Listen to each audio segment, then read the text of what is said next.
It's hard having a heart in the city. Look at the stars, waiting for someone to tell you you're pretty, you're enough. So it goes, I don't know what the feeling's like to be comfortable with a stranger in your skin. Don't know why you let them in. We used to talk about the fakers in LA, but now you're one of them, and damn, it hurts to say. I should have seen it coming from a mile away, a mile away. You always wanted to take before you give, but what's the fun of it? I don't know how you live with yourself in your Hollywood house in the hills. Gives me chills, city of angels.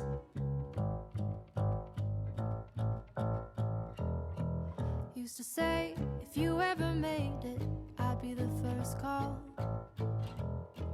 and life would stay fairly the same. Oh, our friendship wouldn't change it all, but you busted. Haven't talked in a year, I mistrusted. Now it's all coming clear that you only think of yourself. Maybe love that you're lonely as hell.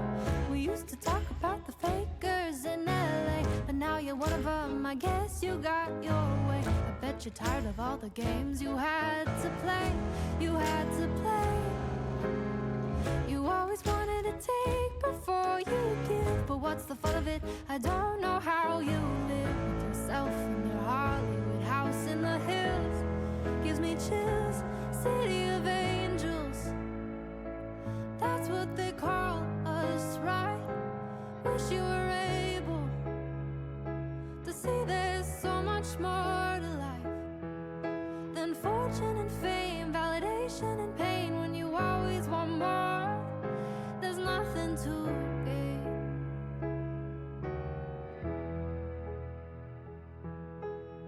We used to talk about the fakers in LA, but now you're one of them, and damn, it hurts to say. Damn, it hurts to say.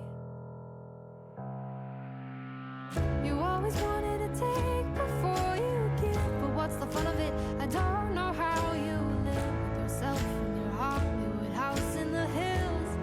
Gives me chills, city of angels. That's what they call us, right? Wish you were able to see there's so much more to life. City of angels. That's what they call us, right? City of angels.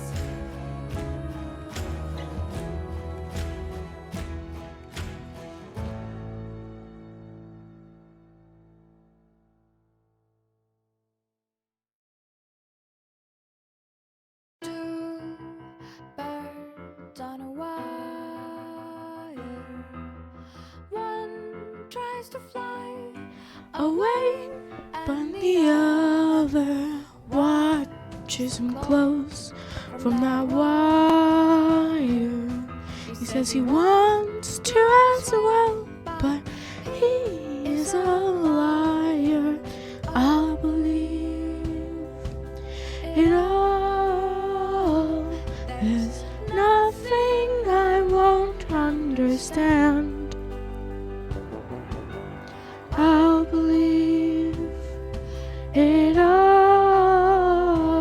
I won't let go of your hands.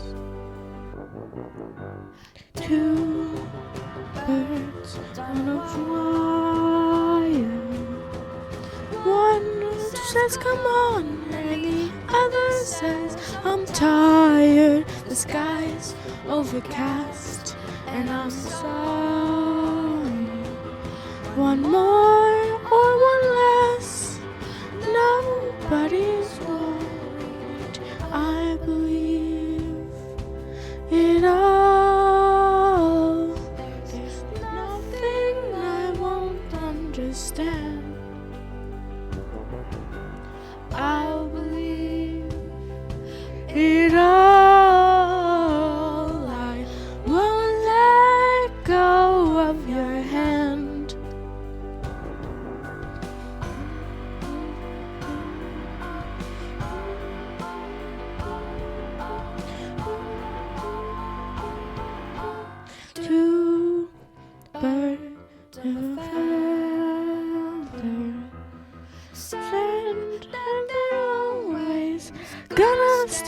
together, but one's never gone to let go of that wire. He says that he will, but he's just a liar. Two birds on a wire. One tries to fly away, and the other watches him close from that wire. He says he wants to as well, but he is a liar.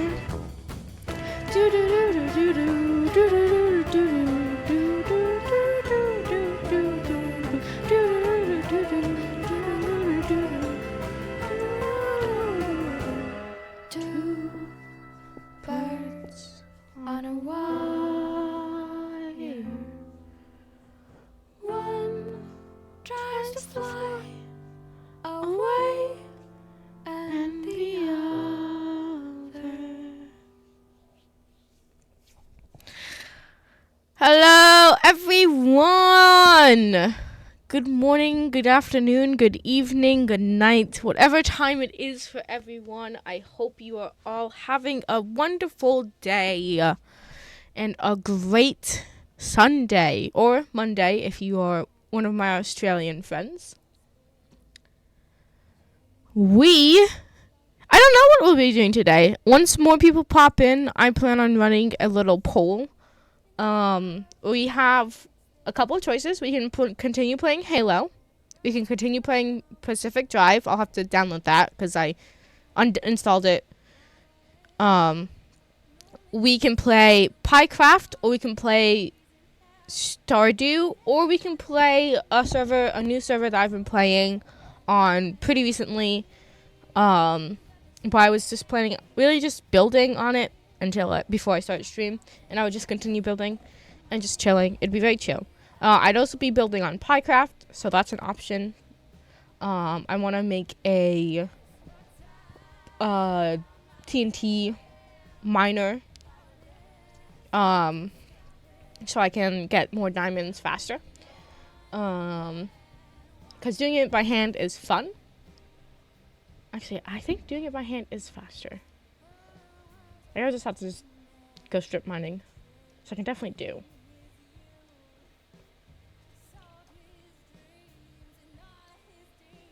For the great American rose, my dear Papa and me, lessons in regret. Or there's another option. We can play Undertale or Repo. I really want to stream Repo. I might try it solo, and if other people would like to join, then they can obviously are free to join. So those are our options: Halo, 2 Minecrafts, Stardew Valley, Pacific Drive, or Repo. I'll probably run a poll or something, or spin a wheel, or we can play or Undertale, or we can play a different new game. I have a couple that I also want. I want to play. I want to play Hollow Knight at some point, but that will be after Pacific Drive is over. Steam is not loading. There it is. It's also the spring sale, so if you guys have any suggestions, Outer Wilds I have on my wish list. It's a little less than half. It's 40% off. I should say what it is. Lockdown Protocol. That's definitely a multiplayer game. I definitely want to play it with people though. I really wish that Monster Hunter Wilds, I know it's the new one, so it's not going to have, a lot of sales. Hold on. This is a game that I saw that I wanted on my... Oh, we can also play Raft. That is also a choice, too. Raft. There's a lot of games on sale right now. Let's see. There's this game, Potionomics, that I really want to try. It's a potion game. I love making potions. One of my favorite things to do. It's on sale right now. So yeah, there's a puzzle game that I want to try. It's called Boxes. That's on sale. Soul Mask, I heard, is really fun. That's also on sale. Oh Dear is a multiplayer game that's also on sale. Dredge, also on sale. I also want to try that. There's a bunch of games on sale right now that I want to play and try, but I am still broke, so I can't. Especially because I just had to get my car fixed. So unfortunately,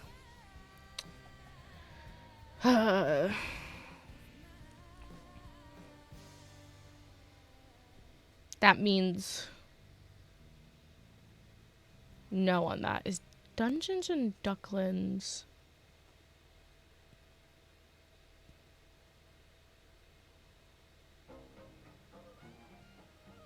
Is that multiplayer? No, it's single player. But I also wanted to try this. I know Mal wants to try this as well. You're a little duck. Your little mama duck. Going to rescue your ducklings. I'm just gonna do that. So yeah, there's a lot of things that we can do today. I'm kind of like, I don't really know what I want to do. There's like so much I want to do. Spider-Man. I want to play that. Oh my god, it's 50% off. It's $30 right now. I really shouldn't though. I really shouldn't. I'm so broke. I really should not buy another game.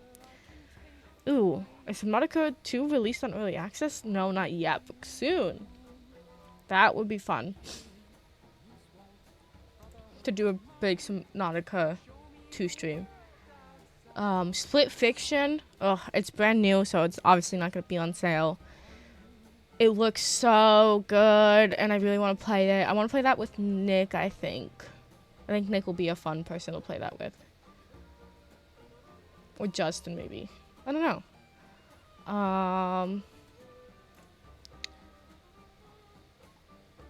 Yeah, but I really want to try Monster Hunter's Wilds. Wow.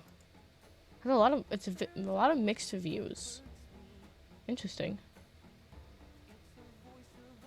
I really want to try it though. Which is interesting because I wasn't really interested in the other Monster Hunter games, so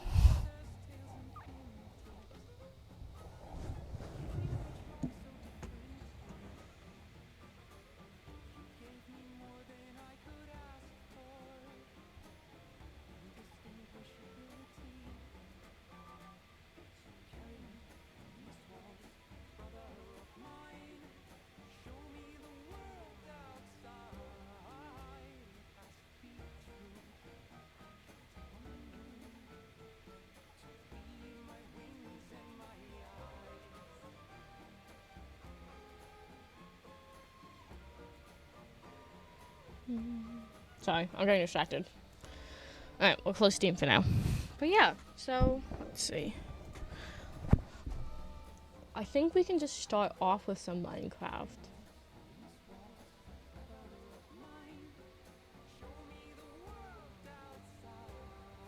Maybe? We can try Repo. Single player. Honestly, it creeps me out. I'm not gonna lie. Also, I should probably turn this off. Okay.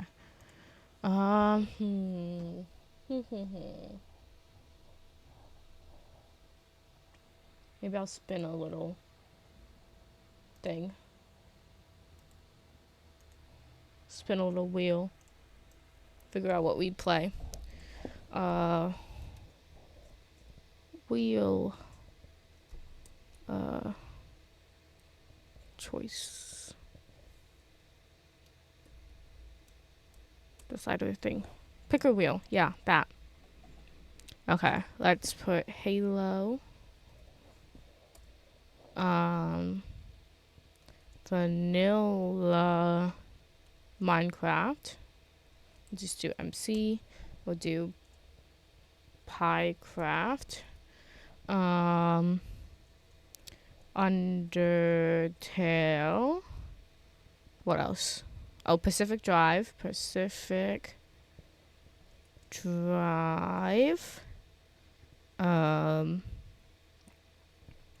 New. I'll just put. There's another one. What else did I want? 1, 2, 3, 4, 5. There's 7. There's at least 7. What else? Oh, Repo.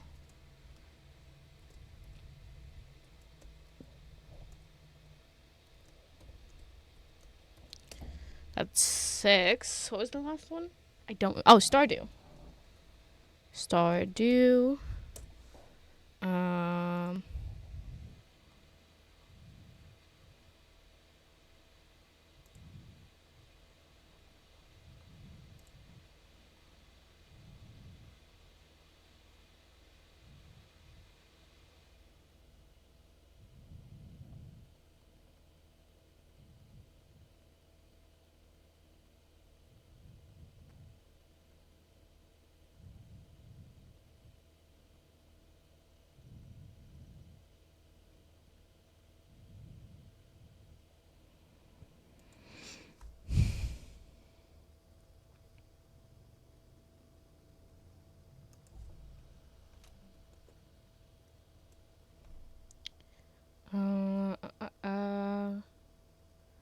Oh yeah, Dungeons and Ducklings.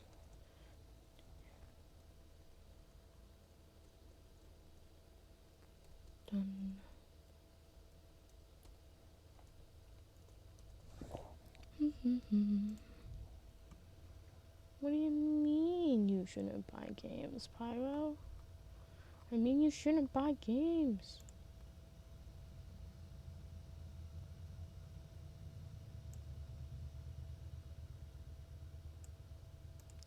Dungeons and Ducklings. Hades 2. I've been wanting to play Hades 2. Let's see. What else? Let's just put a bunch of my Steam games on there.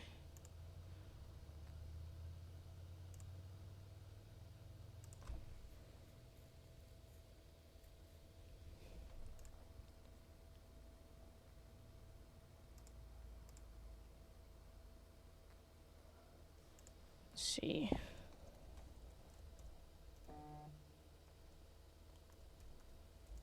I think that's how it's spelled.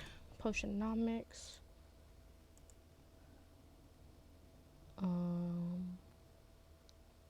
Let's look at Steam again.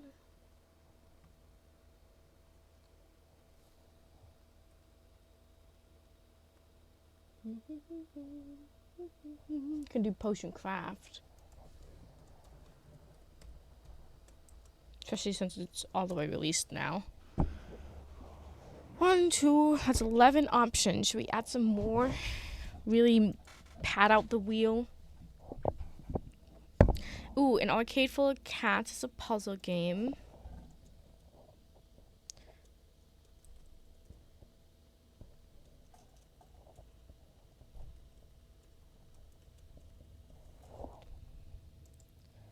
Let's see. What else? Oh, Zelda Singularity was something I kind of wanted to try. To Singularity. Sometimes I gotta sound it out in my head. Let's see. What else?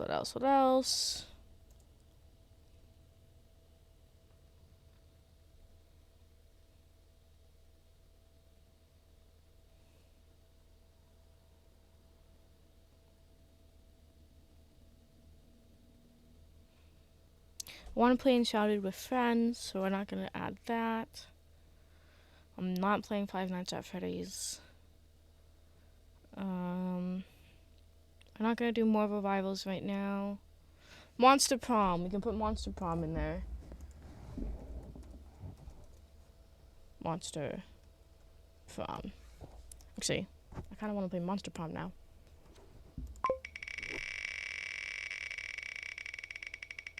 Yeah, FNAF Mansion.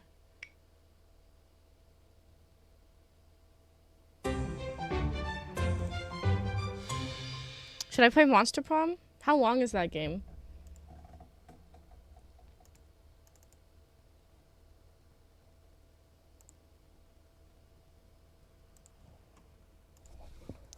How long is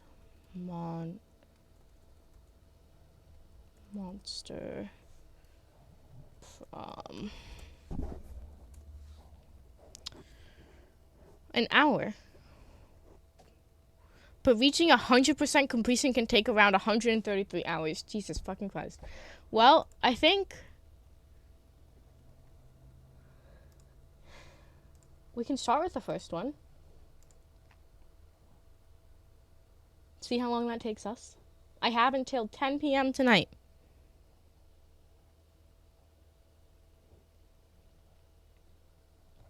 I kind of want to play a bunch of games. So, I think we'll start with Monster Prom. And then we'll spin the wheel again. Or we'll spin the wheel and figure out what else to play. But I think we're going to start with Monster Prom. I forgot about that. So we're actually going to get rid of that from the wheel. And we're going to keep on adding things to the wheel. You're supposed to go to IKEA. Have you not gone to IKEA? Are you slacking off, Impala? Why did I say Aki? Oh, because I just saw Aki's name in the Discord. Sorry. I know you're not the same person, I promise. I wanted to play Ori and the Blind Forest. Which one is first? Is it Ori and the Blind Forest or Ori and the Will of the Wisps? 2020. When did this come out? 2015. So Ori and the Blind Forest is first. I will definitely do multiplayer Monster Prom if you want. Okay, let me just add these two games. The first one to the wheel spinner. Ori and the Blind Forest. And the Blind Forest.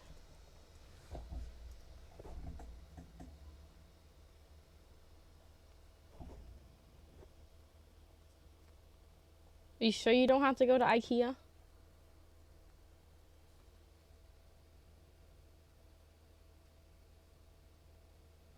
Pico Pork is something you can only put with friends.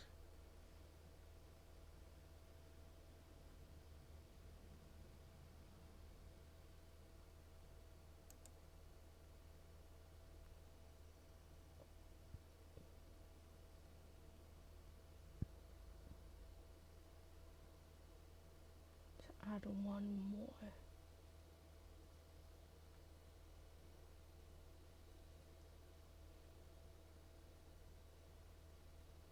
Stray. You said it for pickup. Alright, if you're positive, then we will do Monster Proms. Let me just add one more game. Oh, Unravel. I've been wanting to play that. So we'll add that to the wheel. Unravel. Enter. Okay, sweet. I am going to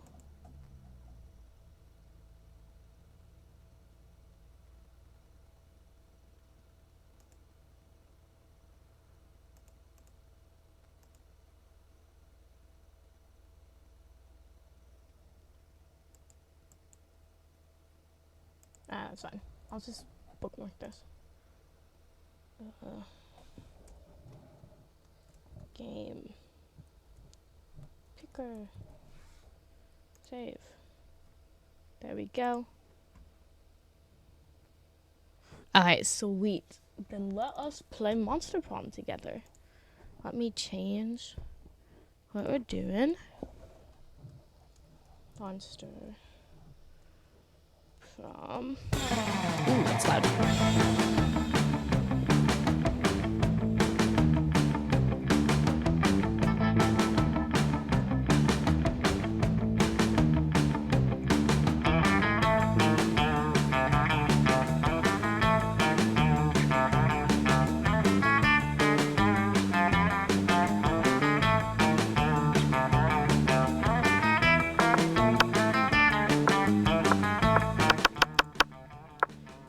There we go.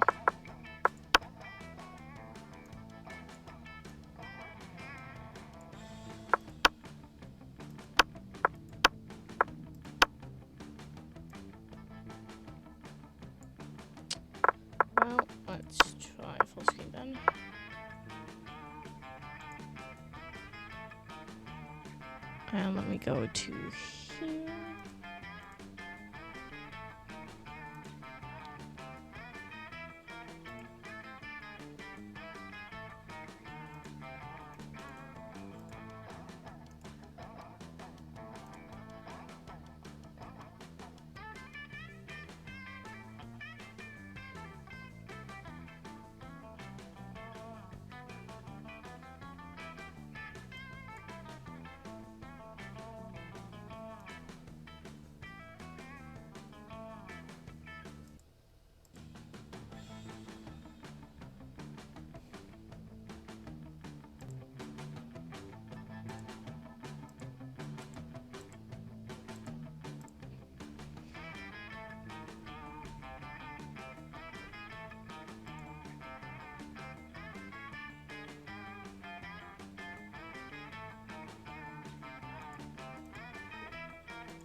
All right, Impala. I am ready whenever you are. Let me just back here.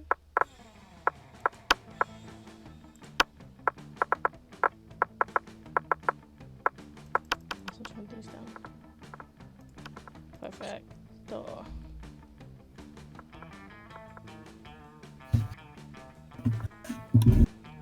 Oh my god. Whoa! just looked at your Why are you screen. so big?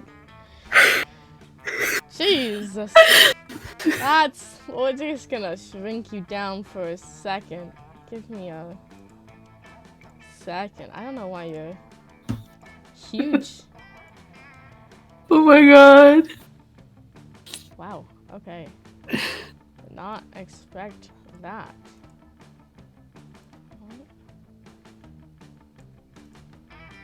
There we go. Alright, nice. Hold on, I need to turn you up. I need to turn the game down, actually. Yeah, the game's really loud, surprisingly. Okay.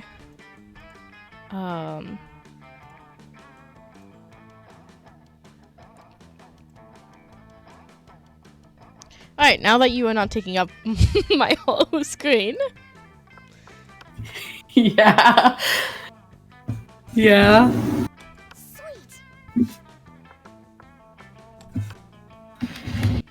Let me create a lobby. Solid. Oh shoot, I should probably not have this on screen right now. Hold on. Because we don't want someone else to join. Let me just real quick switch over to just chatting.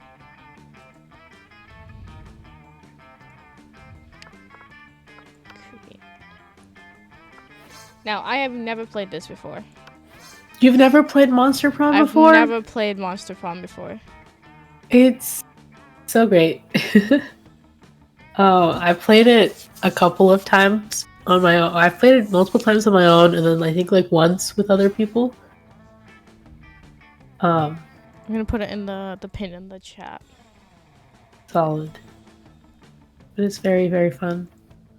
I have wanted to.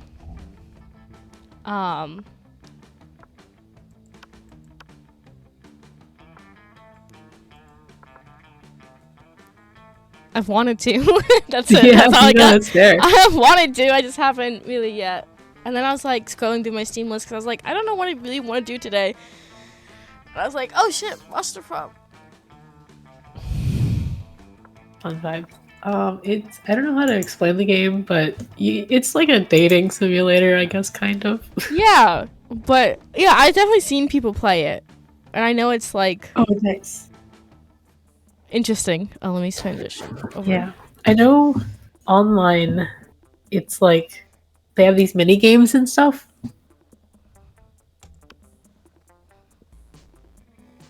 So that's fun. Yeah. Spooky High School, the sweetest years of our lives. Back then, we were young and unafraid, sometimes reckless and sometimes brilliant, sometimes just stupid, but always willing to live life to the fullest. We were on a wild journey to discover who we really were. Well, I think we all know who I'm going for. I have to choose the flaming. I'm pyro, right? Like, come on. Yeah, yeah. Like, No, I it have makes to. sense. It makes sense. Let me change my name. I gotta go with pyro, obviously.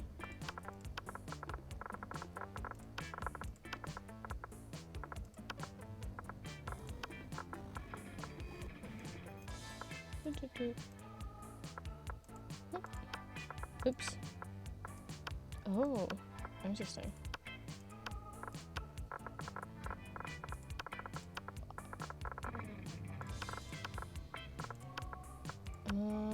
Yeah, she's fine. Showtime. Okay. Who are you gonna choose? What am I gonna choose? Hold on. Trying to turn settings. Okay. I like playing as Oz. Nice. Oz is a fun times.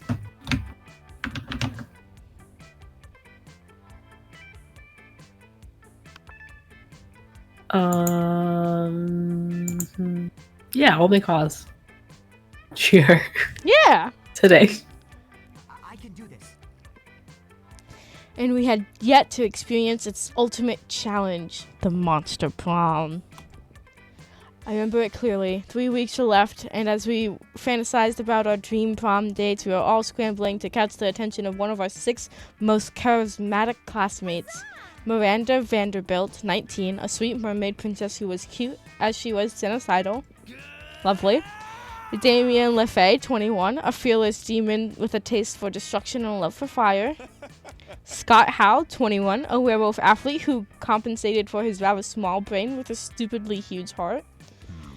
Liam de Lioncourt, 400 and something years old, a hipster vampire whose standoffish demeanor hid that he was truly a lovable dork. Polly Geist, 22, a party ghost with an insatiable hunger for all the wrong things. And Vera Oberlin, 23, a mean self-made gorgon with a merciless sense of business. It was clear it had to be one of them, but who?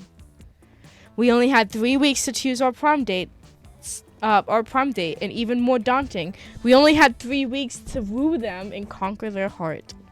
But as I already said, we were young and unafraid, and we were ready to start.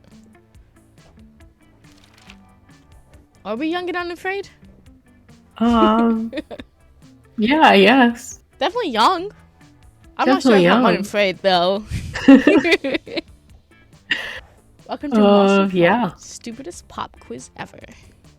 All minds are rotten, but they are rotten in so many different ways. Worry no more. We're now using our PhD in bullshit to diagnose which kind of deviant sicko you are. Monster Prom stupidest pop quiz ever, TM. We'll throw a bunch of absurd questions at you and turn your answers into your character's stats. This way, each of you will start by having stats that better reflect your true selves. Let's start. We're about to get real freaky, Pyro. Oh, lovely. If you could put a curse on your worst enemy, what would it do? You can't rely on the effectiveness of a curse. I prefer to take care of my enemies the old-fashioned way by exposing them to unsafe doses of radiation over the course of several years. Wow. I'd curse them to fall in love with a wonderful person and be happily married for years before they realized that all this time their partner was a wild panther in disguise. Is this the wild panther in disguise? Hey, honey, there's something you need to know. Then the partner... Oh, I didn't even see that. Then the panther viciously devours my enemy. The curse of always meeting obnoxious people at parties who are super into new fad diets that feel they need to explain them in detail. I'm gonna go with radiation over time. That's what I'm doing.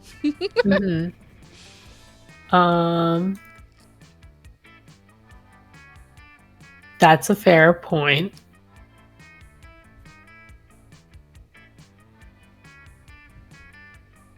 I kind of want to pick the same. Do it. Yeah, I was going to say the radiation makes the most sense, It right? makes the most sense, yeah. Why would I use fate when I can use science? Exactly. So smart, so bold, so charming. Interesting. It's your chance to fix global warming. Go ahead.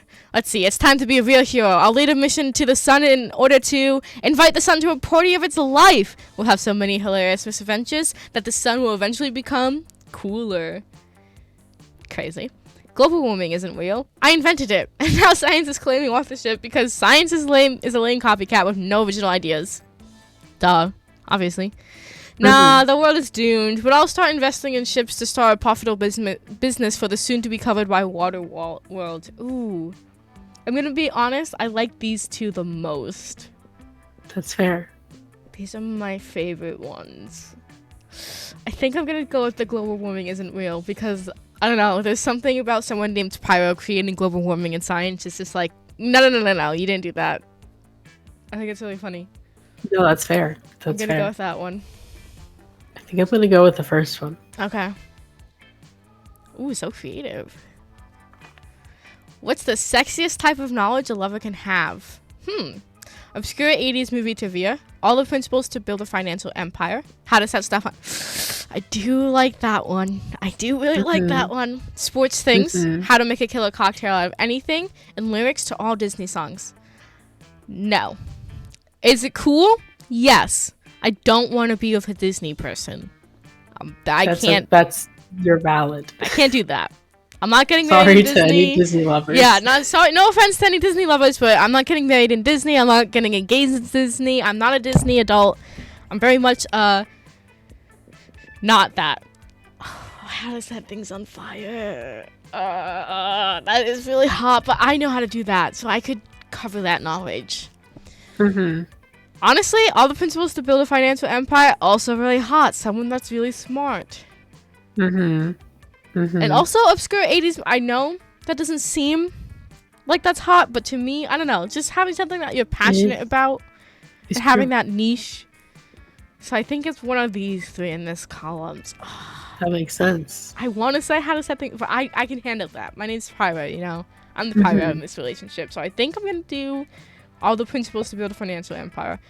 I want to be taken care of, you know. I'm not going to lie and say that I don't. It's always nice. It's always been a dream of mine. So I'm going to do that one. I feel like very similar answers. But here's the thing. I do know what this part of the quiz is for. So I'm trying to decide in this moment, do I want to pick the strategy or do I want to pick just a fun little answer? Oh my gosh, you know things. I don't know. What do you want to do?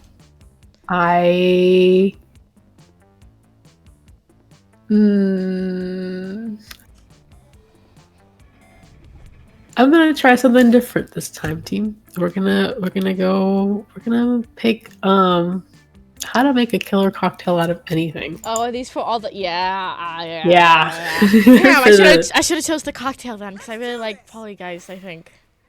Yeah, Maybe typically I go for Damien, but ooh. Are you gonna choose Polly Guys then? I might. Ooh, I think a lot of my stats like balance out for it, so I have 9 smarts, 3 boldness, 7 creativity, 5 charm, 4 fun, and 5 money.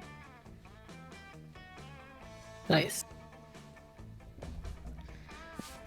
Okay, so do we just... So you can pick a place, and it'll essentially help your stats. Oh, okay. I wasn't sure if you wanted the explanation, but essentially, you pick a place. It'll increase your stats, for a certain one, depending on which one you choose, and then from there you'll be placed with a scenario that's based off your stats. Okay, I'm gonna do outdoors. But play the game how you feel.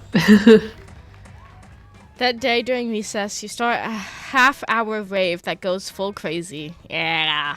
Yeah. You have no idea how it escalates so much, but at one point there are like 300 people, of course.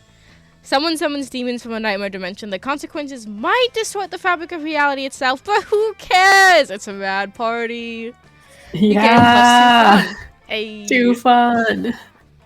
You see Miranda and Vera chatting away, their eyes gleaming the gleam of the scheming. Gleaming the gleam of the scheming. Okay. Crowd surfs Crowdsurfs isn't doing nearly as well as I thought it would. Oh, if it isn't Pyro. Greetings, fellow classmate. Would you like to be a customer? Once upon a time, surfs were only for the rich and fabulous. Like Vera and myself. But now, thanks to our app Crowdsurfs, you too can have your very own crown-funded surf. The app is being generously funded by my royal family, who wish for everyone to experience the joys of royalty and get richer off of it. I think our business might be failing because the surfs are simply not of high enough quality to maintain customer interest. The surfs need to have more enthusiasm for their jobs. We need to recruit them from the right locations. Don't be absurd. If there's one thing being royalty has taught me, and there's definitely more than one, it's that you can trick anyone into doing anything as long as you give them the right incentives. Damn, that's devious.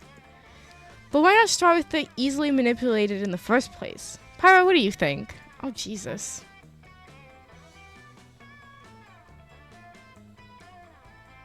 Pyro, what do you think?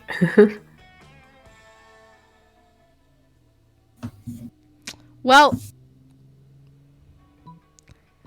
I'm not gonna lie, there are people who want to be bossed around. You know, that is like their whole thing.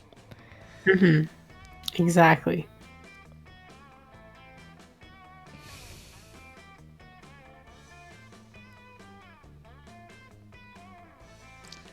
I'm not sure the unpaid labor competition is gonna do anything. I don't.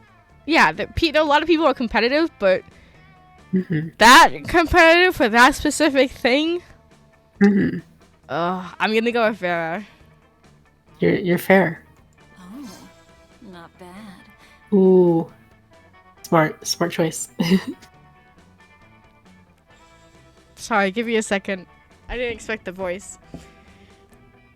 Okay, I'm fine. Excuse me, but if there are conventions for daddies, I am quite sure I would know about them. My father, not those kind of dads. But yeah, so close. How does this sound? Free lifetime of submission, dirty talk guaranteed, dress code come as you are.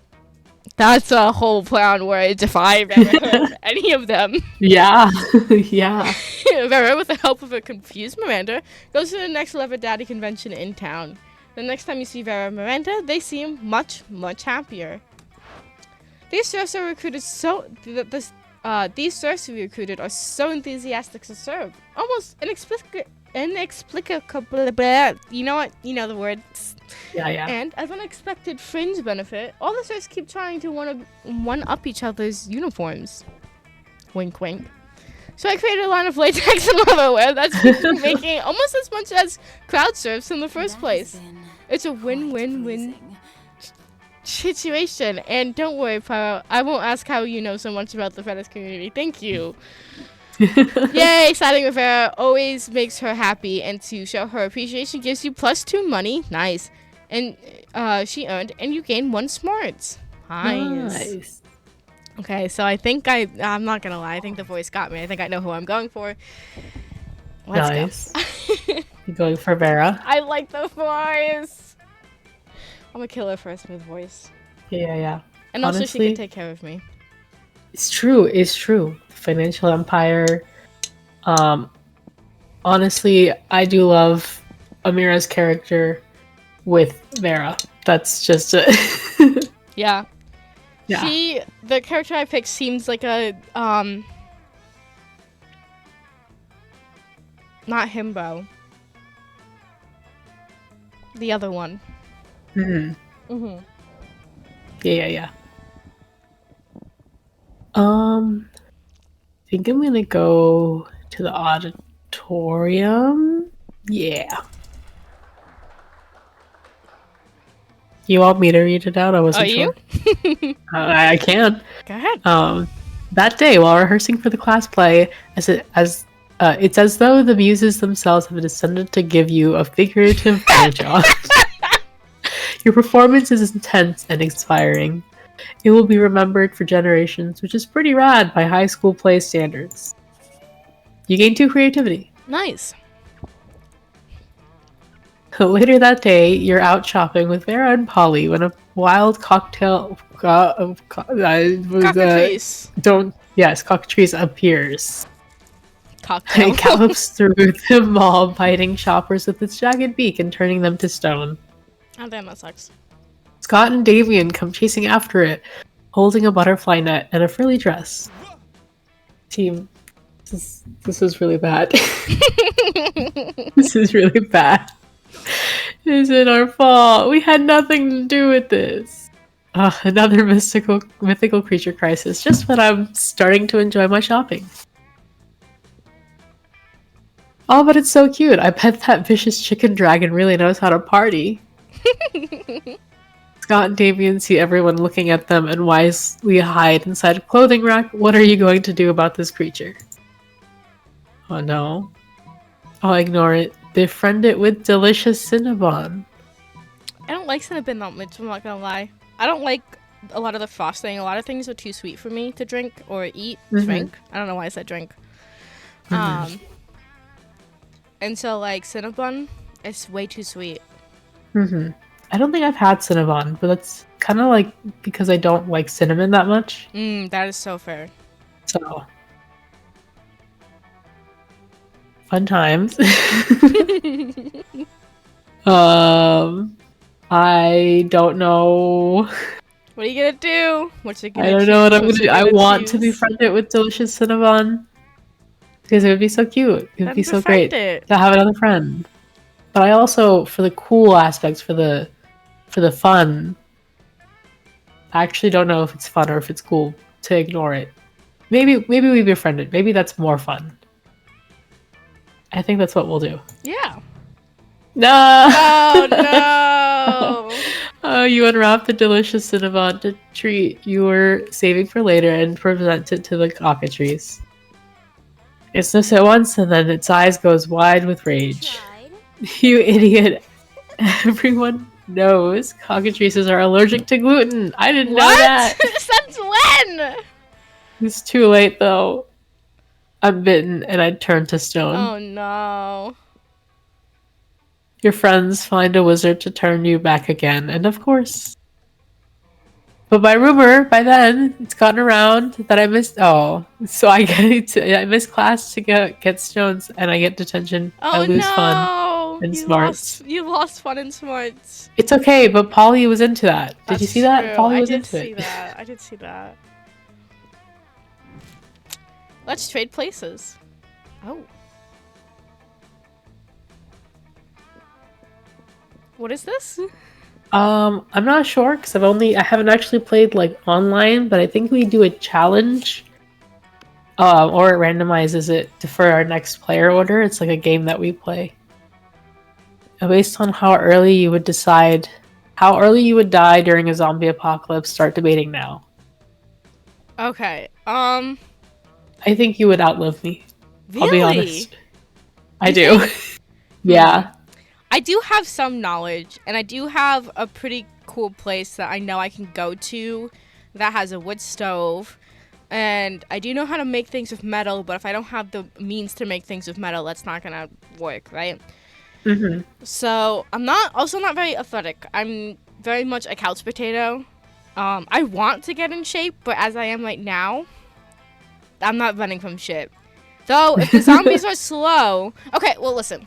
I have a problem with zombie apocalypses because they wouldn't work. It wouldn't at all. It's not possible because of the way that meat is. See, the thing is about dying dead bodies is that they can't really hold themselves up unless it's a certain temperature. So if it's too hot, the body will start rotting faster. If it's too cold, the body will be stiff and won't be able to move. So, really, there's only like a few couple of places where the zombie apocalypse could theoretically happen, and it would die really fast. Yeah. That's not why I don't like zombie apocalypses. That's fair. That's fair. I also am not a big fan of the zombie trope or apocalypses in general. I don't know. But those are fair points. I will say, I think, like, I'm in the same boat where I'm like, if I had to run, I probably, like, would not be able to do it. But I feel like So I've been climbing recently. I've been working on my climbing skills. Mm-hmm. So I could potentially climb away. Mm. See, I don't have any weapon knowledge. That's my problem. I learned how to shoot a bow briefly, but because my eyesight is so bad, even with my glasses, it's not happening. Yeah. I don't know how to do anything with guns. I would love to learn how to wield a sword, but that takes like money in classes that I don't have and can't do. So Yeah. I don't know. I think you're gonna outlive me. I'm gonna be honest. I could like I I feel have like a place that I could go, and I could like live in the woods if I had to. But I don't think But I I feel could like like survive. The strategy, and you could like organize a group of people to like essentially a community. Like I feel like that's what you would end up doing to Okay, survive. see, the thing is, you would be in that community. I hope you know this. If You don't know this? Maybe I would die before the if community the started. zombie apocalypse is happening, I'm going to Texas where all my friends are. I know that I can be somewhat of a leader. I'm not gonna lie. If it was Piecraft, I think me, Nick, Justin, and possibly Tia would be in charge. I think we would, based off y'all Texans, some of y'all Texans having weapons knowledge, I think Justin and Mal would be able to teach other people how to use weapons. If we could find places where we could get stuff that I can use to make things, that would be good. And we would have to raid a library. We'd have to raid a library because that will have so much knowledge. And I know feel that like how-to guides are kind of silly, but those are definitely gonna help us. We won't have the internet. It's true. It's gonna be down. It's true. Yeah, we will be able to consume and gain knowledge very quickly. Yeah, I was gonna say theoretical knowledge lives in my brain, but like application is where I struggle. And that's why we would need to raid a library. I feel like everybody always sleeps to libraries in the zombie apocalypse, you know? Like it's like Yeah. obviously you need a library. Like it's gonna be your wealth of knowledge. Also, you should save that shit because the internet's gonna go down. No one's gonna be paying attention to that. So I'll be able to make some things. I could theoretically make a sword. Theoretically, I know how. Yeah. Practically no, but I know how to make the blade. I could do that.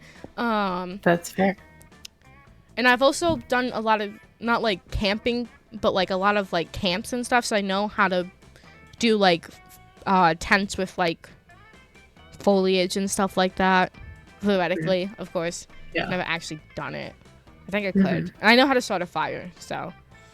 See, and that's why you would probably win, because I don't think I know how to do any of that. You know how to start a fire? No. Really? Oh. I was never in like a scouts program or anything like that, so I feel like general outdoor knowledge, I'm like, I just need to stay indoors. I know how to make glue with pine sap. That's just a random thing. I know. Survival skills. Okay, fine. If you really think that I will Yeah. survive longer, then I will go first. Yeah. That sounds good. Okay. Oh, do I have to? Oh. Yeah, you have to click for both. Yeah. Week 1, noon. Let's do this. Well, lunchtime. Where are you going? Oh, I guess I have to sit here. I was gonna sit there. Okay. You arrive at Polly and Vera's table to find them eating. Wait, both of them? Oh, yum. Yeah. I sure do love food and eating. Look at this food go in me. Yes, this cafeteria Sloppy Joe truly has a subtle flavor profile. Finally, you notice the cause of this absurdity. A well-dressed businessman sitting at the next table watching both women intently. Oh yeah, I know you like this, baby. My eating is realistic and erotic. Love that. Be cool, Polly. The man wants to pay us for eating in front of him, not screaming about eating.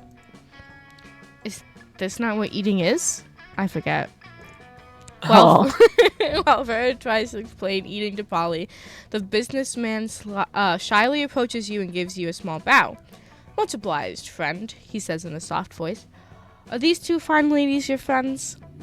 I must confess that I have searched far and wide for a suitable candidate to fulfill my rather unusual fetish. Interesting. Paying a student at a high school for monsters to eat food while I watch politely from a distance. You know what? It's the fact that you're doing it politely. I'm fine with this. Yeah. I'm cool with this, actually. Very interesting Yeah. that this is your fetish, but hey, who am I to judge, right? Yeah. We listen and we don't judge. We listen and we don't judge. But I find myself unable to choose. I don't like choosing between people. But I find myself unable to choose which of these two beauties to hire. The snake-headed one possesses a certain grace. Yeah, pay me, motherfucker. Pay me to do the thing I was gonna do anyway. I'm not gonna lie. People that are mean are hot. I like people who are mean. You're real for that. You're real for that. But the translucent one has such passion. I don't even want the money. This is just fucking weird. I love it. I love that for you. In your Good for you. opinion, the businessman finishes, which would be the wiser choice of my part? Oh no. Oh no. I mean, obviously, if I want to romance Vera, then I go for Vera, right? I think so. That makes sense. But I don't like choosing between each other. I feel like if I Okay. lose this opportunity for Vera, she'll be mad at me. It's true. But Polly It's is true. having so much fun. And I like that she's having so much fun. And that makes me happy. True, but remember, you're trying to romance them. I know. Okay. The businessman strokes his chin and nods. You have a point, he says. The ghost only has one mouth. Also, food seems to go right through her. The Gorgon, meanwhile, has countless mouths. Such value. Value is right, pervo. 1,000 in cash, up front. You pay for all my meals, and you give me your pants. Why do you want? Oh. You don't want? I'm not gonna ask. Holy shit! He's doing it! He's doing it! He's getting naked.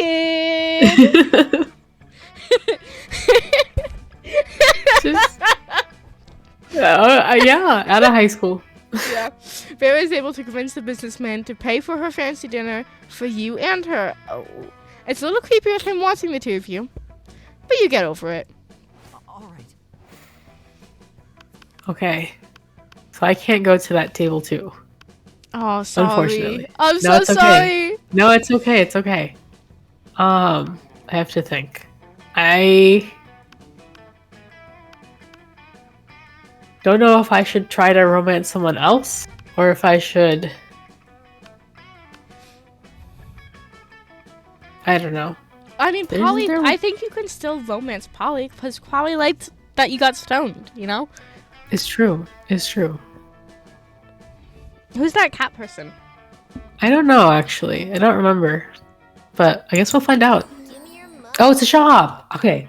I was trying to remember where the shop was. Okay, cat person. I you was go like, I shop. don't remember where. Perfect. Welcome to my little shop. Buy some shit. I have shit that will boost your stats, shit that will lead you into stupid new adventures, and even some shit that might be much needed at some very specific moments. So take a look. Okay, interesting. Too poor for this. Too poor. PR agent. Oh, I like the PR agent. Sexy fake Latin accent. Why being the hottest thing is being yourself, honey, but a Latin accent is a close second, to be honest. A Russian novel with an insightful approach to universal matters such as love and death. Are you sure about this? You can always use online encyclopedias to get general idea and still be able to act as if you've read it. Okay. A fake badass tattoo. No, don't get a fake one. Get a real one. It's true. It's true. But we're in high school. Well, A blanket with 2 holes. a blanket with Gifts 2 that keep- holes? Yeah.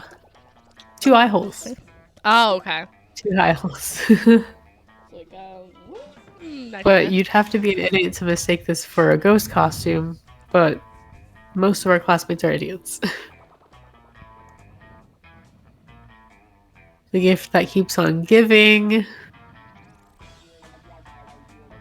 A corpse?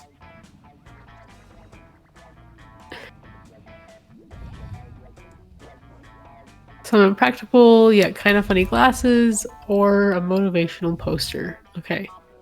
I wasn't expecting this here. Well, Yeah, let's do $5.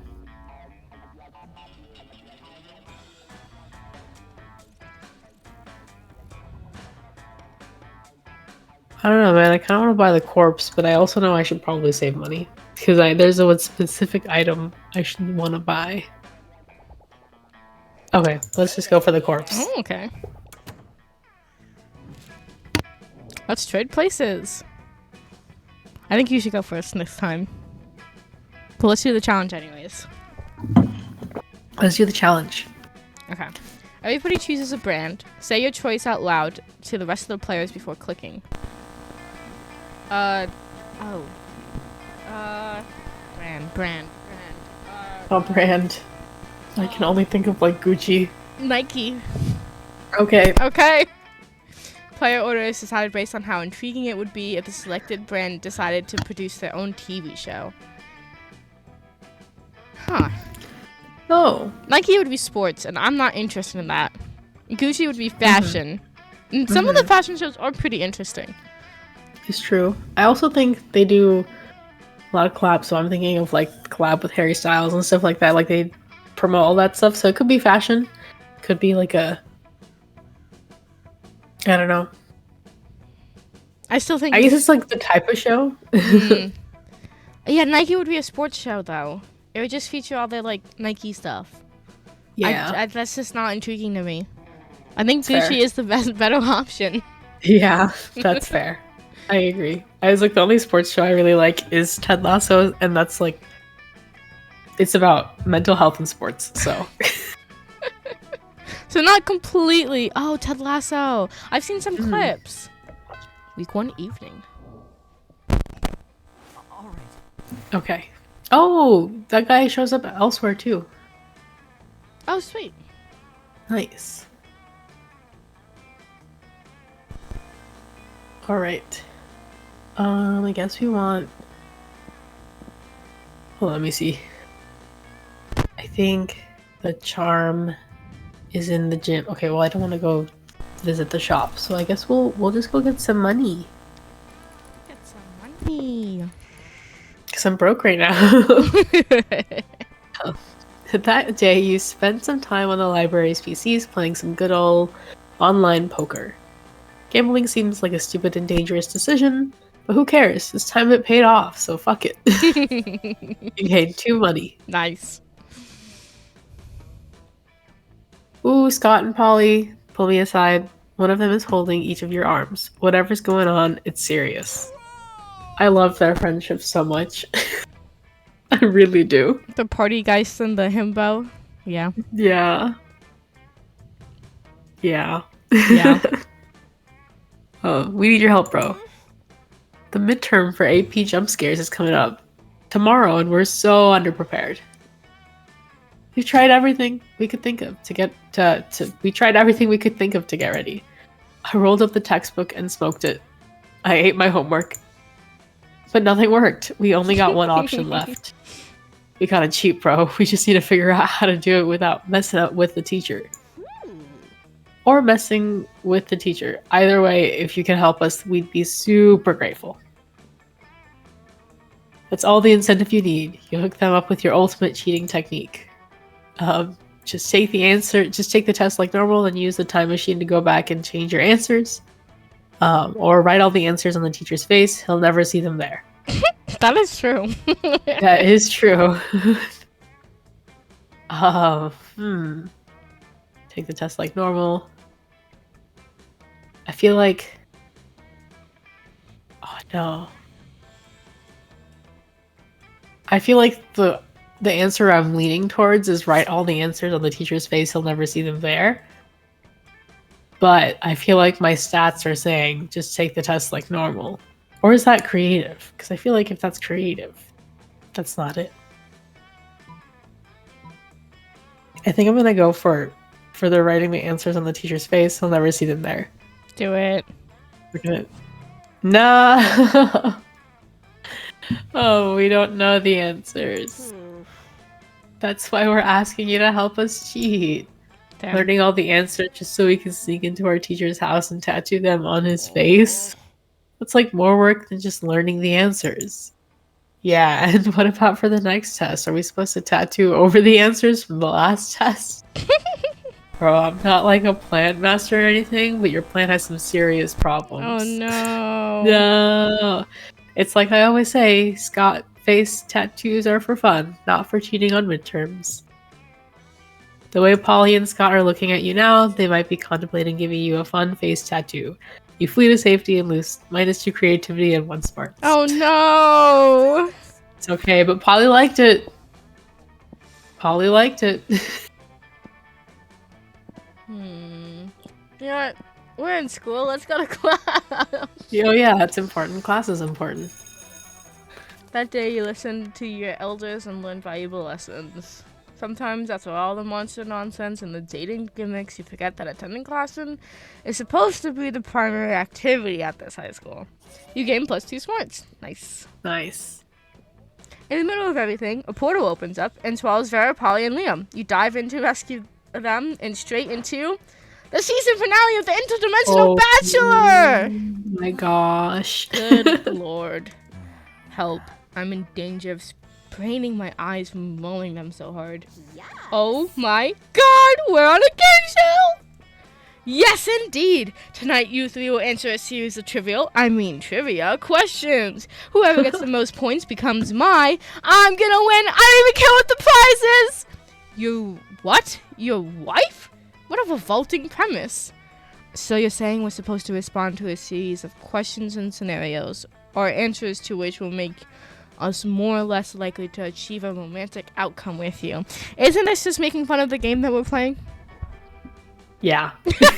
Yeah, just a little bit. That's extremely problematic. I can't think of anyone who would ever want to play such a tardy dating game. Yeah, neither can I. It's so weird. Wow, it's so weird.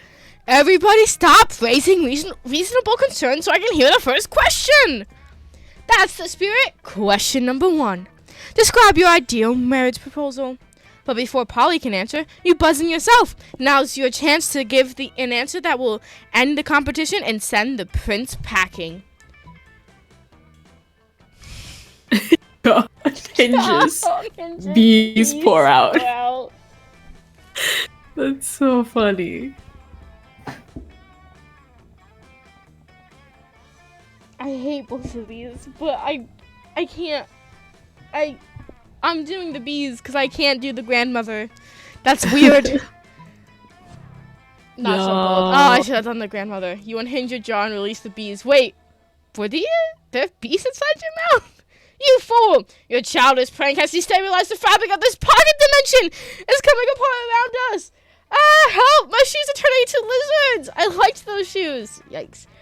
Oh no, all the money in my wallet has turned into moss. No! No!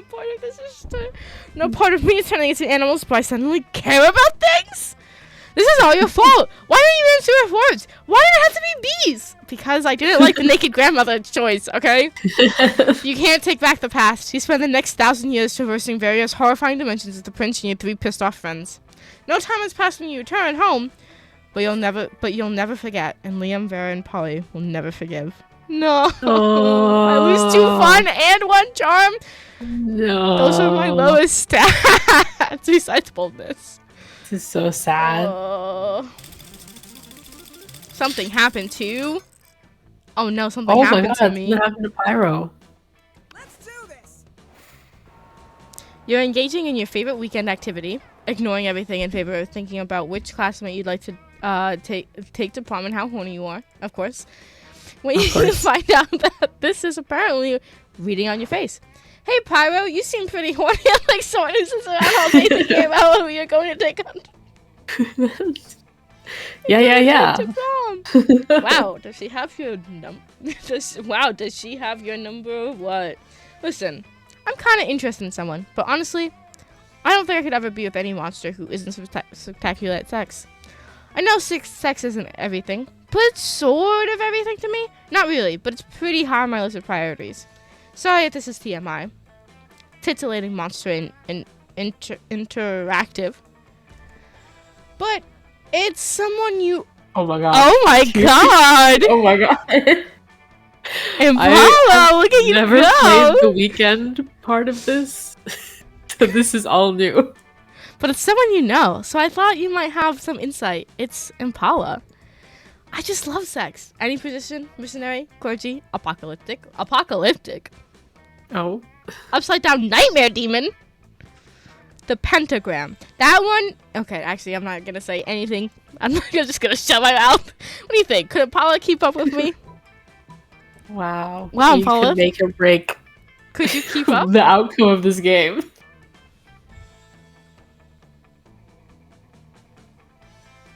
I can only say this. She is the discoverer of the orgasm. Actually, the whole thing is named after her. Haven't you ever noticed that the orgasm is an anagram of Impala? It's not. It could be. There's an M. You know what? Just because you said that, that's yours. Wow. Impala? Orgasm? Oh my god, you're totally right! I've never even noticed that before. Like, actually, it still makes no sense to me, but I'm going to assume that's because I'm high and it's super legit on the level. You seem to know your letters and words. I'm sure it'll make sense once I sober up. Impala invented the orgasm, huh? I'm a fan of going straight to the source. I only buy opium from the dude who first discovered it. Being dead rocks. It sure does it? Meh. Important thing is Impala, aka orgasm, totally owes you one. Not one orgasm, just a general you know what I mean. Oh, and you gain +3 fun. Wow. You got your fun back. I got my fun back. I do like the challenges. I do. Or you can just take turns, going in.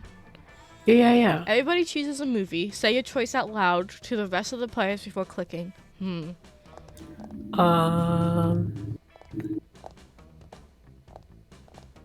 god, what's a movie? Which way do I want to go with this? There's so many ways you can go. I know. I'm gonna say Hunger Games because I really liked the first one. I thought it was pretty true to the book, if I'm remembering it correctly. I was thinking of Deadpool and Wolverine. Okay. Player order is decided based on how bizarre an action figure based on the selected movie would be. Okay, mine is definitely not that bizarre. No, it's not. No. I do think I win here. Yeah, you do. I don't think it's that bizarre, but it's it's more bizarre than yours. Yeah. It's true. I feel like there are action figures for Deadpool and Wolverine. There's definitely And Hunger action Games. figures for Deadpool and Wolverine. They're just a bit more rare, Where do I go?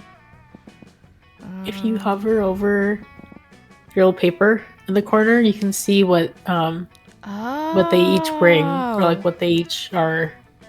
I feel like I should get my boldness up. That's the bathroom, right? That's what that face means. Okay. Yeah. That day you skip class to just hang out in the bathrooms because you respect no authority. True. I guess some people just want to watch the world burn. Yes, I do. It's true. By skipping class and hanging out in the bathrooms, you give +0 shits, but you gain +2 boldness. Nice. Later, you see Vera cackling to herself in the hallway, which is whatever, but you might as well find out why. Just practicing my prom queen acceptance speech in my mind. It's not like the title bears any meaning whatsoever, of course, and I really do consider the whole thing way beneath me. However, considering how much meaning other girls put on it, I can't risk some uppity bitch thinking she's better than I am. You know what? Fair. Plus, it's not a bad branding either. I could see using a victory to start a line of successful prom queen accessories guaranteed to get you the win. Perfect prom shoes, the right makeup, fancy knives. Ooh. I like that. Fancy knives to take out your opponents. Speaking of which, I assume this goes without saying, but I'm not leaving anything to chance. I'll be doing a blood ritual to ensure my win. As you should. Is it bad that I find this attractive? Still haven't found the No, exact details it's... yet. No, go ahead. No, it fits. Okay. But I'm optimistic that at least some of the items will be found in the shop. The only question is where exactly I can find the details for a proper blood ritual. Oh shit. Oh no, which one does she like? I'm gonna do the Real coven. questions. Because obviously we asked the coven. Yeah. The coven, of course. No. Damn it!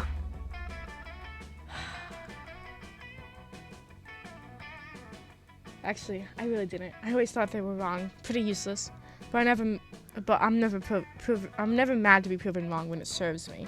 Using the skills you gained during the extra credit summoning seminar, you call forth the coven. What is it now? Is there some emergency? Is the world in need of saving? Of course not. The world is the worst. Why would I ever want to save it? Facts. No, I just want to be prom queen, and I need some blood magic to guarantee my victory. And I figured you three could do something productive for once. Under no circumstances will we be revealing any magical secrets to help a petty little brat become prom queen. Excuse you. Dang. I should have done the internet. I genuinely cannot think of a more frivolous use of blood magic than this egotistical little side quest. Every time I think the students of the school could not be any more ludicrous. Yeah. When I need your opinion, I'll ask for it. Damn. You're the one who called us here. Yeah, and a lot of help you've been. Now get out of my sight before I use my sight to turn you to stone. Vera turns to your sorry ass. Hi. That includes you, useless. Damn. No. Ah! My smarts! No. My charm! Now I need to get my charm up. Paul, Okay. fucked up. What am I gonna do? I'm gonna... I feel like I want to bring my creativity up a bit. I Yeah. also want to bring my charm up. But I think you just did charm, right? No, I just did boldness. Okay. I just lost charm. Okay. What is charm? This is charm. I'm gonna go to the gym. That day, an epic dodgeball match takes place. Everything seems lost, but you deliver an inspirational speech that fuels your team spirit, leading to a spectacular comeback. Let's Wow. go. You're clearly a natural born leader.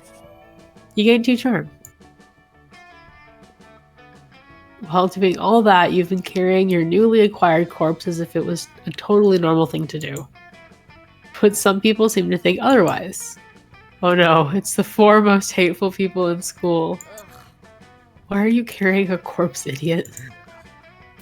What a shameful display of distaste. Yeah, what a noob. Carrying around corpses is for noobs.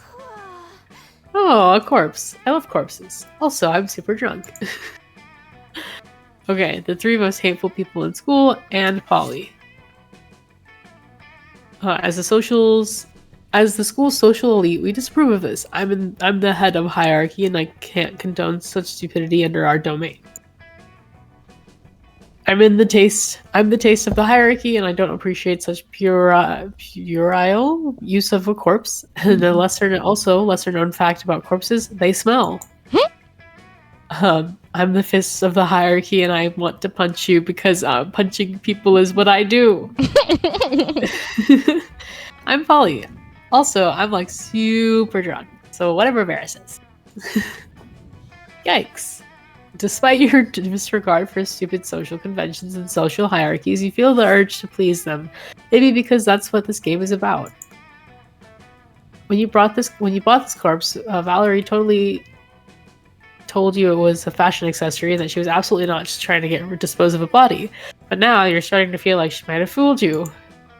No time to lose. How can you convince them the corpse is actually a very hot fashion accessory? Trivia fact about fashion accessories: most of them are worn on your head. Quick, put the corpse on your head. Don't do that. Or shallow social creatures respond only to social status.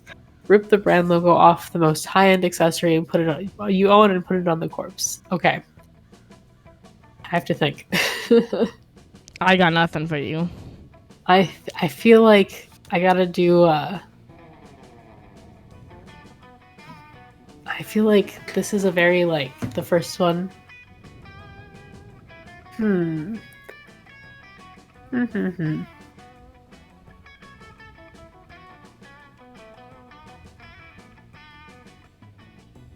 feel like the first one is what I'm leaning towards. Let's see how it turns out.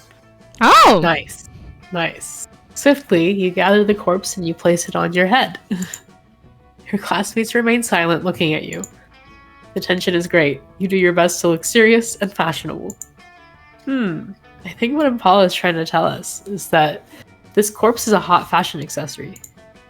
Yes, indeed. The most fashion accessories are worn on your head. Hats, glasses, earrings, hats. That is true. I think it's cool how she's wearing a corpse on her head, and she is still like really cool about it. Wow. Thanks, Damien. Oh, fuck, I'm big time drunk. Like tomorrow, my hangover will have a hangover. Wait, am I tripping or is Impala wearing a corpse on her head? I mean, I did a bunch of super shrooms earlier, so I might be tripping. You're not tripping, Polly. Well, you are tripping, but also Impala is in fact wearing a corpse on her head. And you know what? She's doing it in such a confident way that I hereby conclude that a corpse counts as a very hot fashion accessory. It would also be a pretty convenient way of disposing of the many corpses my ventures might or may not produce. I agree, confidence is what really counts in deciding if something makes a good accessory, even if that is something completely not hygienic or healthy. Still drunk.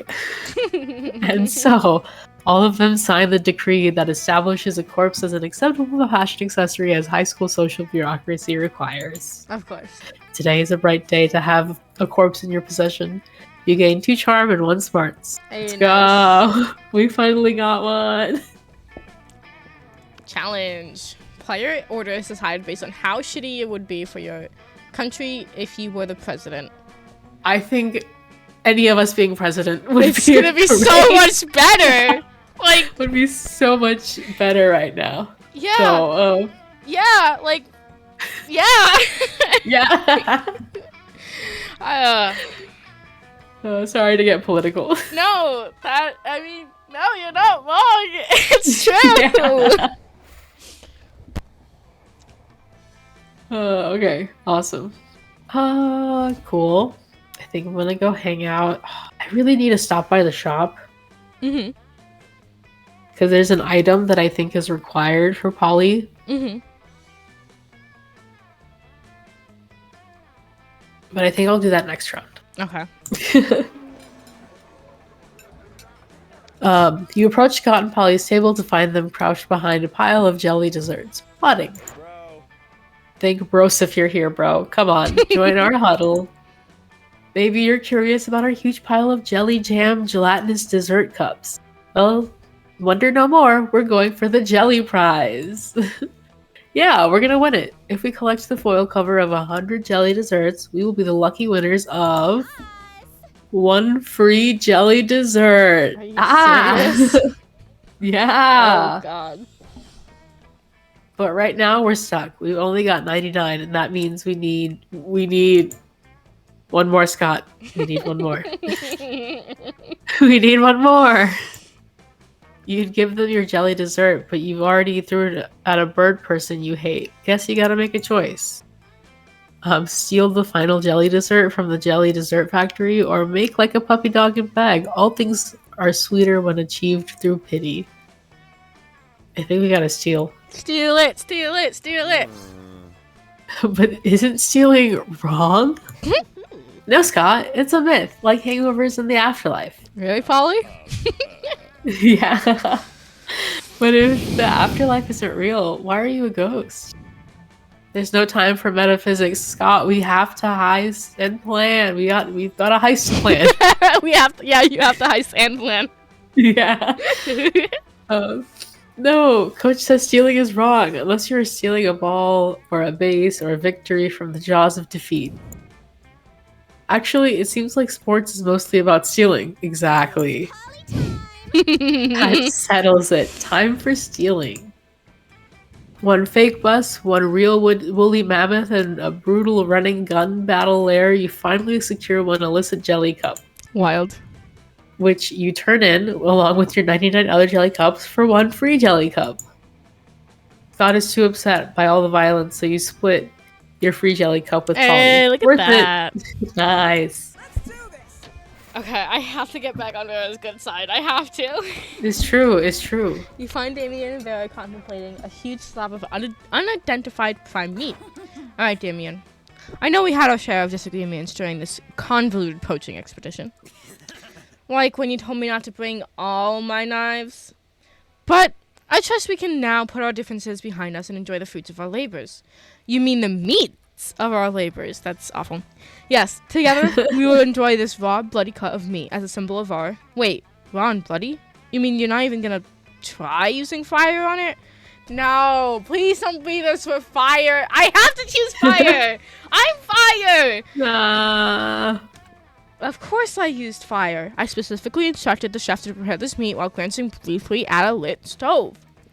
Did the fire ever, touch the meat? What would be the point of that? A cut this fine can only be eaten ultra rare. Like hell it can. Rare. You wait here while I get my culinary flamethrower. Damien, please, let's be reasonable about this. What is reasonable? I don't know.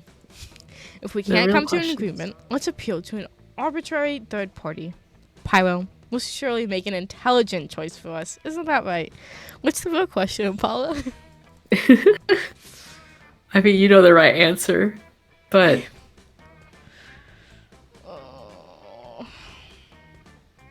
Okay, this actually, is false. That's just fucking false. That's false, right? It's That's charred remains. so bad. It's too much burning.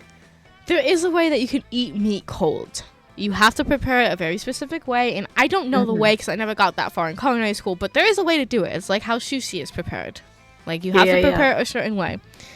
I have to go with Vera because I'm romancing her. And this is just objectively wrong. You don't char a steak, ever. Medium rare is the best way to have a steak. My love for Damien disagrees with you, but my support for you and your conquest for Vera supports you. Quite right, quite right. Someone turn off the heat. Get a frost wizard in here. Fetch me more blood from the blood bank. What the fuck? I'm not gonna eat a big chunk of raw meat. How am I supposed to ensure maximum suffering without fire? Oh darn. Guess I'm gonna have to enjoy this whole juicy steak by myself. Whatever. I'm gonna go burn down a burger joint and eat whatever survives the fire. Yeah. Good for you, Damien. Live your best life. Yeah. Vera slips you a thick stack of cash under the table. Unfortunately, she pays you in Vera bucks. More fortunately, your stack of Vera bucks is redeemable for 4.5 minutes of intimate eye contact. I couldn't handle that. Juicy. That is juicy. I was like, I could not handle that. Let's do another challenge. Challenge. Everybody chooses something bad. Say your choice out loud to the rest of the players before clicking. Something bad. Something bad. Something bad. Something bad, like moldy cheese. Like diarrhea? Okay. Is that your final answer? I guess so. Alright, moldy cheese and diarrhea. Player orders decided based on how much of our country needs a minister of... Select a thing. Well, we do have all those cheese vaults. I feel like Minister of Diarrhea, though, is just like the Food and Drug Administration. Right? If all of our food, we didn't have these food policies, we'd probably all be dying of diarrhea and dysentery. That's so fucking funny. Oh my god. That's honestly great. I honestly really love that. That's a great answer. Thank you. Wow. I have nothing to say to that. I mean, you never know. Minister of Moldy Cheese. It's To not secure the necessary. cheese vaults. It's really not necessary though. You never know. I mean, I was just flopping us back and forth over who goes first, so I really feel like you should go first again for that. I'm not even gonna lie. Okay. Yeah, Sounds good. I think you get that. I think you get that one. Thanks. Yeah, no problem. You stunned me there. That was really good. That was just That was really pure good. brain. Okay. I'm gonna go to the library Nice. because I gotta go visit the shop. I don't have any money. Why would I visit the shop? That's the real question. Let's face it, you're probably gonna end up losing your money in some stupid way. Why not spend it here first? It's called being smart. You're too No, poor for I everything. needed this. Needed I the needed mask. this. Yeah. Is that a bloody tampon?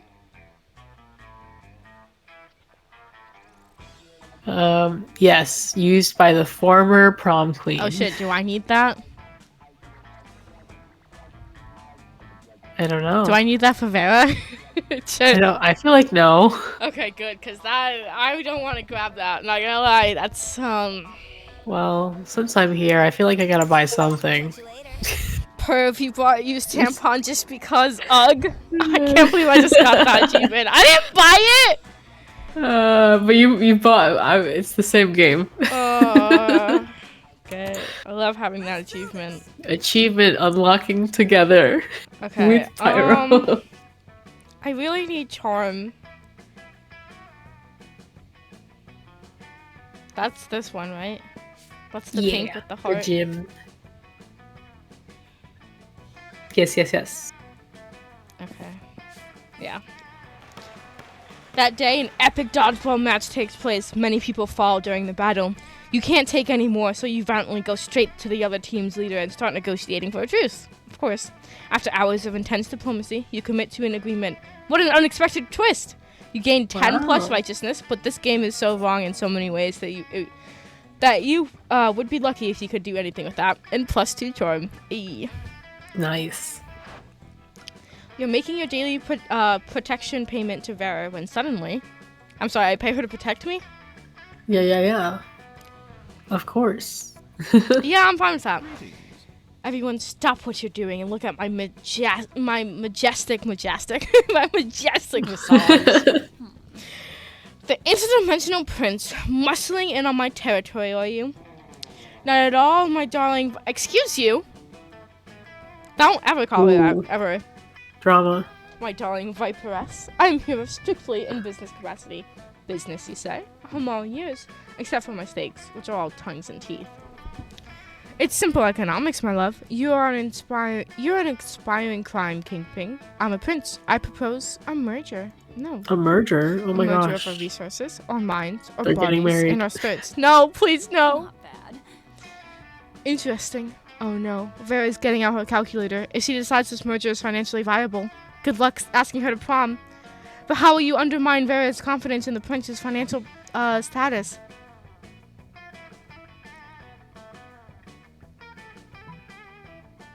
Oh no. Replace all his gold with fish.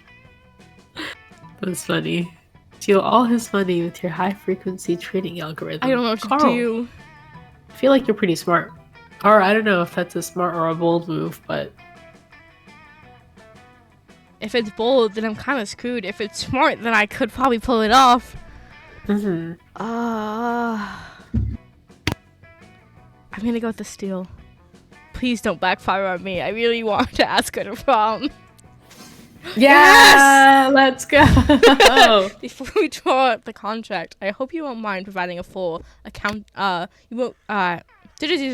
we draw up the contract, I hope you won't mind providing a full accounting of your assets. Of course not, my dear. As you can see from the spreadsheet, my entire kingdom is owned by someone named Carl? Let me see that.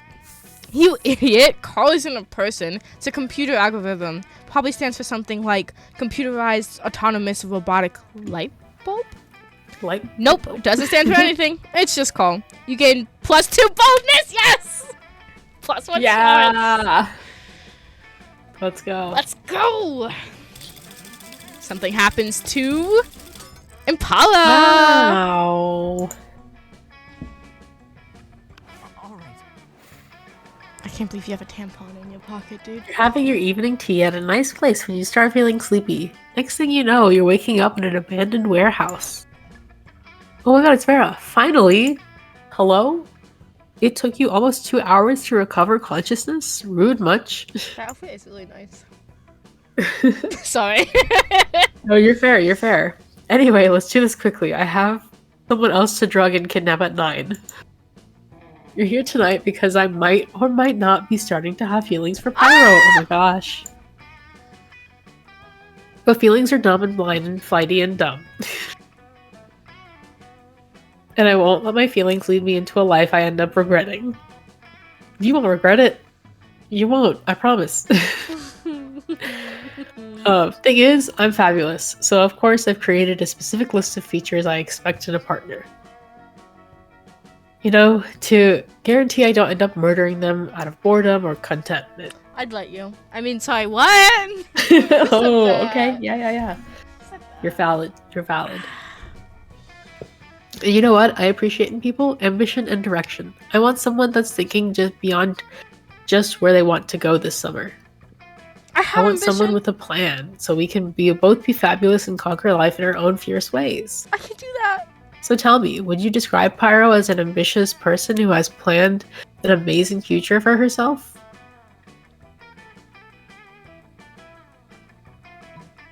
Alright.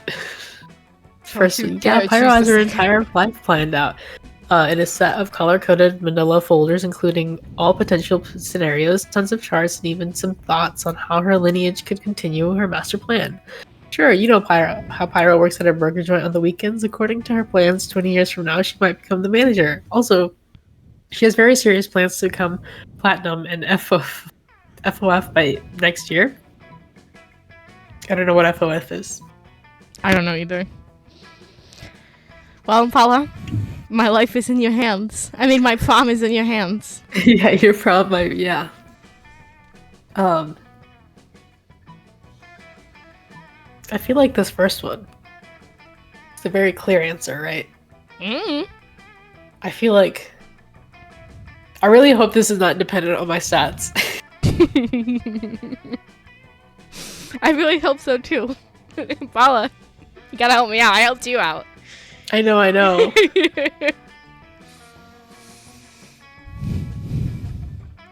But I feel like Vera would like this first answer, too. I'm going with it. Okay. Nice. Yes. Manila folders, charts, color-coded? Those are keywords to getting a lady excited. I like the blush. I like the art. Yeah, that's really cute. the blush. That's really cute. You're pretty sure they aren't, but sure. I wonder if she uses the same color codes that I use in my plans. I use a lot of teal. Who knows? Even our life master plans could merge. I'm looking forward to analyzing the degree of compatibility in our lineage plans. Aww. Look at me getting all romantic. Look at that. Vera sure has a unique sense of romanticism, but you're sure it will be good enough for Pyro. You gained 3 charm for your good deed. Hey, nice! Look at that! Nice. Let's trade places. Challenge. Everybody chooses a celebrity. Say your choice out loud to the rest of the players before clicking. When I rap, I love her so much. I have to pick Harry Styles. Okay. On my brain all the time. Player order is decided based on how likely it is that the selected celebrity is secretly a vigilante superhero. Start debating now. I don't know about vigilante superheroes. I don't know about that. No, I don't know either. But I feel like, well, honestly, the first thought was, well, Harry Styles does have he does disappear for periods of time. So it could be during those periods of time, just secretly fighting crime. My first but I thought... also... Yo, no, go ahead. No, go ahead. No, continue. No, go. No, I want to hear your first thought. Apples, kittens, pizza. Okay, my first thought was, well, Renee has had a really long career. She hasn't always been in the spotlight, so that could definitely help learn. And Broadway is tough, and that's what she was doing at first, was Broadway. You have to be really... I mean, I'm pretty sure they're both pretty fit people, so I don't know. That's fair. What else were you gonna say? My second thought was Harry did play that one character on Eternals in Marvel. That showed up for like how many minutes? Yeah, for like a minute, 30 seconds. I don't know, man. I think it was Thanos' brother that he played. I don't know. I didn't like Eternals. I didn't watch Eternals. I just saw pictures and videos and of it, and I was like, oh. I don't know. Playing a super hero for 2 minutes. Or super villain. I don't know. If he's Thanos' brother, that would make him evil. Yeah. I feel like that. I feel like, no offense, but I think that like kind of negates the vigilante Right. superhero. Right. Is Eros really Thanos' brother? Oh, let's see. Renee played. His half brother. Half brother. You never know. still, though. Renee played Yeah, no, that's Regina fair. George. She's super villainous, so that doesn't help. Her voice, though, she could Yeah. definitely be a singing vigilante. You know, like someone like Black Canary. Mm-hmm. I really just like Renee Rapp. That's fair. I should have chosen Maya Hawke though, because she does the strangest things, Mm-hmm. and that definitely would have helped. Mm-hmm. I don't We can think randomize it. I don't think either of them. Yeah, let's not. Why not? Yeah. All right, you go first Wow. again. Let's go. Week 3. Oh my gosh, are we already almost done? I know, we're almost done. Jesus. Okay, I either have to do it without the little I wish I could give you more money. penguin head.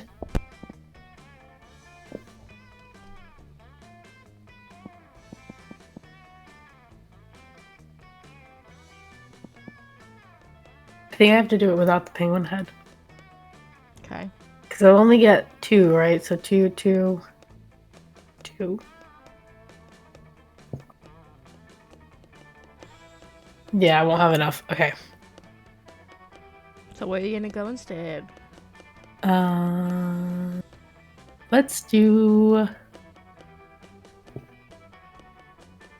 Let's boost my creativity. Just kidding. The shop is here right now, so I won't get anything. Maybe you're fun? Maybe my fun. Yeah, I think that'd be good. Hey. That day during recess, you start a half-hour rave that goes full crazy. You're casually chatting with Juan, the small magical Latino cat. You start telling him that hilarious story of what happened last summer at Monster Camp. You know which one? The one involving the beehive, the blow-up doll of the president, the penguin mask, and the mystery of the Goblin King. The penguin mask. I know. It's a polylore thing, and I don't know exactly what it is, but I know it's needed. Interesting. By the time you say where the Goblin King was, 100 people or so burst into hysterical laughter. You turn on a mobile app that captures all the laughter, and it turns into +2 fun. Hey. After your previous adventures, now corpses are an acceptable and quite hot fashion accessory. You've become a well-known trendsetter advocating for your beloved corpses. Life is now all fancy and busy. Luckily, you have your sexy secretary to help you with your new tasks. I'm married now. Mrs. Impala, we have a problem. If you had assumed your sexy secretary had to be female, then shame on you. No, of course not. A sexy It's okay. secretary can be a hunk of a man. Mm-hmm. It's true. It's true. Just because I don't like men doesn't mean they aren't sexy. It's true. It's been leaked that Vogue's next issue will include an article titled 10 Reasons Why Wearing a Corpse as a Fashion Accessory is Not Chic and Probably Also a Crime. I've also done some research and found the journalist. It's a bro called Fedora. What should we do, boss? As Vogue rules dictate, the only way to subdue a Vogue journalist is by out-journalizing them in a journalism duel to the death. Mm-hmm. Sometimes people need a little push in the right direction, kill his family, and send him their severed heads as a warning. Mm. I feel Now, like based that's on your very stats, bold. which one would you Yeah. choose? I think based on my stats, the first one. Mm-hmm. Actually,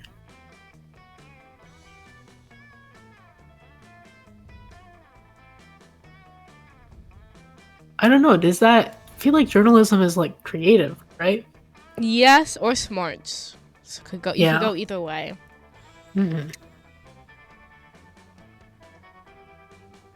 My first instinct is this one, but I think that's because I think I'm gonna go with this one. Okay. I think we're gonna risk it. All right. Risk it for the biscuit. Come on. Risk it for the biscuit. There Let's you go! go. Way to go, boss! Nothing like a friendly reminder to show people you care. Let me schedule the murder in your agenda.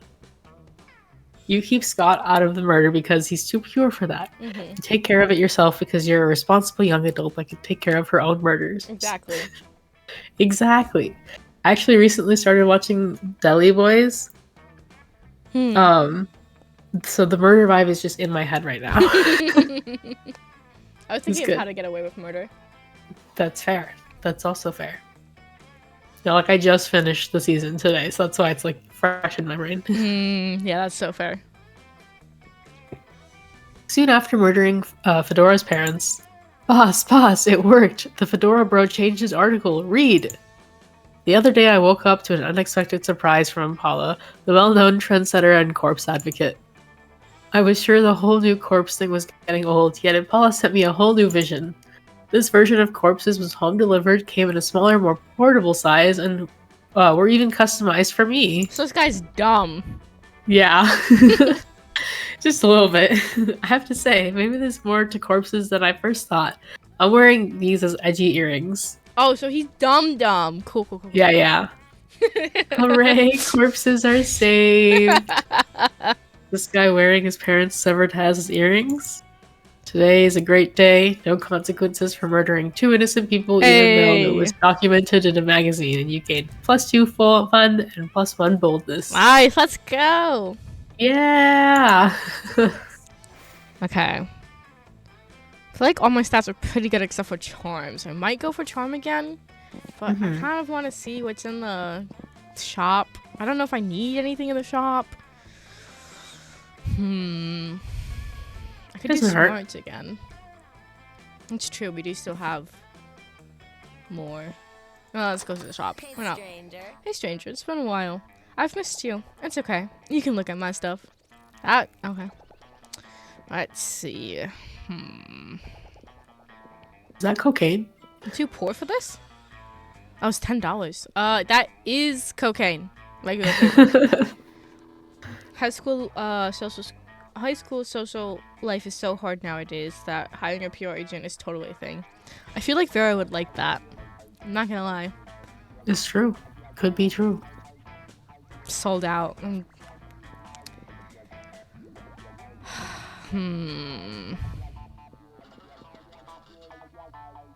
Oh, fuck it. Why not? Yeah. Oh, you got a heart. I knew it. I knew Vera would like it. I knew it! Yeah. Let's trade places. Cute. Challenge. Everybody chooses an object. Say your choice out loud to the rest of the players before clicking. A fish sharpener. Like a goldfish, like pencil sharpener. Interesting. Just looking around. A lint roller. The only reason that's sorry, say it again. It's a lint roller. Okay. Alright. The only reason I said the pencil sharpener was because I see it on my desk right now. Player orders decide based on how useful the selected object would be as you're only belonging on a desert island. Start debating now. Honestly, your pencil sharpener would come in a lot of handy. It'd be good for, you could sharpen sticks with it, and you can use the sticks for kindling and stuff. I know I'm giving you basically your own debate, but Yeah. a lint roller is not going to be that handy. A pencil sharpener, using it to sharpen sticks would be good, so you can have way to protect yourself, and using the shavings as flint as kindling for a fire starter. I will say, I think lint roller could be useful. I think in like I think it depends on the type of lint roller, because like if it's like it's one of those that has like the papers and stuff on it. Like, yes, once you're out of paper, you're out of paper, but like it would be good to get clean clothes, like Okay, so you clean went here. clean food. I was thinking of like the rollability part where you could use it as like a pulley system once that's done. Interesting. Like as a little like curve thing. Or like kind of like I as a wheel. guess. I should have said water bottle. I was like, no, I'm not gonna go for the But the what obvious I was gonna choice. say what happens when you're out of water, and then I was like, well, you can get just Like, you boil get more. one. Yeah, exactly. Especially if it's a good water bottle, you can like use it to, like not a plastic one. I almost forgot that I was going for Polly, and I clicked on Damien's table. Okay. You find Polly and Liam not eating as usual, because they're undead. The food in this cafeteria is really atrocious. It's hardly even worthy of my moment, Graham. What? I don't even eat the food. See, this is exactly what I mean. We can do so much better than these subpar culinary portions. Oh, I see what you mean. You mean the two of us should have a cook-off. What? No. Did you say something? I'm not listening because I'm so psyched about this cook-off. At no point did I agree to... I've got a huge advantage, though, because I've cooked so many drugs. Oh, you think you've got the advantage, huh? It's been alive for centuries of the culinary history. It's on. And the two of them dash into the kitchen, ignoring all the rules of law, school, and common decency as they commence cooking. The two celebrity chef judges appear to critique the challengers. I think they're both equally horrible, says the cruel British judge. Mist, what's up? I think they're both equally marvelous, says the overly nice British judge. We're playing Wow, I Monster can't Prom. believe we're in Great British Bake Off. Thank you. Both judges turn to you. What do you think, tiebreaker judge? Whose meal is truly the cat's pajamas? I mean, I have to pick Polly. Yeah, obviously. I have to pick Polly. Mhm. What? Unbelievable. It's not even food. What isn't even food? That pile of yarn you're knitting in that frying pan. That's clearly a set of pajamas for Cat. Oh, was it supposed to be food? Sorry, I forgot what we were doing. Yes, it was supposed to be food, and yours obviously isn't. Oh yeah? Then how come it won the food contest, huh? Well, because... Yeah, that's what I thought. Oh, I like his blushing face too. That's so cute. Yeah. All of their blushing faces. I'll catch you all later. I gotta go find a cat to put on these pajamas on. Later, you run into Polly again, and she lets you pet her kitty. If you know what we mean. Damn. Well, it means you get to pet the cat she put the pajamas on. What did you think it meant? Well, I got set up for that. I walked right into that. It's not even fair. Alright, let's go here. You arrive at your chosen table to find Miranda folding napkins at Vera. Do you want to know what this one is for, Vera? No. I'll take that as a yes. The rose-shaped napkin fold is for birthdays between the ages of 16 and 22. Miranda's hands move fast as lightning, turning the rose into a gorgeous white swan. By contrast, the swan folding is for first weddings, third weddings, and swan giveaways, of course.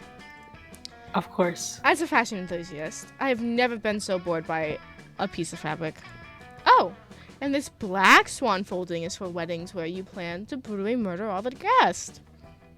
Ooh. I'll have to keep that in mind. Not very popular, the black swan folding. Okay, that's sort of cool, but I'm still aggressively uninterested. You happen to have some napkin folding skills yourself. Maybe you can spice up this interaction. Decide to show off your most impressive napkin fold. Oh god. If you fold the napkin like so, it creates a self-aware napkin whose sole purpose is to fold more napkins. This revealing snake fold is for when it is time to leave Vera alone and stop explaining. I have to do that one, right? Yeah, you have to. Well, that's quite a specific hold. Under what circumstances would one use... Oh, I see. Damn right, you see. And notice how my whole head is covered in withering snakes? So basically, just assume that Don't Talk to Vera About Napkins Time is all the time. It's a year-round festival. People the world over celebrate it by not folding napkins at me. Well, it's not a very elaborate napkin fold, is it? You explain that what your fold lacks in complexity, it makes up for with the 12 ounces of cobra venom, and it can spit at will. Damn. Oh, Right. Wow. Well, I see we subscribe to different schools of napkinry. I'll leave you to it then. The reward for running Miranda off is a one-on-one lunch with Farrah. You've never felt so alive. Eee!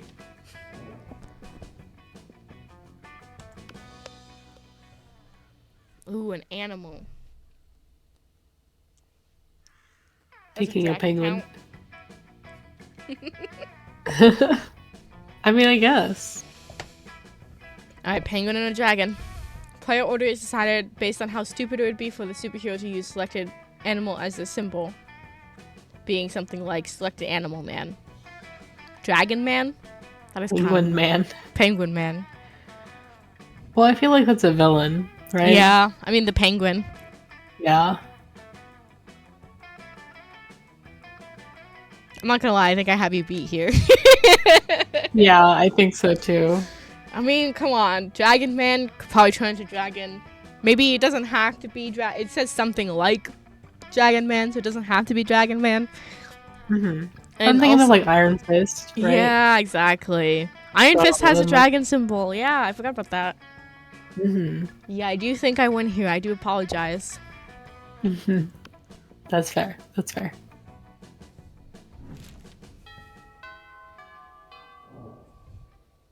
Let's do this. Let's do this. Okay. I still feel like I should get charm up. Oh, boldness. It is the very last one before, so Charm, right? I mean, everything else is pretty good. I 7 just 7. meant, like this is the last round before prom. Oh. I have no clue what to do then.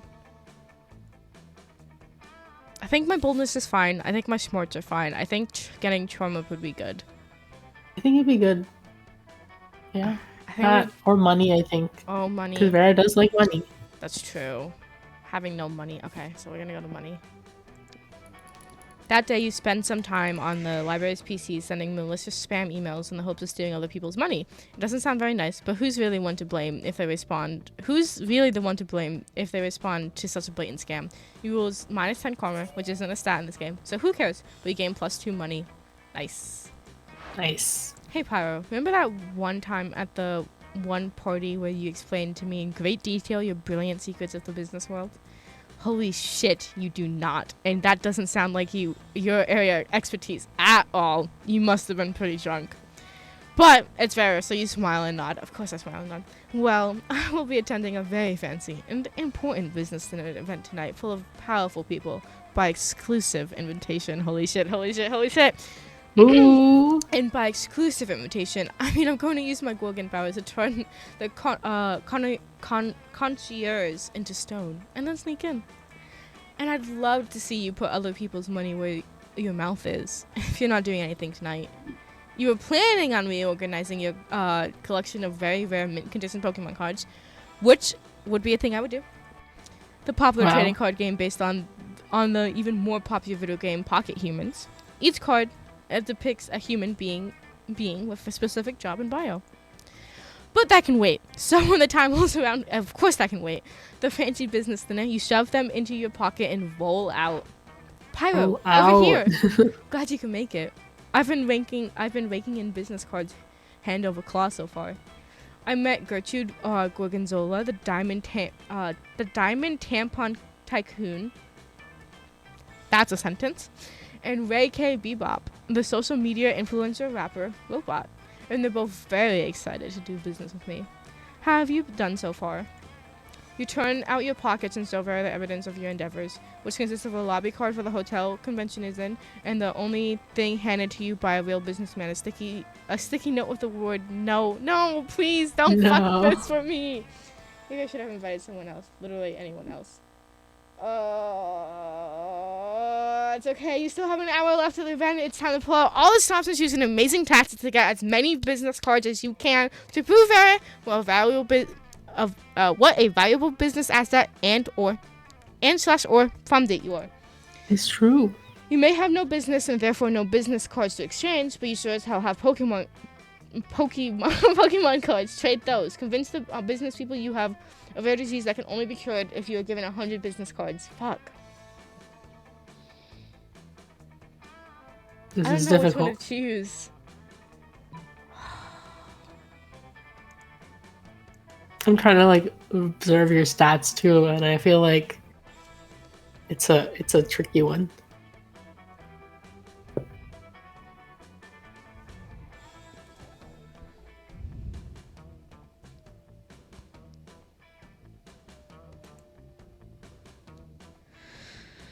Which one's calling to you, Pyro? I don't know.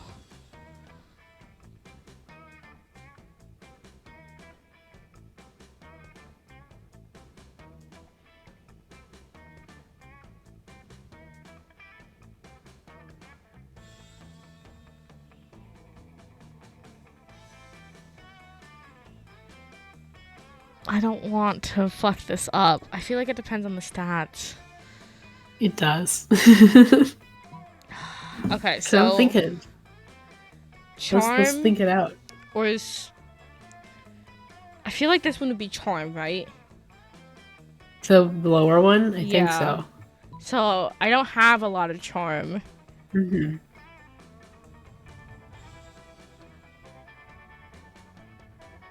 I feel like I think it's the first one's definitely not money, right? Yeah. So it's probably a stat that's not charm, which you're all higher in. So it's a pretty good gamble, I think. Oh, God. Alright. I just don't... My charm is so low. I should have done the charm.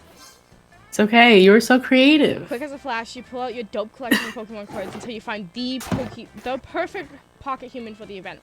Regina Schmidt, queen of networking. She's the owner of a plethora of businesses, as well as one of the 7 guardians of the stock market. It is incredibly rare against whoever possesses it, +7 in networking, which makes it super valuable. Suddenly you're being surrounded by businessmen, each thrusting his cards out to you in veritable orgy of potential business collaborations. Within minutes, you Wow. have so many business cards that you would need to be a tentacle monster in order to hold all of them. Damn, Pyro, you really know how to clean up, don't you? I think you have a business card from just about everyone here. Just then, 2 Wow. businessmen rush towards you so fast, cards extended, that they smash into each other and are both knocked out. I stand corrected. Ferris stoops down and collects the business cards from the unconscious men. You hand her the stack of cards you've procured, and the 2 of you link arms and walks away. Nice, let's Aw. go! Toss your Let's your card go. over your shoulder without even looking to see who may catch it. You no longer care about its fate. You have everything you've ever needed. A bunch of business cards, +2 boldness, +1 smarts, and the affection, Nice. or at the very least tolerance, of a good woman. Yes! Let's go. Let's go! All right. I think I'm gonna go get bold Yeah. real quick. Oh, look at that hairstyle! Actually, look at that. That's so cute. Yeah. That day you visit the bathrooms to take a number 2. Of course, as one does. Don't worry, there won't be an illustration of that specific moment. The thing is, you make one of the boldest decisions in your life. You don't put paper on the toilet seat before using it. Look at you, you crazy bastard. You gain +2 boldness and probably 1 staphylococcus with a slight chance of 1 STD. Thank you, thank you. Life is good. You're a successful trendsetter that has moved monster kind forward to a more corpse-friendly society. Or it would be good if you weren't about to crash into the 3 biggest enemies of progress and inclusiveness. Oh no. Oh, who's this? Are you carrying your corpse? What a lame loser. Corpses are dumb. We're taking your corpse so we can make fun of it. The bigots! Prepare to die. Oh my gosh. Hey, a corpse. Give it to me. I want its loot. Also, you're a monster, right? Prepare to die. The haters. Greetings, my love. Oh my Oh gosh. god, not this guy again. It's me, the interdimensional prince. I'm here in your dimension to marry some cute high schoolers. Oh no. That sounds problematic because you're not a high schooler. Yeah, it does. Oh, what's that you're carrying with you? Is it some kind of dry, skinny, funky smell high schooler? Can I marry it? That's And the interdimensional prince? That's kind of problematic, my guy. Let's settle with the creeps. Or whatever. This dude isn't good news for sure. This can't be good. You're surrounded by jerks. It's time to fight your corpse and for a more inclusive and corpse-friendly society. But how? No, you're woke enough to acknowledge your corpse doesn't need a night. Did they spell night wrong? Oh, No. a king. Knights, It's like knight, like knights in shining armor. Doesn't need But a knightness. boys- A knight, the a K- knightess. Oh, knightess The instead of kid- a knight. But the I and the N. Oh, they did spell knight wrong. Knightess in charming armor to protect it. It can protect itself. Love is always the answer, wink. Alright, so that one's charm. I don't know what the Right. top one is, but that one's definitely charm. And you Okay. have 9 in charm. Maybe if I know. the top one is boldness? I feel like it might be. I think you should do the Boldness. bottom one then. I think it's boldness or smarts, but I do think if that bottom one is charm, then I think you're right. Yeah. That one. Yeah, nice. Let's go. It's true. We're bigots, not because we avoid critical thinking and would never listen to other people's opinions. It's because we don't have love in our lives. Yes, it's the same for me. I prey on monsters, not because I have a very narrow-minded and unhealthy way to cope with the disappearance of my brother or my dark and scarred backstory. It's because I don't have love in my life either. Interesting. And I actually never said anything against this corpse. I'm quite excited about the possibility of marrying it. I'm all in That's for love.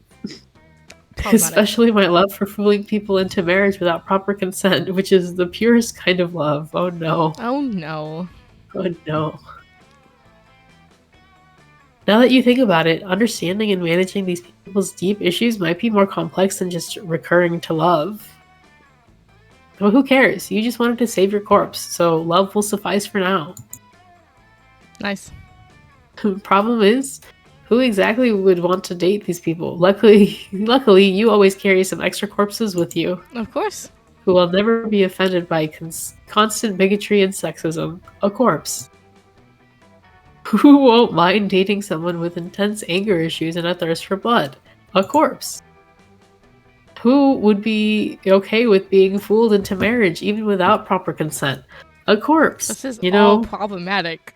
Not it's wrong, so but problematic. all Yeah. problematic. But anytime now I'm thinking about it and it's giving like anytime I say corpse, I'm thinking, and especially in this context, I'm thinking of corpse husband. It's I so was thinking funny. that too. When you Yeah. said, when you kept on saying it, I was like, huh, I know someone Yeah. named Corpse, so I don't know. But like, Yeah. But you know, like Yeah. of the concept. The concept of corpse husband. Oh, and so you give the corpses to all of them. You can feel the weight of how strong all of this is, but meh. At least they'll leave you alone until they grow tired of their corpses, which probably won't be ideal love partners. Necrophilia. You're again man. alone with your corpse. You ask yourself, is it really that bad dating a corpse? Spoiler alert, it is. But you're starting to form a really nice bond with your corpse. You feel you have a very special connection. Paula, no. Is this what some might call love? Paula, no. Or is it just you hallucinating due to continuous inhalation of the many unhealthy fumes the corpse is releasing as it slowly decomposes? It's definitely that one. Yeah, I think so too. It's hard to tell. The only thing you know is that you gain 2 fun and 1 charm. Hey, let's go. Yeah, The let's monster go. prom jar is near. Vera, Who are you asking to prom? I mean, I have to ask Polly. It's party time. Yes. Let's do this. you finally pluck up your courage to ask your beloved to go to the monster prom with you. You're asking me to go to prom with you? What a shortcut to late. No! No. No. Prom with you? No. No. This is so sad. All right. I didn't get her. No, this is so I'm sad. dead. This is truly an F. I think I'm dead. That sucked. No, it's okay. You just have to try again. I'll try again. You finally pluck up your courage to ask your beloved to go to the monster prom with you. Yes. Wow! It'll I'm be so epic, happy boo. for you. Shit will get pretty wild pretty soon. Only one thing if I were you, I'd get a good life. I'd get some good life insurance, I'm so just in happy case. for you. Let's party till dawn, honey. It's so great. Wow! I didn't need the penguin head. That's amazing. I'm so Thanks. happy for you and Paul. Thanks, Pyro. I'm so sorry. Okay. Eat some good old ayahuasca cupcakes. Make sure the date would be as crazy as possible. Then you spent all night dancing at prom. That's what you thought you did. In reality, you were in the middle of the desert dancing with 3 wizard hobos, a guy stuffed in an animal costume, and the incarnation of an ancient god. Still the best night ever.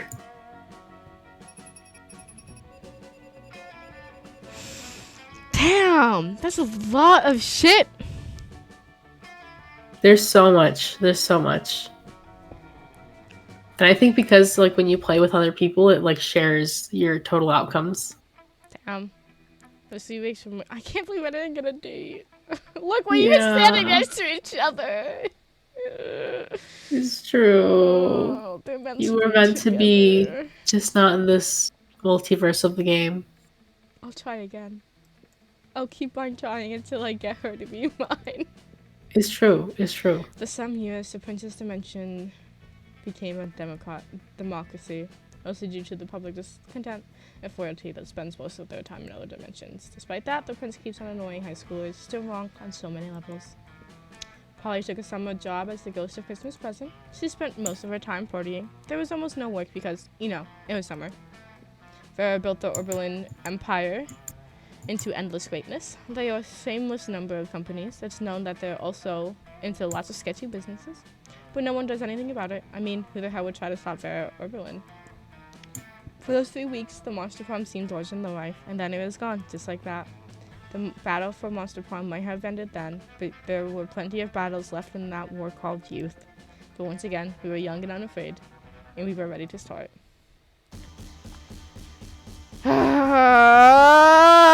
I'm so sad. It's Look so at sad. her. It's true.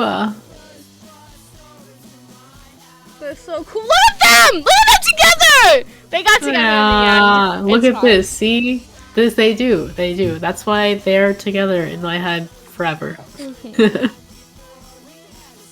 Well, thank you, Paula, for playing with me. I really Yeah.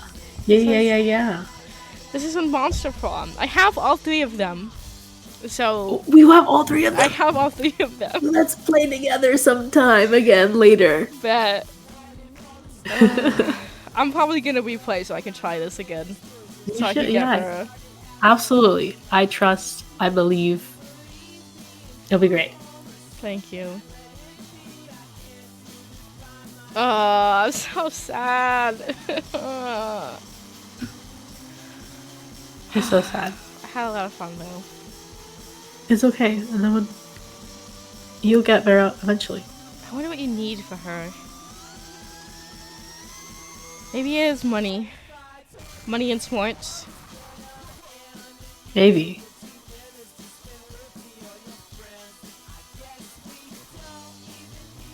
Oh, look at Polly and Oz. Stop, that's adorable. Look at that. Aw, look at that!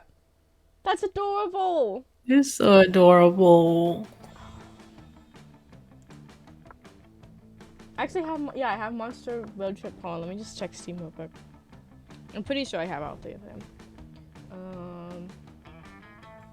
Where's M? Yep, Monster Prom, Monster Prom 2, Monster Camp, and Monster Prom 3, Monster Road Trip. Yeah. I'm gonna play this again. I wanna get. Play it again. I wanna get her. I wanna get her now. I have to get I her. believe. I would love to play with you, but I must You have to leave go. now. I understand. I appreciate you joining. I really had a lot of fun. Yeah, super fun, super fun. We'll play again, and then I will actively go for Damien that time. Bet. I don't know who we'll go for next. The good Alright. vibes.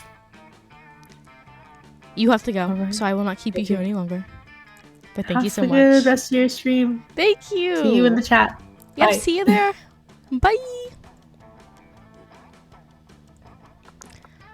Alright, guys. We're gonna try this one more time. Because I need her. Do I? I don't think I have the DLC. We'll do first term. And yeah, we'll do the full game. Spooky High School.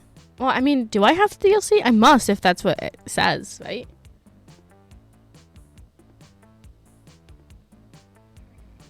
Well, let me just check. Monster Prom is up here somewhere right here. I do have the DLC. I didn't know I had the DLC. Interesting.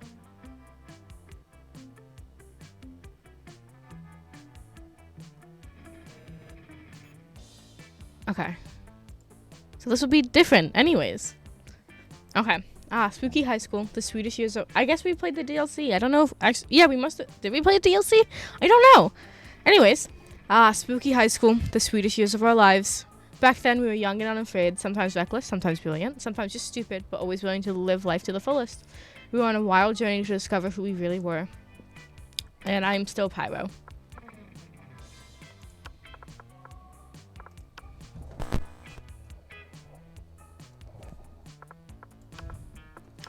And I will still use she. Okay, I'm gonna skip this a bit. 6 weeks were left. Oh, that's a lot more. Miranda, Damien, Scott, Liam, Yay! Polly, What? and Vera. I'm going for Vera. It was clear it had to be one of them, but who? We only had 6 weeks to choose. But as I already said, we were young, unafraid, and ready to start. And I'm going for Vera. I'm gonna get her. It's happening. Here's the quiz again. We're still gonna do it.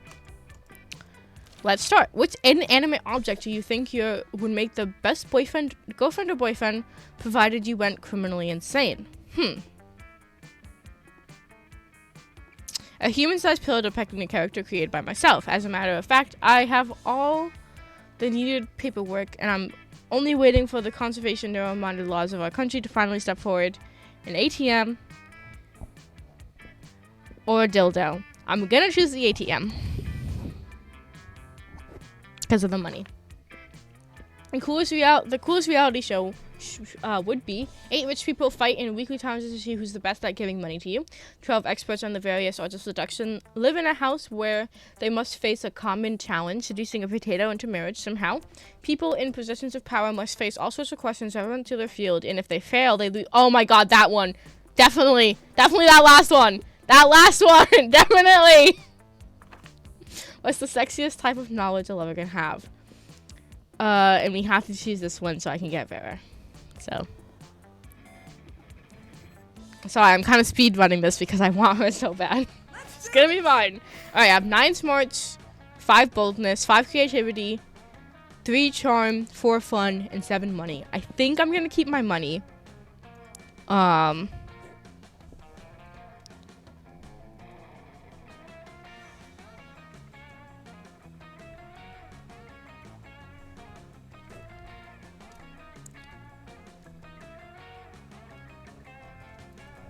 We have 6 weeks.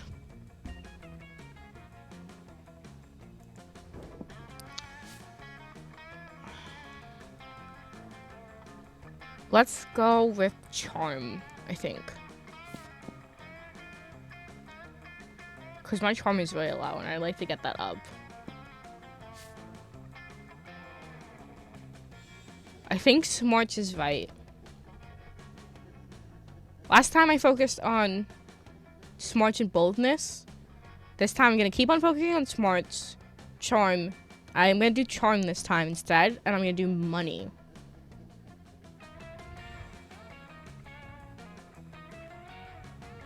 So I think I'll do that. So we'll do, since my charm is so low, we'll do charm first. The day of epic dodgeball match takes place. Oops. Oop, hold on, give me 1 second. I just got a Discord notification.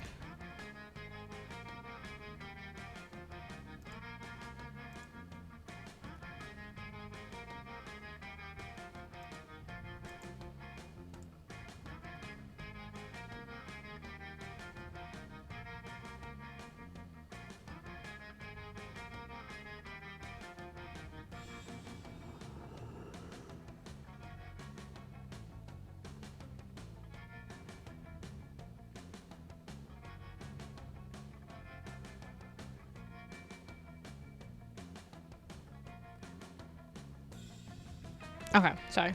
I was reading Discord. Okay, that day an epic dodgeball match takes place. Everything seems lost, but you deliver an inspirational speech that fuels your team spirit, leading to a spectacular comeback. You clear your natural-born leader. You gain +2 charm. You see Miranda and Vera chatting away, their eyes gleaming the gleam of the scheming. Alright, we know this one. Greetings, fellow classmate. Funded by the royal family, and to get richer off of it. I think our business won't be failing because the serfs are simply not high enough quality. Serfs need to have more enthusiasm for their jobs. We need to recruit from the right locations. Don't be absurd. If there's one thing being royalty has taught me, and there's definitely more than one, it's that you can trick anyone into doing anything as long as you can give them the right incentives. But why not start with the easily manipulated into the first place? Pyro, what do you think? We all know who's right. Not bad. Ooh, I really like her voice actress. I don't know who does the voice lines. I know it's only a couple of voice lines, but I really like it. Ooh, I like that quite a bit. Excuse me, but if we were to, if there were conventions for daddies, again, we know that's not, Jesus. How does this sound? Free lifetime of submission, dirty talk guaranteed, just code, come as you are. Vera, with the help of a confused Miranda, goes to the next level daddy convention in town. The next time you see Vera and Miranda, they seem to be much, much happier. Yes, we know that one. Am I going a little bit fast? Yes. I want this so bad, you guys. You don't understand. +2 money, yes. And +1 smarts. Nice. Week 1, noon. Let's do this. Let's see. We arrive at Polly and Vera's table to find them eating. Wait, both of them? Again, we know this one. So I am gonna skip this one. I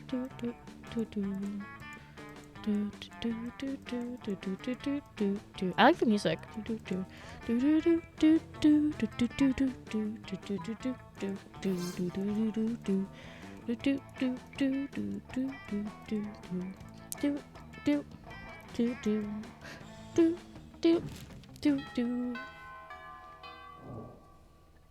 Alright, Let's do this. let's go for charm again.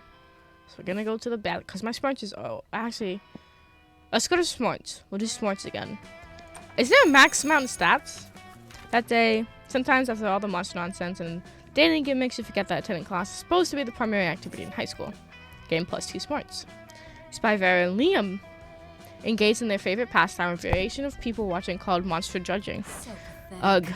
Do you see what she's wearing? Newsflash. Lime green rubber boots do not go with chupacabra. So At least she made a choice.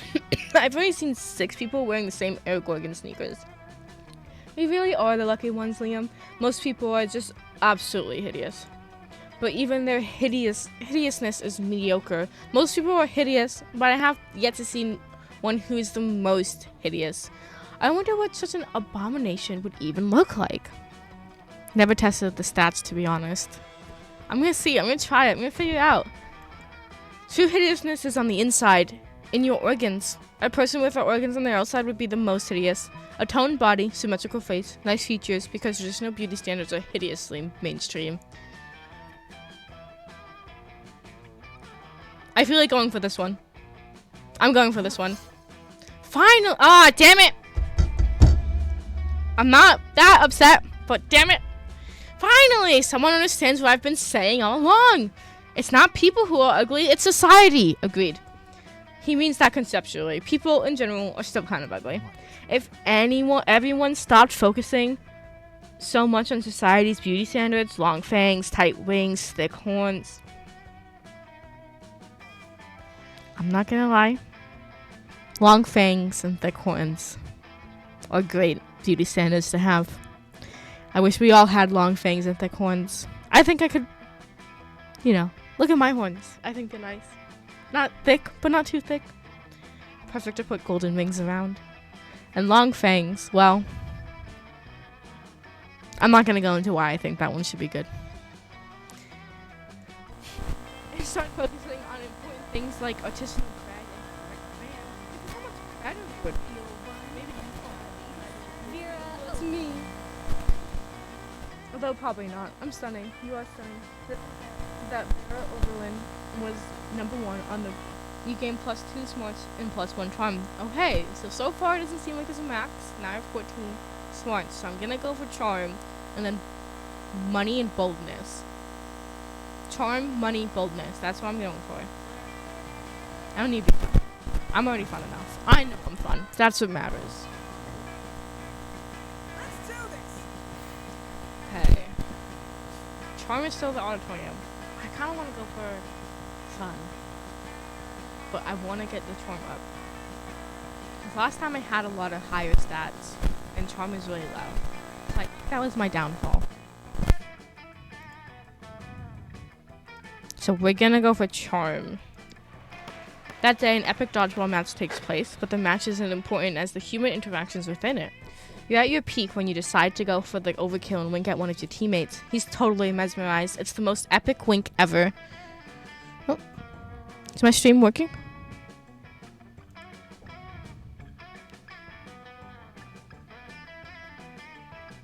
Can you guys still hear me?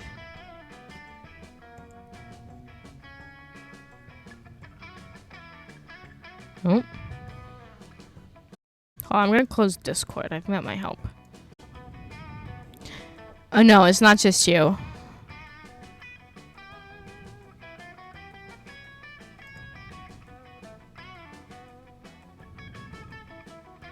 Give me a second. I think my computer's trying to do too many things, so.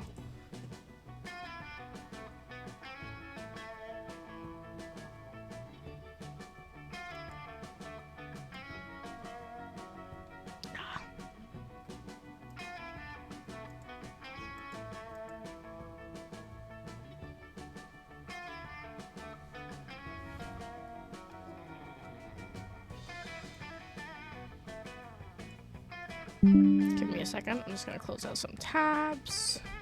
Okay, loading now. Audio issue. Fixed itself? Perfect. We love that. Okay, my computer is trying to do too many things. I closed out some tabs. Hopefully that's gonna help. Okay. So no more Discord. He's totally mesmerized. It's the most epic win ever. Damn. You know how to win over people's hearts. You gain +2 charm. Let's go. Later, you hear Vera and Liam, again, in a heated conversation which seems to contain some pretty sexually explicit language. So naturally, you eavesdrop, obviously. Speaking as a male, I can say that even I grow weary of the infantilizing monotony of the male gaze. Thank you. See, I want to advocate for the Gorgon gaze instead. But that would just turn people rock hard. That's not an erection joke. People would die. Personally, I think hentai is the source of the problem. It's so unrealistic. Hello, I'm not a 2D drawing. I'm a real vampire. I know. Even I can't keep up with the standards hentai is setting. What, am I supposed to just grow a dick during sex? And all the women are drawn exactly the same. There's even less body type diversity than at this school. Plus, I don't think anyone in real life has ever willingly addressed a tentacle as senpai. And what's with all the tentacles anyway? Because half the studio heads are krakens, Liam. Oh, that would make sense. And no tea, no shade to the women who do enjoy tentacle porn. I know at least 3 of my snakes do, but I won't out them. But I do think there should be more a diverse offering for those of us who'd like something less cephalous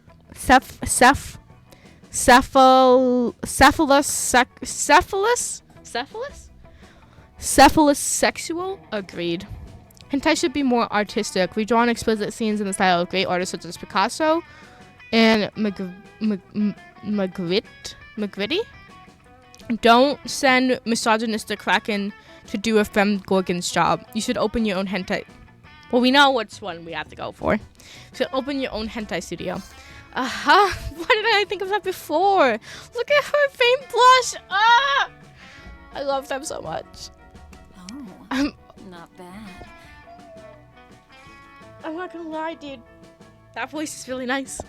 I'm always trying to monetize my hobbies, and I am partial to my superior aesthetic, and I like sex. The hentai industry needs more strong female perspectiveness. Shatter through that freaky glass ceiling. Yes, it could feature stories about 3-dimensional women with lofty and exciting career aspirations having mind-shatteringly hot sex. We can call it Vera animation. That has been. The tagline can be an Orwellian overhaul of over-objectifying awful. A fawful. The two hurry off the continued development of their hentai studio, thus improving pornography forever. Hooray, you gained +2 smarts, +1 money as a token of your gratitude. Nice! Alright, so I really do have to get trauma up there. Let's do this. Hee hee.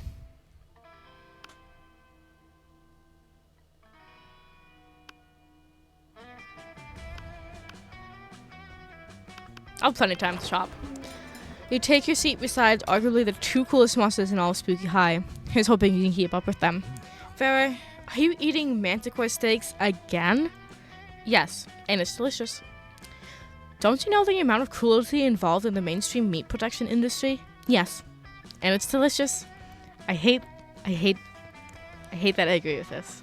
I hate that I agree that it's delicious. Meat is delicious.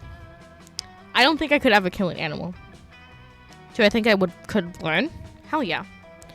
I do think that people that kill their own animals should be allowed to eat them. I do think the cruelty in the meat production industry is awful and needs to be fixed. I still like meat though. Besides, Liam, you're a vampire. Don't you only consume things that are dead? Well, yes, I suppose, but it's always ethically sourced, organic, free-ranged, and human. The human population has control, and eating them is the most environmentally responsible thing to do. Listen, Liam, I happen to have a personal feud with every single animal I eat. I make sure to meet all of them first, and ensure I devour only the ones I hate the most. It makes it extra tasty. Well, then, surely you can inflict such pain without going through the cruel meat industry and supporting factory farming. Isn't home cruelty better anyways? You may actually have a point there, and if I get my hand in the pot, I can inflict even more effective and specific pain. I bet there's a way to make money off of this too. Hang on, somehow I've ended up arguing against my own interests here. Liam, do you want to find innovative and creative ways to move society forward, or do you want to oppose cruelty like every other weak mainstream loser? You can actually hear Liam's brain shaking as he struggles between his desire to be perceived as ethical, and his desire to be perceived as creative. Maybe you can step in and help out. The animals you kill may lose their lives, but what about their afterlives? Instead of letting their spirits go to waste as the byproduct of the meat industry, let's serve their eternal souls as a side dish. Damn! Liam, animals are already suffering from ignorance. If Vera wanted to increase their pain, the best we can do is teach them the concept of death so they really fear their fate. Let's educate cattle on metaphysics. I don't know which one to choose here.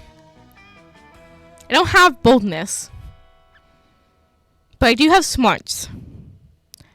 I feel like either of these is fine. I don't agree with this one. I also don't agree with this one. I don't know which one will help me here. I think this one will give me Vera. I think this one will give me Liam.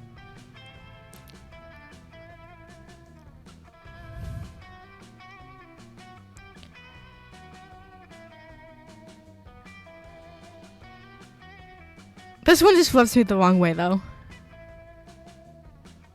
So I'm gonna go with this one. Yeah, I knew it. Perfect. I knew there was a way to monetize, and it keeps animals from ever gaining an eternal resting place. What the hell is it with Vera and animals? Agreed. But now the cruelty extended even beyond their deaths. Hell yeah, it is. Thank you for getting the ball rolling on this excellent scheme, Liam. And thank you, Pyro, for nailing down the specifics. Neither of you get royalties, though. Fuck. God damn it. That being said, I will get you a double scoop of Rocky Road Soul with sprinkles on top. Yum. Maybe? You don't know. You've never eaten soul before. But it sure is delicious getting Vera's approval. Agreed. Week 2. Let's do this. Okay. Well, I can't go to the charm, so let us do... I have pretty good money. Let's do... boldness. I like being bold. The day you skip class and just hang out in the bathrooms because you respect no authority. I guess some people just want to watch the world burn. By skipping class and hanging out in the bathrooms, you give +0 skits, but you gain 2 boldness. You see Vera at the mirror attempting to tame her hair with a cattle prod. Ugh. I'm having the absolute worst hair day. In biology, my stakes murdered the gremlin sitting next to me, was totally messed up my bun. I didn't even want to murder him yet. You know, having my scalp covered in live venomous snakes can be a real pain in the neck sometimes. Literally. Sometimes they bite my neck. My hair care routine is even more diplomatic than cosmetic. I have to broker a peace treaty every morning just so my hair won't have a part in it. You know, I'm gorgeous and rich and better than basically everyone, but my life is literally the worst. It's all because of my vicious reptilian hair. Vera's acting all tough and aloof. But you didn't survive to your senior year at Spooky High School without learning to recognize when a Gorgon is fishing for a compliment. Maybe you can give her a brilliant hair care tip, or at least make her feel better about having snakes for hair. Let's see, if you're having trouble taming your hair, I've got a flute that might do the trick. Why don't I come over to your place and charm them sometime? My charm is only 8. Oh, come on. There's worse animals you could have for hair. What about squirrels? This could do good for boldness. I don't know about this one. I feel like I should go for the top one. Let me go with the top one. If it fucks me over, it fucks me over. You have a lot of time. Oh, nice! Let's go! You know, that's not the worst idea I've ever heard. You can come over and try to work your magic. And if it doesn't work, my stakes can just kill you. Well, I'd let you. They're usually a lot calmer right after they do a murder. So, see you after school. In Vera's house. Only a slight chance of horrible death. Score! You gain +2 fun and +1 boldness. Nice! It all works out in the end. Week 3, morning. Let's do this. Let's do this. We'll do charm again because I really want to get that up. A day in epic dodgeball. Amidst the battle, you spot a fellow player that seems utterly discouraged. She thinks she's not worth anything at dodgeball, and she attempts to throw a ball at herself. You explain to her the many ways you think she's unique and wonderful, and while also defending the many pleasures in life. With your help, she's capable of finding reasons to keep playing and gains a sense of self-worth.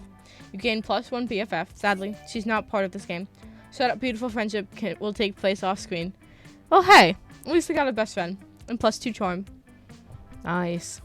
Afterwards, you discover you've been poisoned, and only Vera has the antidote. She does this all the time. It's how she invites you to hang out. Hey there. There you are. Thank you so much for coming. I'm embarking on a new criminal enterprise, and I need a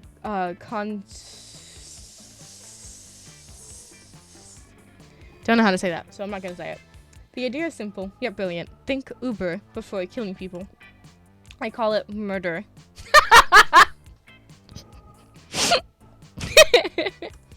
But it turns out the market is flooded with assassination apps, and blood. I need a way to get ahead of the pack, and since you're such a good advisor, viral marketing literally tailor high contagious a virus to make people love murder. Differentiate yourself by being the only service that offers free-range organic murderers. I feel like this one is smarts.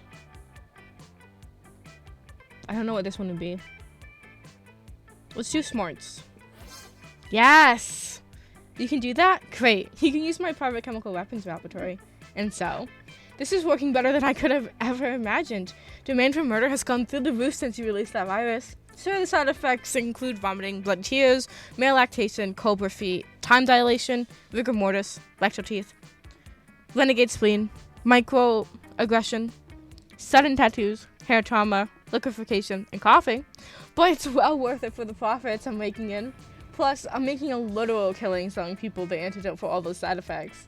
It's not an actual antidote, though. It's actually just a heroin. Same difference. Did you know they used to give heroin to babies as a cost suppressant? Yeah, the real world is exactly as immoral as this video game. But whatever, you gain +2 creativity and +1 money. Let's fucking go. I'm rocking this, guys. I'm going to get her to love me. I kind of want to go to the shop just to see what's there. But I haven't had an interaction with Scott yet, so I kind of want to do this. I'll go to the shop later tonight. Watching Vera eat is usually pretty disturbing, but snakes eat at the same time she does.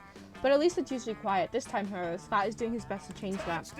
Go lefty, gobble that mouse. No, watch out for the wiggles coming in from behind. Use that tongue. Go. Ugh, he does this every week or so. Whenever my snakes need a meal, he seems to think snake eating contests are a competitive sport. Also, I don't think he realizes that an actual snake eating contest would probably involve people eating snakes. I tried charging him for tickets to get him to stop, but he actually pays to do this. He keeps track of each snake's statistics on a little index card. He's even given them names. Go Sliver! Go Bendy! Go Sanchez! Go Snake! Those aren't their names. God, no matter how much he pays for the tickets, it isn't enough. This seems like a really tense situation. You resolve it in the only way you know how, by opening your mouth and yelling, snake, eat that food and stay awake. Boring! This is nothing compared to Earthworm eating contest. This will probably, I'm gonna do that one. What? There's a more exciting sport than snake eating contest? You gotta tell me about it. Oh, yeah, earthworm eating contests are literally crawling with suspense. Ching. And even better, they're going on all the time with thousands of players in each game. Thousands? Where's the game? Where do I go? Anywhere there's dirt. Anywhere? There's dirt in so many places. So many places that aren't here. Get going. Sports that game or whatever. I will, Vera. I will. I swear, one of these days he's going to decide choking on his food is a sport and die. Well, you hope Scott doesn't actually die. The main thing on your mind right now is how Vera's smiling at you. I'm going to get her, guys. I'll do it. Let's do this. Let's do this. Charm is pretty good.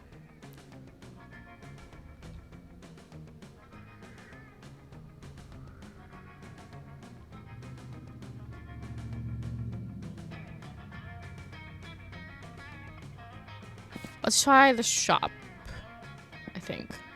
Go to the bathrooms. Show me that money. Good old Prom. What's going on today? These are events. I did see this event technically. I do think Vera likes this. Because then I'll lose money.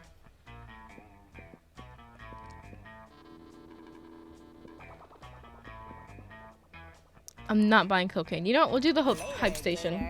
I like it. I like the PR agent. Week 4.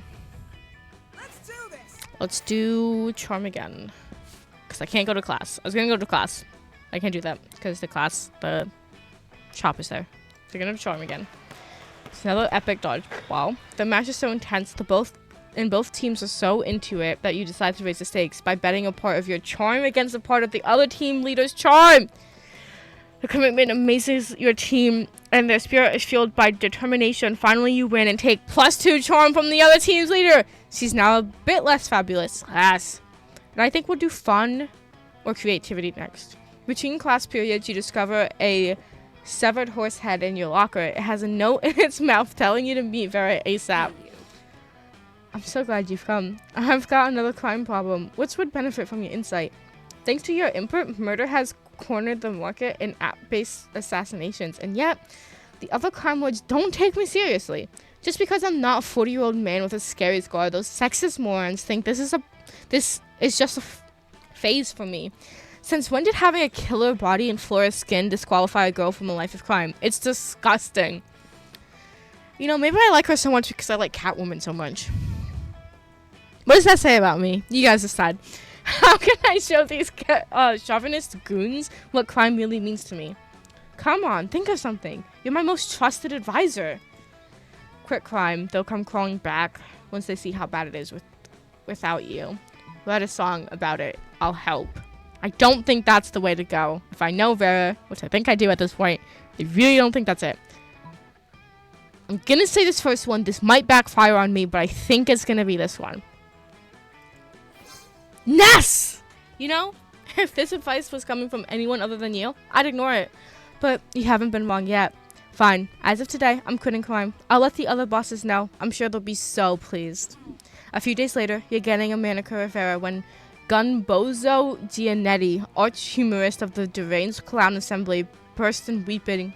Well, either he's weeping or he's got a sad face painted on his regular face. It's hard to tell with clowns. What are you doing here, Bozo? Didn't they tell you I quit crime? Gumbozo makes a series of gestures, honks, and quacks. Clownness. Luckily, Vera is fluent. Of course she is. Because she's smart. And pretty.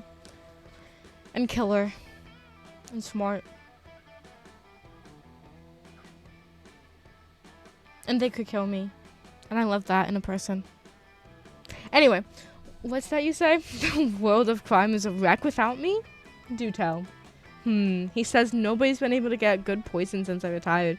Everyone's money is frightfully unlaundered. Plus, half the bosses are dead because the letters I sent out announcing my sabbatical were full of vicious fungal spores. Well, I had no idea you were all so miserable without me. You can tell the bosses I'm back in the game. Let's fucking go. Gunbozo leaps... Oh, it's Gunbozo. Did I say that before?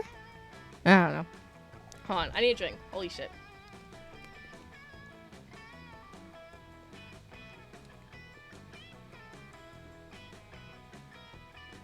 Whew, okay. Gunbozo leaps up in the air and clicks the heels off his enormous red shoes. I love you too, Bozo. We'll have a gang war to celebrate. See you on the battlefield. Gunbozo runs out of the nail salon and piles into his tiny car with his 20 closest friends. Vera looks at you dumbstruck. I must say, I never thought this would work. You truly are a loyal advisor. Oh, if only you could be more than just an advisor, but you can't risk sharing your true feelings. Better just take 2 plus smarts and 1 plus money and move on. Damn, look at my smarts! 18! Let's go! Let's do this. I feel like this is gonna be the napkin folding one again.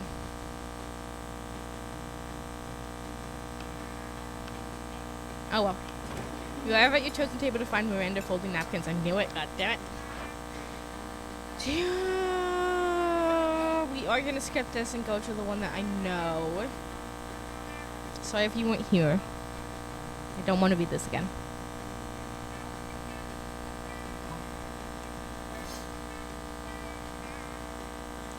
Oh, that's my mic. Give me a second. Hold on. I need to get a new mic. Is that better?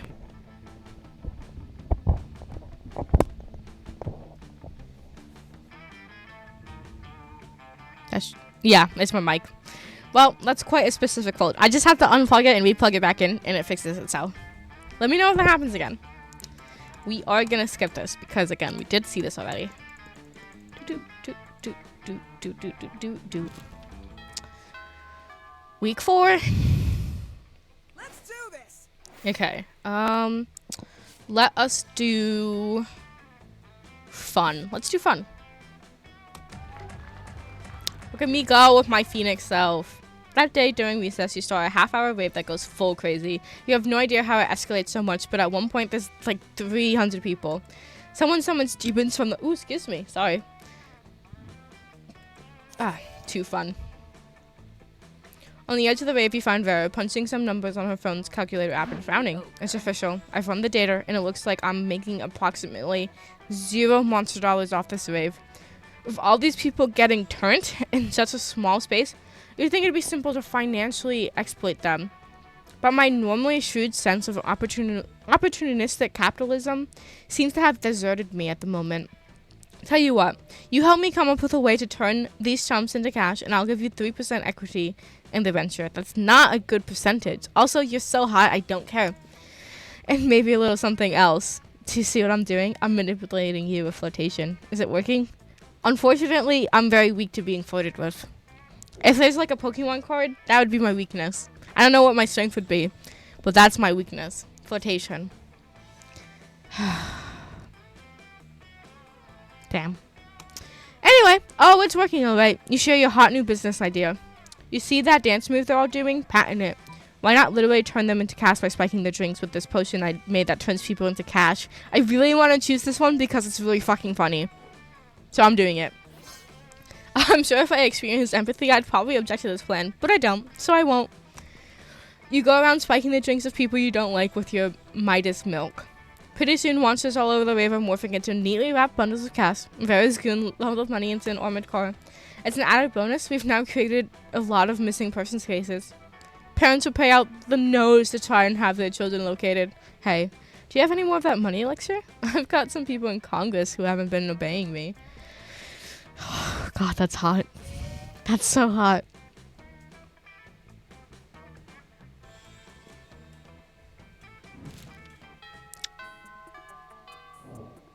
I like strong, powerful women. What can I say? Let's see. What have we not done yet? We haven't done the auditorium.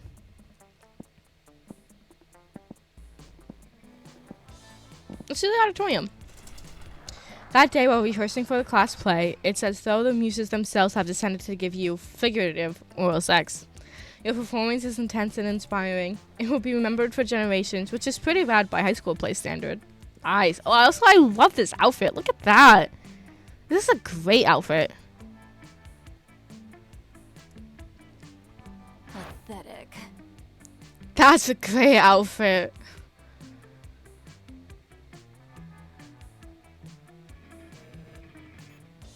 God damn, I signed up for this play because I knew I could fill out these costumes like a goddess. Yes. But now I'm starting to think I might actually hate acting, which is weird because I love lying. Then that's your fucking problem, Vera. You shouldn't be lying. You should be living truthfully under imaginary circumstances. Duh. What? You think I don't know about acting? I have hidden depths, you know. My life isn't all punching and arson. It's just mostly those things. Look, you're an assassin, right? You just need to think of the best reason to assassinate someone. Oh, you know exactly what that is. No reason at all. Everyone is wrong and deserves to die because nobody's paying you not to. There we go. So you're saying all this time I've been focusing on converting living people into customers when instead I could be converting non-customers into dead people? I must say, there's a sort of elegance to it. Wait, people will pay you not to kill them? Dude, I should either be getting paid a lot more money or killing a lot more people. Either way, either one's a win for me. As for you, Vera, all you have to do is pretend each of your victims in the play is somebody who owes you money. Oh, that's all? That's easy. They all probably do. Remind me, am I supposed to use fake knives for the killing or real ones? Whatever help you get into character, darling. Damn, Damien has secret skill sets of the arts? Wild. You seem to have really helped Vera in finding her true passion for acting. Or at least for killing. Not that she really needed help with that anyway. But you still gain 2 plus creativity and 1 plus smarts. Let's fucking go. Week 5. Let's do this. We all know where I'm going. Ew, why is he here? Like, why? You find Vera sitting in front of a pile of money instead of food, as usual. Damien comes over and drops his own money pile on the table. Also some organs. Not bad. But I prefer to exert a little less effort for my income. A suggested swamp creature slumps over to the table and adds some money onto Vera's pile. Income? You mean this stuff? This is what people throw at me to get me to stop punching them. And this is what people throw at me to keep me from revealing what kind of porn they're into. But I agree, the money is only secondary. The frowns on their faces are their own reward. Still, I'm always looking to improve efficiency. Have you tried developing business contracts in hell? Your victims will be even more terrified if they know death won't save them. Yeah, but that doesn't work on the undead. For those, you need a priest. A priest?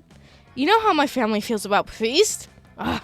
I'm sick of terrorizing people one at a time. There's gotta be a way to terrorize everybody in the cafeteria at once. And make money at the same time. I'm sure there is. That is, after all, the essence of capitalism. Of course.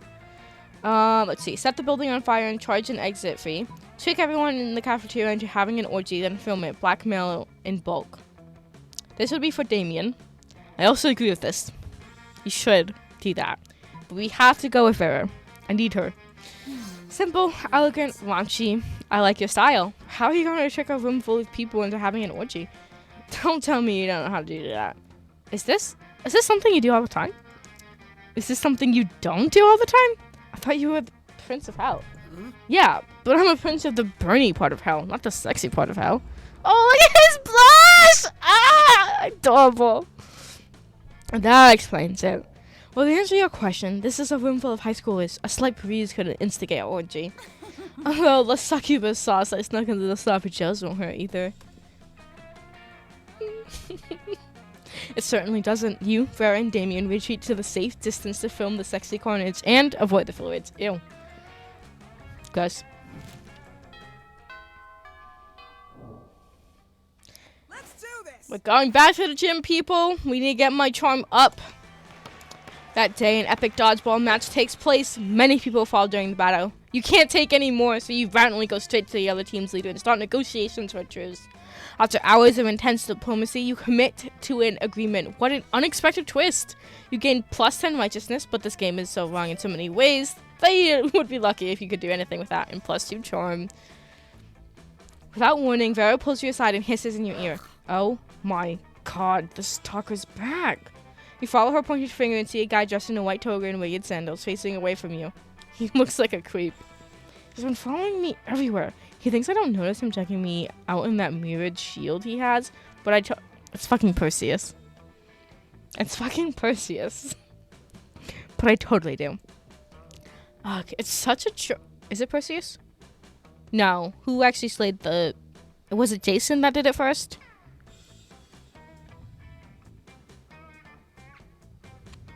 I thought Perseus because of Percy Jackson. Was it actually Jason? It wasn't Hercules. No, I think it was Perseus. It doesn't matter. Ugh, it's such a chore being this beautiful all the time. How am I ever going to get rid of him?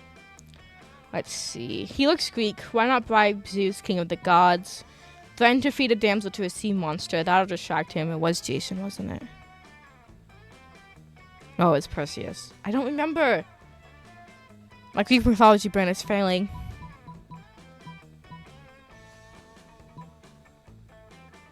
I actually don't know what either of these would do. I feel like I have good stats for either of these. But I don't think Vera would want to lose money. So we're gonna do this one. Ah, yes, finally useful. All those damsels my henchmen have been kidnapping. And also the sea monster I found sobbing online. Vera mutters a few words into her collar. And minutes later, a high-pitched cry for help can be heard outside, followed by the gnashing of a sea monster's teeth and the screams of students. Sound like Vera dropped the sea monster in the pool again. The creep in the toga immediately springs into action, shouting, "I'll save you, milady!" as he sprints outside. He won't, you know. I don't buy half-assed sea monsters. What a sleaze bag, though, honestly. You spend the rest of the period with Vera and pick up some good tips for buying the right sea monsters. You gain plus 2 smarts and plus 1 boldness.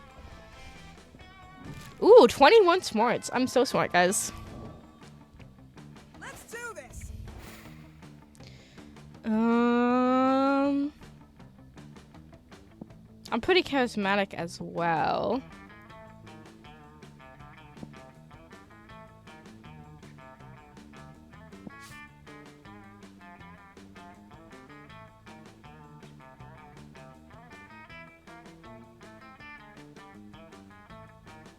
You know, let's go be bold. That day you skipped class intending to spend the term in the bathrooms. But you encountered 3 wild hyenas on the way there. Who the fuck runs security here? Anyway, you subdue them with the help of your hair gum.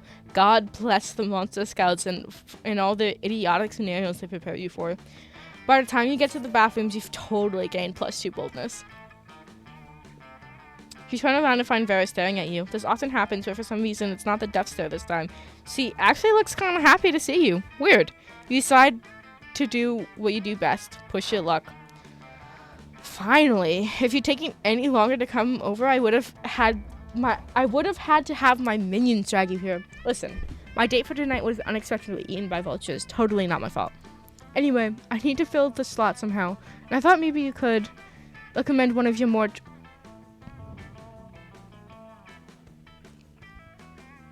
Yeah! No, that's fine. That didn't hurt at all. Just kidding, darling. You're not half bad. But seriously, meet me at the Thousand Arms at 9:15 p.m. or the vultures will eat twice today. Did I just ask you on a date? She did. This is like Christmas in whatever damn month it is right now. March.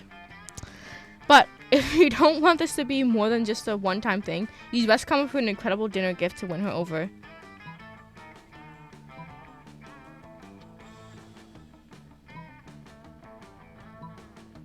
I'm going to do the head of her greatest enemy. Because if I had the powers to do that, I would do that. You get your trusty decapitation axe out of storage and lop the head off of Zalgar Babcock, shape-shifting reptile human rights attorney.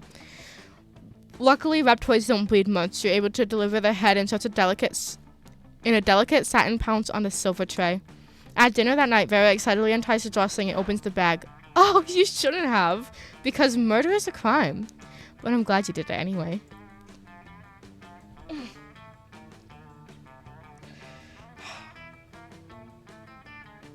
I'm so glad. Zalgar has been such a pain ever since he discovered that I don't pay my child laborers or some nonsense like that. That's, we're gonna ignore this. It's fine. How's a girl supposed to make a living when she's expected to pay every child that works for her? Vera later informs you that her actual greatest enemy is time itself, but you can't decapitate time.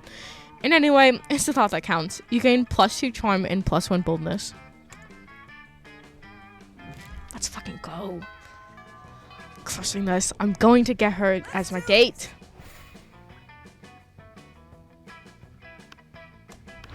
You take your seat, and if you didn't know any better, you could say that it seems like Vera and Polly are almost more interested in their phones than they are in you. But you do know better, and you know that, yes, that is exactly what's happening right now. Hey there. If it's nothing personal, Pyro, it's just that Polly and I are very engrossed in texting our financial slave. Yeah, it's pretty hard to compete with some guy whose fetish is buying you anything you want. That's my fetish too. Not buying things for people. Having people buy things for me. Duh. Good thing he's rich enough to take care of both of us. You know what they say. True friendship is sharing secrets and financial slaves. Still, I do worry that this arrangement might not be sustainable. What happens if he runs out of money? Our cash flow instantly stops. Besides, being handed everything you want on a platter, in this case the platter being an online money transferring platform, is almost boring. Yeah, I get that. It's a little less boring when you're on as much asset as I am right now, but I see what you mean. If we could somehow turn this into a business venture, then maybe it could get interesting, and we could continue to profit even after he's gone broke from catering to our every whim. I mean, how interesting do you think business actually is? Since he's so obsessed with us, we should just tell him to do something totally insane and see if he does it. I don't know. A weirdo giving away his money and getting into hijinks is great and all, but I want to start making real money. I think money is fine and all, but my favorite currency is chaos. I do love chaos. Seems like the ladies are at a very exciting crossroads. Maybe a random bystander can give them a nudge in the right direction. You can easily grow this arrangement into a business. Just escalate and delegate. Have the financial slave go and acquire his own financial slave to give him money, and have that financial slave go and find a financial slave. And what that one is for Vera. Obviously, I do like the Maria Llama option. I'm gonna have to go with the Vera one because I need her. If she's gonna be mine, I'm going to get her. But I do like this option if I was going for Polly. And that would increase our income exponentially immediately, which are two of my absolute favorite adverbs when it comes to monetary gain. I mean, one financial slave between the two of us is already strangely a lot to handle, so managing an army of them sounds draining. But as long as it's a pyramid scheme, and we're at the top of the pyramid, where we don't actually have to deal with the lowlifes, who cares? Meh. I think I'll just go check on my toilet wine. Yo, what? Don't worry about her. I probably wouldn't know a good business idea if it slapped her on the ass. Which happened one time, actually. But it's a long story, so forget it.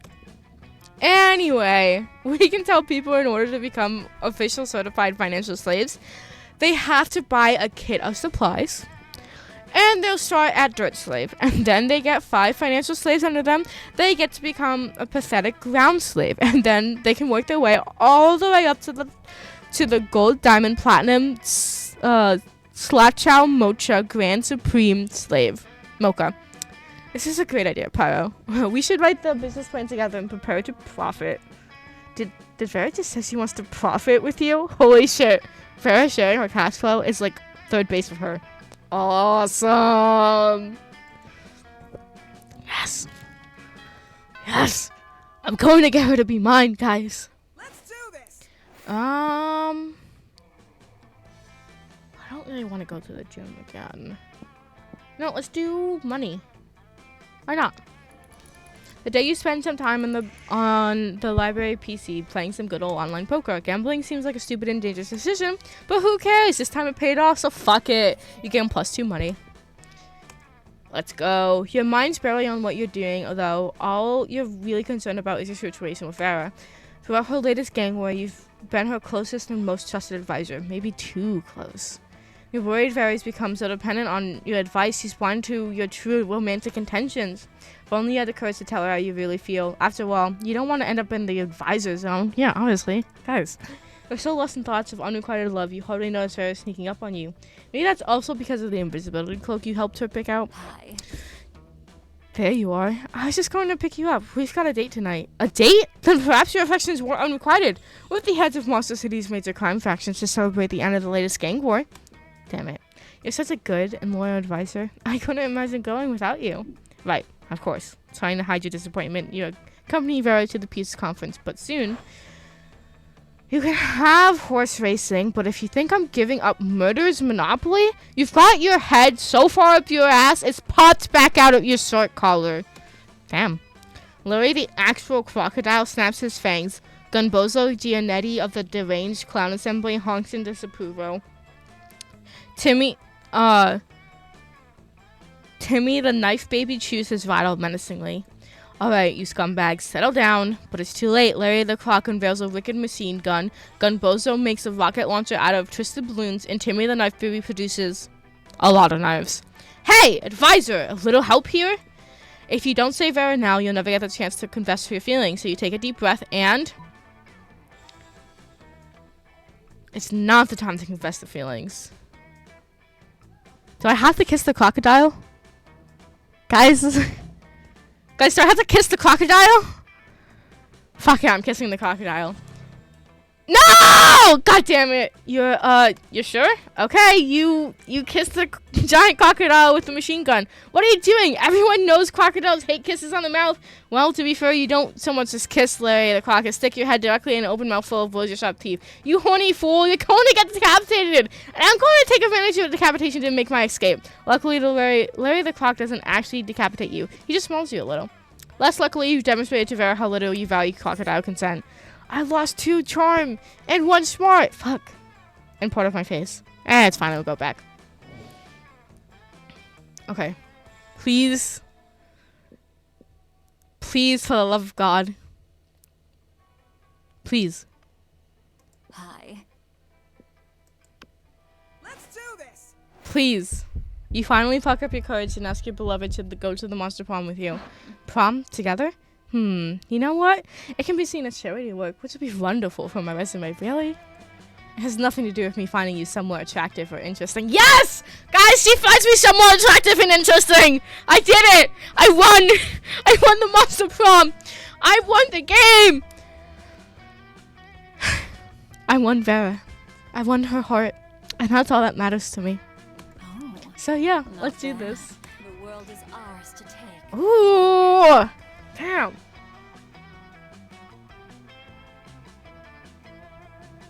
At one point, Prom was raided by the police. They were looking for Vera, probably on account of one of her many crimes against humanity. But you were 2 steps ahead. By that time, you were flying to Madagascar, sharing a glass of wine. You might now be her partner in crime, but you also turned prom night into a trip together, so it was worth it. Let's go!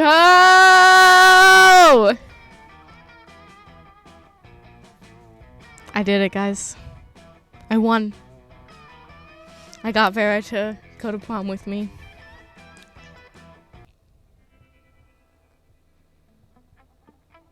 Those 6 weeks were maybe the most epic and absurd weeks of our lives. After Monster Prom, we kept on living our lives, falling in love, battling for friendship, and learning about who we were and who we could be. And you know what? Like it always does, life happened, and it was wonderful. Vera kept being fierce, strong, and stunning. Some haters once said adult life would put that mean bitch in her place. But you know what? Vera ended up making adult life her own bitch. Damien loved fire to the very end. Unfortunately, that wasn't a super legal affair, and he ended up in prison for arson. Fortunately, prison was flammable. Yep, that makes sense. Polly's drug cooking skills proved useful, and she became a chemist for the pharmaceutical industry. But in her free time, she still cooks the real shit. Her greatest invention so far are watermelon-flavored ecstasy and something called LS Dope. For those 6 weeks, the Monster Prom seemed larger than life, and then it was gone, just like that. The battle for Monster Prom might have ended then, but there were plenty of battles left in the war called youth. But once again, we were young and unafraid, and we were ready to start. I did it. I got her to love me.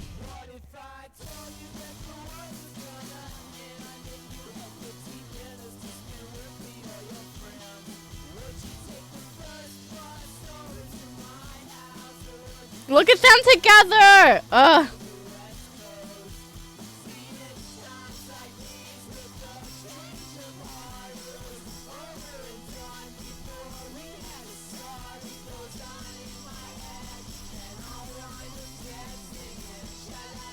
And this has been Monster Prom. Unlocked. You've just unlocked an erotic fanfic about dragons. This is about to get weird. Unlocked. You have unlocked 9 new images in the gallery. Oh. Let's look at the gallery. Endings. Prom night. Nice. Ah, there it is. Polaroids. All the ending Polaroids. Ah, look at them. I honestly really love this character.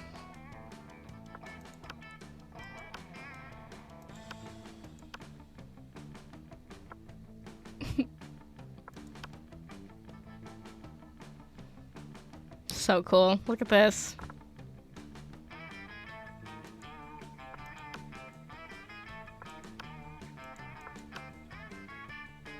Yeah, don't put the fire girl in the water. That's not gonna be good. Stage prop, $15 for the shield.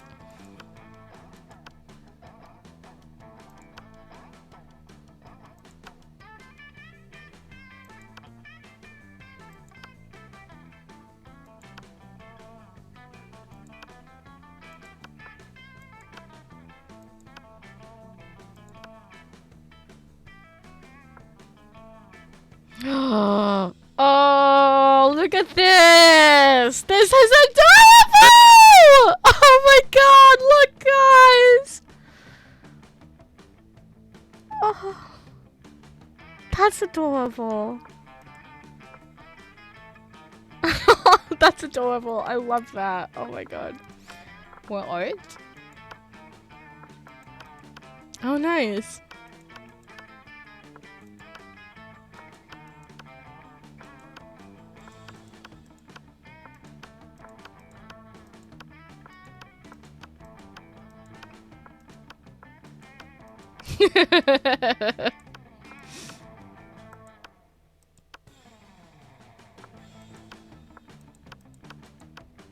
Oh, they all have different names.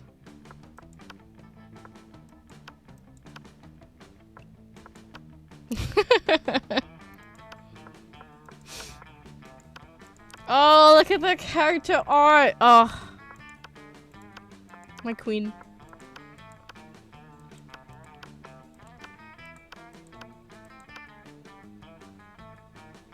I'm not saying that's not hot. Because that's hot. And that's all I'm saying. Player selection screen concept. Class photo. Old school map. Oh, cool. Look at that. Old school map sketch. Old school map concept. And fan art. Oh my god. 30 under 3,000. I love that. That's really good art.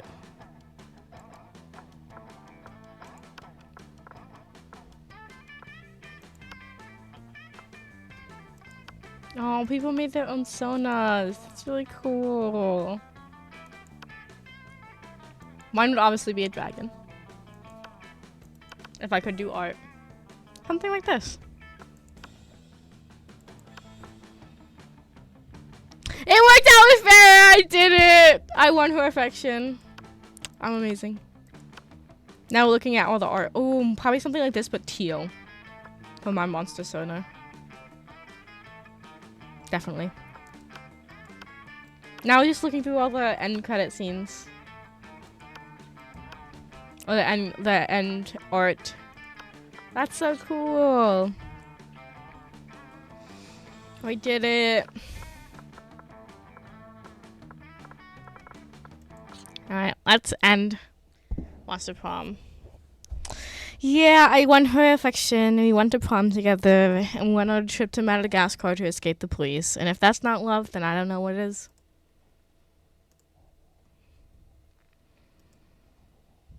Alright, I'm gonna take a quick trip to the bathroom and get a snack. You guys, sit tight, and we'll figure out what to play next. Let me throw on some music.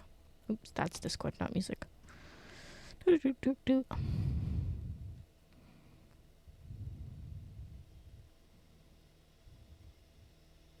Where's my stream playlist?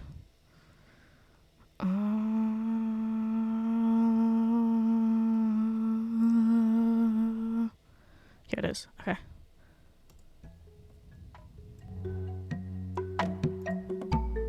Be right back. No, I understood. I understood Morning Mist. Alright, be right back, y'all.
That's honestly for the best. Hello, I'm back. Cause I just really just hit my funny bone really hard. And so I really just swore loudly right there. So, okay. Impala, I don't know if you're here. If you really want to play more Monster Prom, will you be upset if I played Monster Camp?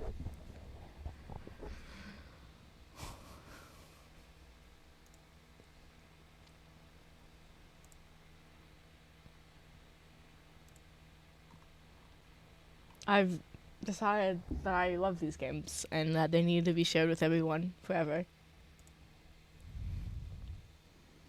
Oh, it's okay. Morning. Not your fault. How have you been, by the way? I feel like I haven't seen you around in forever.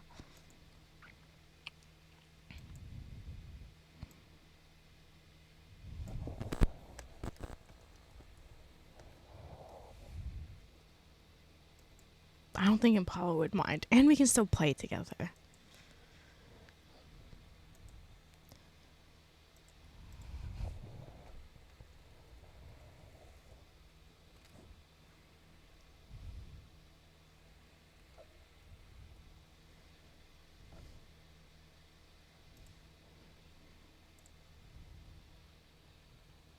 Yeah, that's okay though.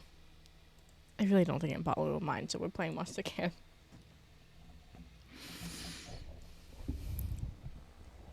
I understand. Life gets in the way. People get busy. Let me go back to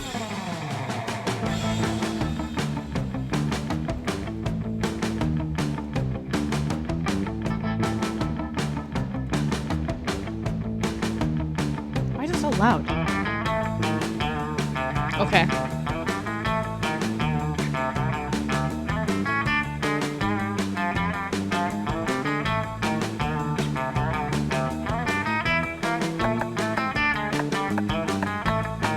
Let's turn this down again.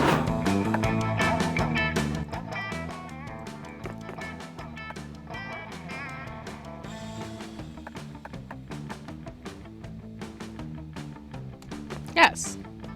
Instinct mode.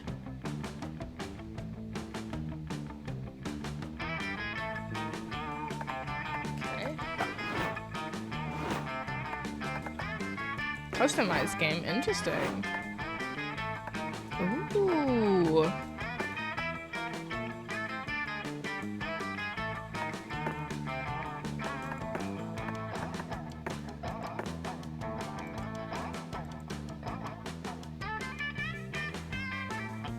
Of course. Damien B costume. Sexy, super sexy. What is super sexy? And we'll do all the outfits. Except for winter. This is not winter. Let's see. Anything else? Let me just double check. Mode, streamer mode. Okay, I think we are good. That's, yeah, it is loud. Is that better? Or should I turn it down more?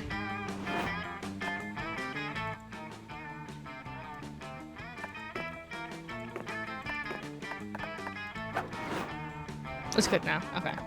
Alright. Yeah. Sweet.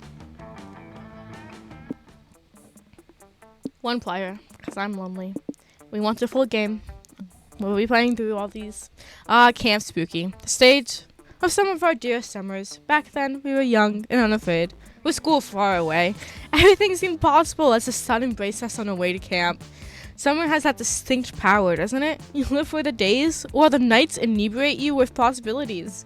It's like life could take a turn at every corner. And for us, it did.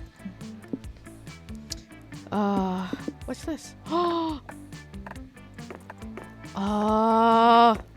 Cool.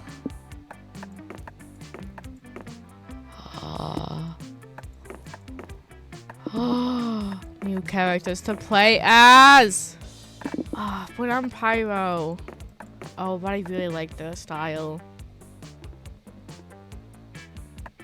Oh.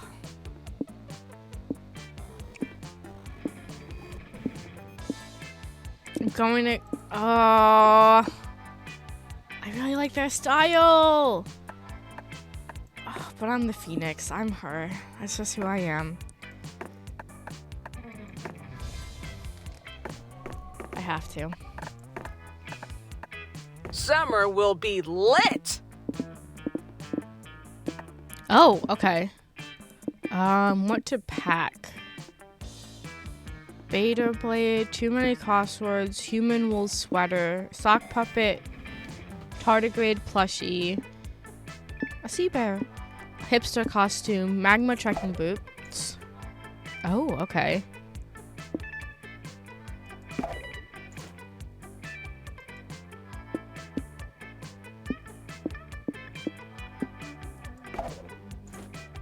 Interesting. Okay.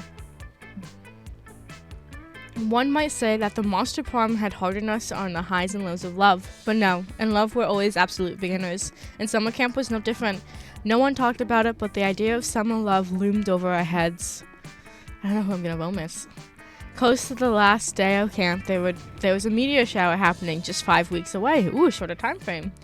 Everyone knew if you were into someone, you were going to watch the damn thing together. And so, a silent yet powerful pressure invaded us. It was the monster prom all over again. Everything seemed uncertain. Everything but one thing. Whoever you were asking on a meteor shower date, it was probably going to be one of 6 coolest people on that bus. Joy Johnson Johima, 23, a badass witch who wanted to chill a bit after saving the world countless times. Arivi Misura, a hot-headed adventurer possessed by a curse who had turned out to be the most annoying roommate ever. Clustra Hewlett Packard, version 1.1, a library computer who had become a sentient robot ready to experience life to its fullest. Oh, I think I know.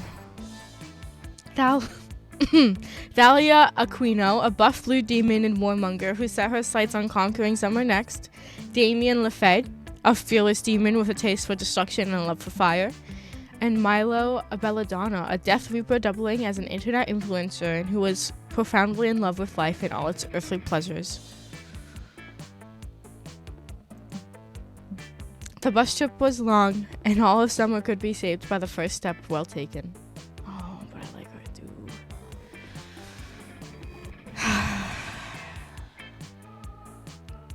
Muscle mommy and Dom fam. My 2 weaknesses. Anyway, and so it was clear. It all came down to the breaking the ice and causing a good impression with the right person. Time to break the ice! Break the ice by doing something unexpected on the bus. Burp loudly, challenge someone to a steering duel, start taking selfies compulsively, spend the trip updating your software, swear about your sworn enemies, just sigh loudly.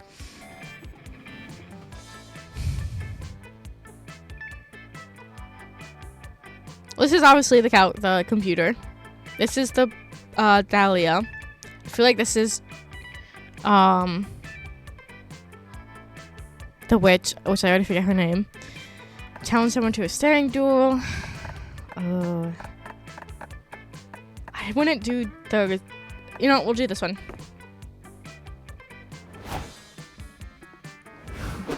Ooh, are you swearing about your sworn enemy, Pyro? So juicy. Look at those scars. Look at those abs. I'm so gay. Who's your enemy? Are you two in a monogamous fruit? Or is it more of a casual rivalry? Have you conquered your enemy's territory and slain all their loved ones yet? Or have you already passed third base? I'm in the market for a new enemy. You'll have to tell me about yours once we get to camp. I just love a good rivalry. We only had 5 weeks left to woo our crushes and conquer their hearts. But as I already said, we were young and unafraid, and we were ready to start. Showtime! That's a bit loud. Give me a second. Yay, let's go. Yay. There we go. Okay, let's see. My smarts are 4, my boldness is 8, my creativity is 5, my charm is 3, and my fun is 4. Wow. I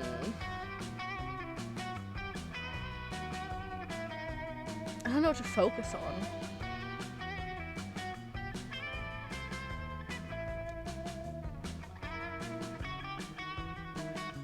I feel like she would definitely be a boldness person. Maybe boldness and charm. And if I wanted to go for the witch, probably smarts and charm. We'll do charm first. While you're in the throes of battle at the camp dome, one of your teammates suddenly gets shot by 3 swift arrows. While slowly dying, he asks you to take the 2+ charm he had hanging around his neck and a silver locket.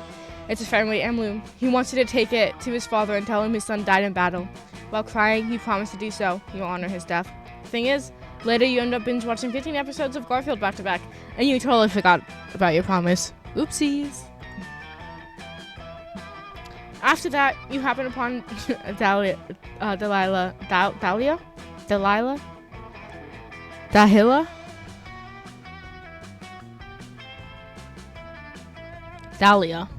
Dahlia, like the black dahlia, messing around in front of her tent. It looks like she's surrounded with bear traps and pictures of herself saying, "Swipers, no swiping." Hey!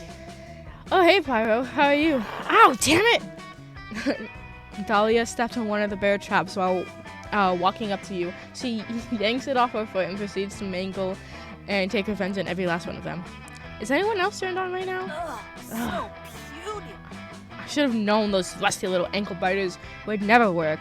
But how else can I improve my fortress away from fortress? Pyro, maybe you can help me. As you know, I am extremely accomplished monster scout, and the badges I've earned are arguably worth more than gold or love. Obviously, I can't undercut my natural good looks by wearing them all the time, but I don't like storing them in my tent without any sort of defenses. There are monster scout badge thieves lurking around every corner, hiding in the shadows, always ready to steal badges. I need to be prepared. You kind of doubt that, but it's a cute seeing Dahlia so passionate and worked up about something. In your silence, she goes back to punching the bear traps. Now's a good time to brainstorm. How can you fortify her tent to ward off badge thieves? Let's see. Make a scarecrow out of the corpse of a previous robber. Scatter a very alluring 1,000-piece puzzle around the tent. These will get so distracted trying to finish it. It's definitely the first one. You should get it back. Oh, yeah. Good idea. Oh, maybe she's boldness. I said boldness, right? I think so. Oh, hey. Good idea. I was wondering what I was going to do with old Stinko here. Dahlia casually reaches into her tent and pulls out a dead guy. You aren't sure if his name was Stinko before, but it definitely is now. Yeah, this scoundrel was trying to rob my tent earlier today. He asked to borrow some sunscreen, and I said sure, but then I realized it could all be a clever ruse to steal my badges, so I stabbed him just to be safe. Yeah, that's smart.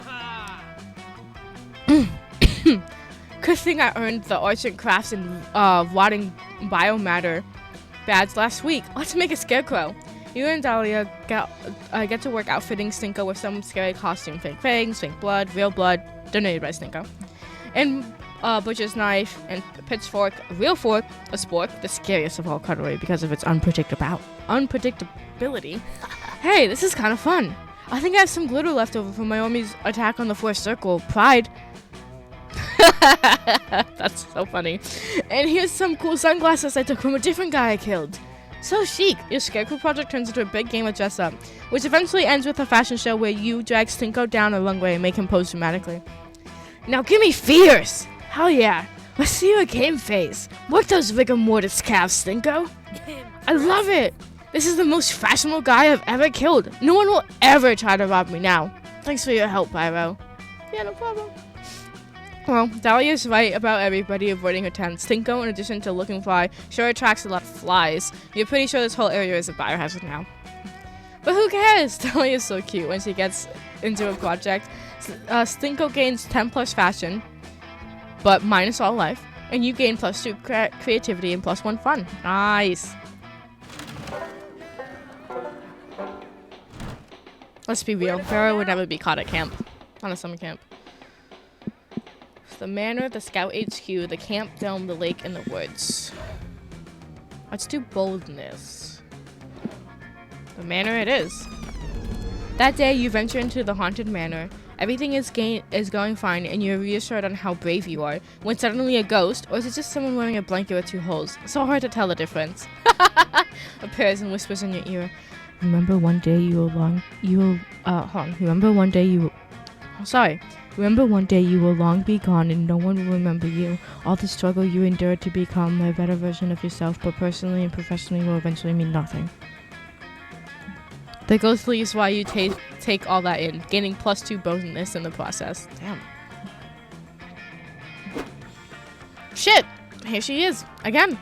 Holy shit, that's a really cool costume. You're recovering from that interaction when Dahlia almost tramples you with her rock-hard calves. Oh, hey, Pyro. I didn't see you beyond the majestic silhouette of my own flexing muscles. Fantastic! I've got to stay on top of physical condition if I'm ever gonna earn my FBI agent badge before the end of the summer. You're about to explain to Dahlia how that's a different kind of badge than she probably thinks it is when you notice another Dahlia in the vicinity? That's not Dahlia. Aww. What are you looking at, Pyro? I'm flexing my quads right now. You should be looking at me? You're right, I should be looking at you, but I'm just so confused by this. Who are you, stranger, who looks almost exactly like me? Explain yourself at once. I don't look like you. You look like me, because I'm Dahlia Quino. You're not me, I am. You lack the necessary muscles. Very true. She's got good muscles. I love good muscles. I mean, what? On the contrary, since I'm the real Dahlia Aquino, the real Dahlia Aquino looks like this, and since you don't look like this, I'm the imposter? But how could that be? Am I such a master of disguise that I fooled even myself? No, you're not a master of disguise, but I am! Counselor Flodge! That's right, Dahlia. It was me all along. You couldn't tell because I was wearing a mask. Your ingenuity truly knows no bounds, Counselor. If only I had your mastery of the art of infiltration, I might make a better candidate for the FBI. Also, alas, my flawless blue skin and extreme handsomeness render me totally unfit for undercover work. No. I mean, yes. But no. You could be an FBI. You can be whatever you want to be with those muscles. I mean, with your, Anyways, Man. why? Even if I pose as a contestant in a beauty pageant in order to stop domestic terror plot in a fun-filled romp starring Sandra Bullock, I'd likely render myself too conspicuous due to winning so hard. This is Please, Counselor Flange, teach me your ways. I am willing to devote all my time to this, eschewing all romantic relationships in the meantime. No! What? No, fuck that. So Dahlia that you're the better camouflage student by suggesting someplace where natural assets would really help her blend in.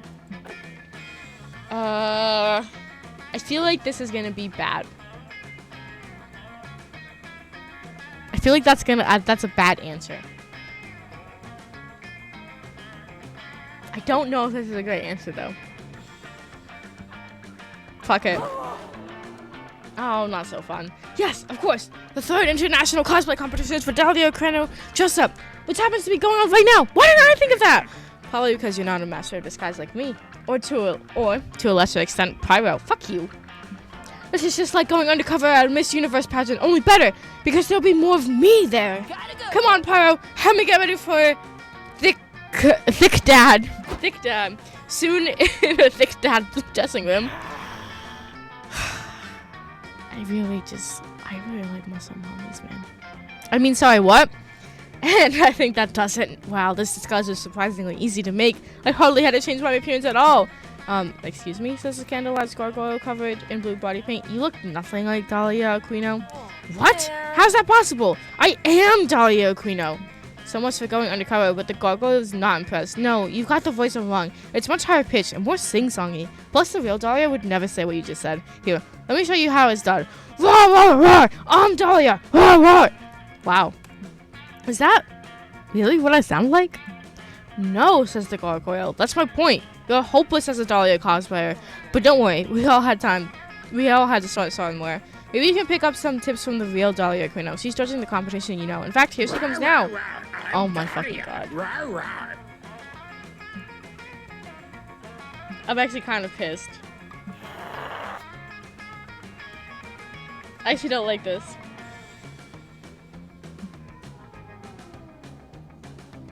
That's actually so annoying. That's actually pissing me off. That's actually pissed me off. Fuck! I just lost that. Anyone know a good ghost story?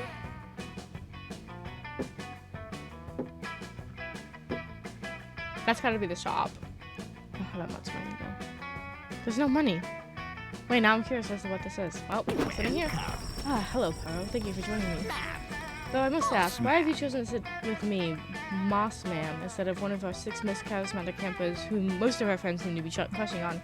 I don't know, because you're not very romance-driven despite this being a dating sim? Or some other chucklefuck took the log you wanted before you could sit down? Got some I see. gossip. Well, as long as you're here, would you like to stop scandalizing stories and rumors about people? That's kind of what we do here on my log. So if you don't like it, you can get off. Well, you're already sitting down and don't feel like getting up, so if it's gossip Moss demands, it's gossip he'll get.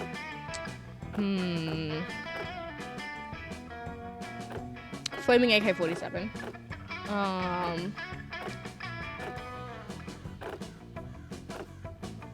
Biggest Dick Energy Award.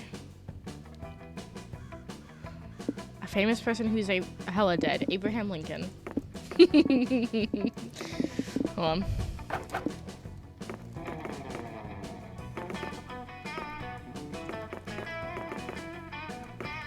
Oops. What a wonderful rumor, Pyro. I adored every second of it. You should shirk your desires to flirt with our fellow campers and sit next to me more often. The cell reception out here is total ass, so everyone's bored quickly to spread your rumor around fairly quickly. Oh. Wait, I'm gonna romance down. Hey, have you heard the news about Pyro? No? Well then, get ready to have your shit rocked. Last week, when Pyro was at a line in Starbucks, she just happened to see the famous celebrity Abraham Lincoln waiting for their drink nearby. Being the giant fan that she is, Pyro immediately went over to say hello. I'm not a giant fan of Abraham Lincoln. I couldn't give a shit. I couldn't care less. Apparently, Abraham Lincoln was very impressed with Pyro's outfit, especially her flaming AK-47. Hell fucking yeah, he was. Then Pyro asked Abraham Lincoln about the rumors surrounding their biggest Dick Energy Award. Abraham Lincoln was very flattered by that, and they immediately followed Pyro on Twitter. Pyro's life has never been the same since. Isn't that wild? I would remember that the next time you talk to her. Pyro may not have actually met Abraham Lincoln, but everyone who meets Pyro after hearing this is gonna know she gained +4 boldness. Hell yeah, I did. Alright, let's do something fun. Move, losers! It's my turn.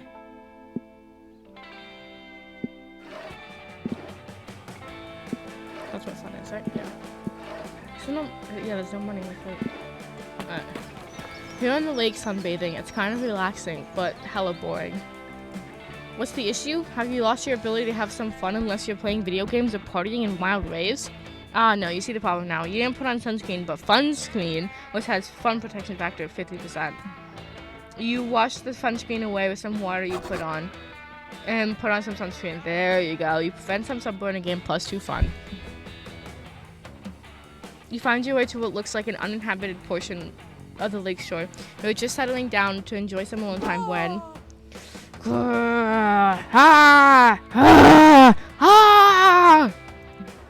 Dahlia comes bursting out of the lake, her soaking clothes gleaming to her muscular body, her bosom heaving. Muscles, I know, right? Look at that. Who doesn't love a muscle mommy? If you don't like a muscle mommy, there's something wrong with you. That's all I'm saying. You're so aroused you almost forgot to ask why she just came bursting out of the lake. Yeah. Man. I've been defeated, Pyro, defeated by the lake and by my own treacherous body. There's no way. Your body's not treacherous. Don't ever speak about your body like that ever again.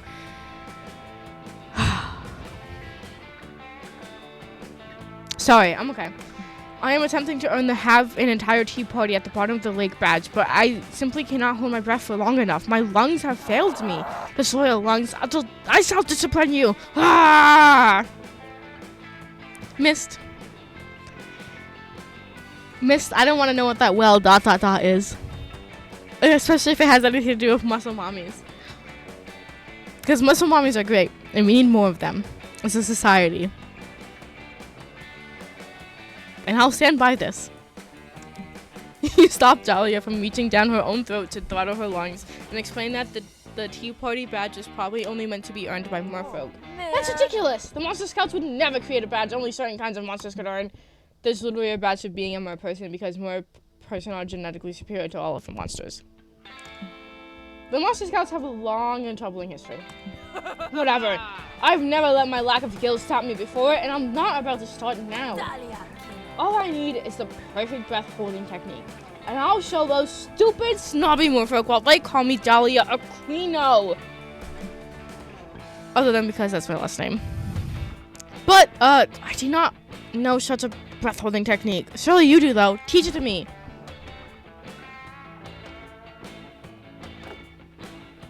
Oh,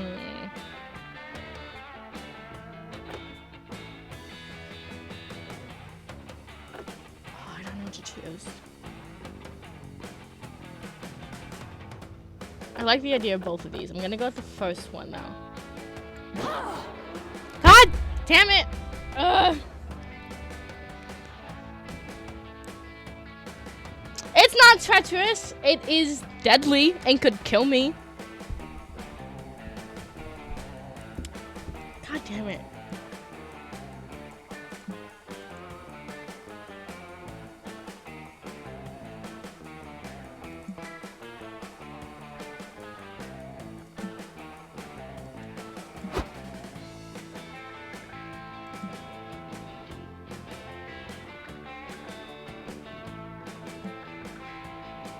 Oh, sorry, I'm supposed to be reading. See, you've got some premium demon breath there in your lungs. Care to make a trade? You explain with bated breath. That's not yours to trade. You're only holding it for a friend. Yeah, says Manny. That's what they all say. But I guess if you don't want to sell, you don't want to sell. I'll just have to keep these vintage No, not the Pokemon cards. Oh, no. You hate betraying your friends. But you love Pokemon cards. He's even got a foil of Lester McMillan. You can't resist. No! I would never do that! I would never do that! I would never do that! Ah!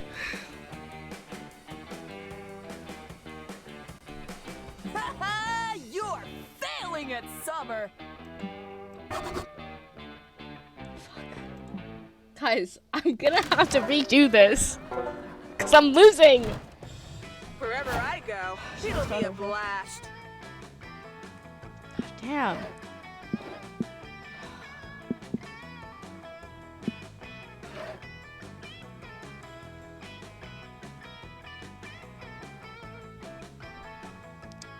Alright, let's try.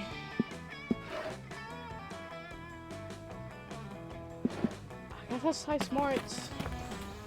That day, while you're hiking through the woods, an angry gnome steps in your path. Halt, giant beast, he cries.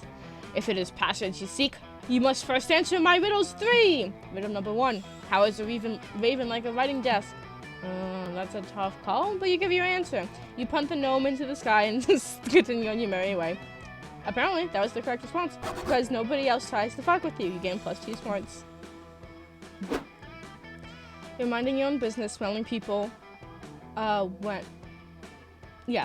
when Dahlia grabs you and drags you by the lakeshore. There you are, Pyro. Once more, I need your help achieving the best summer ever. Critique my rock skipping technique.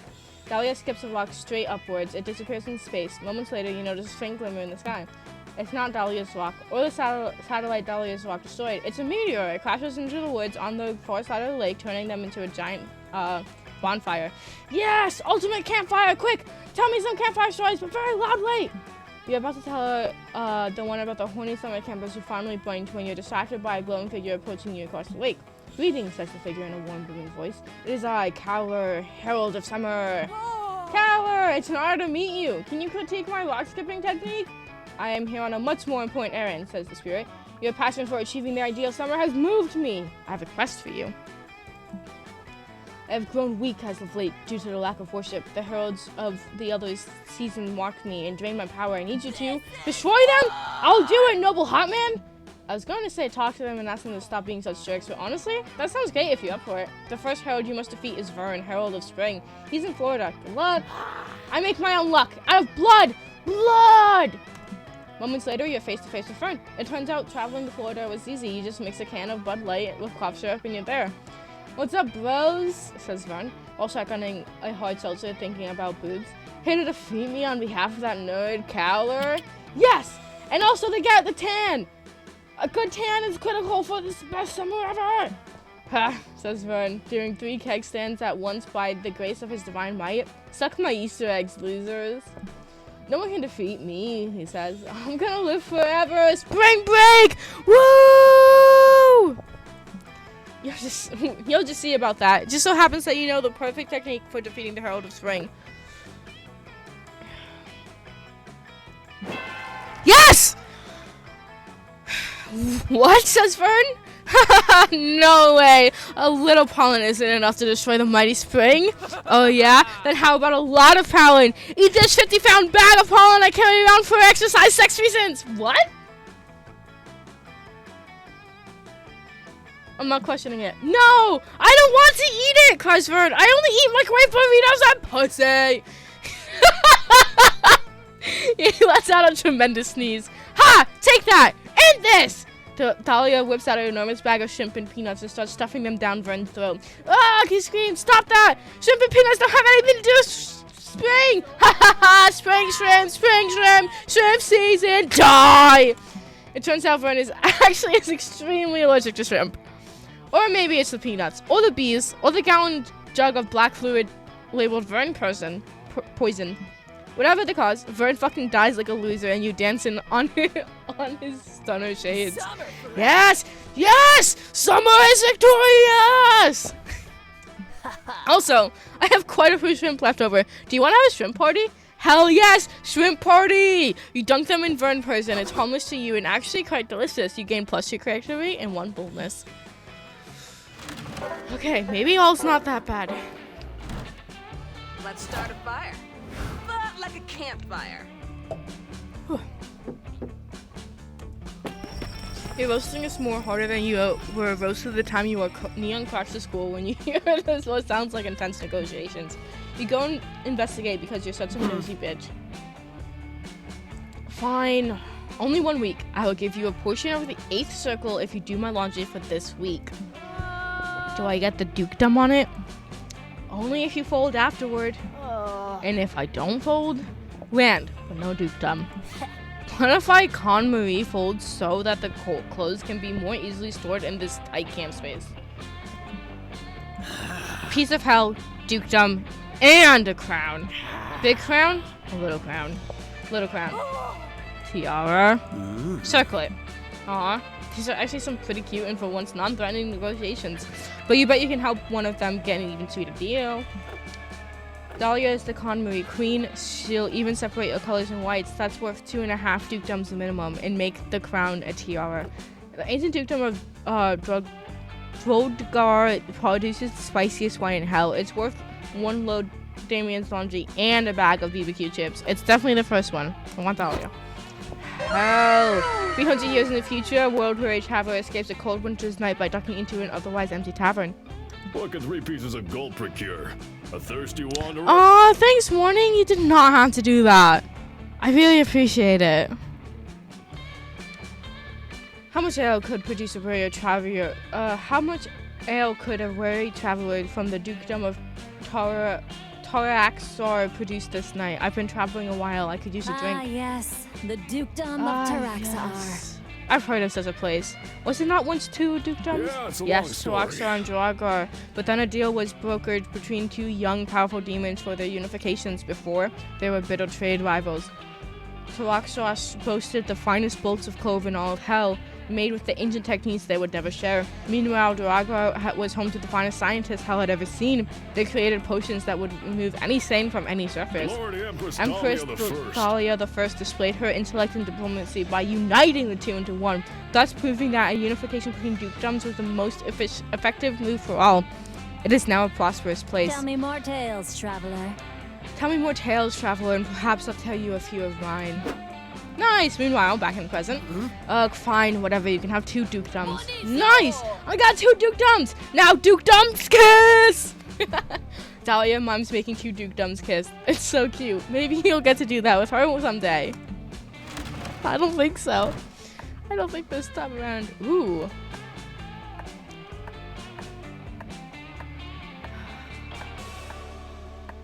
I'll use my skills.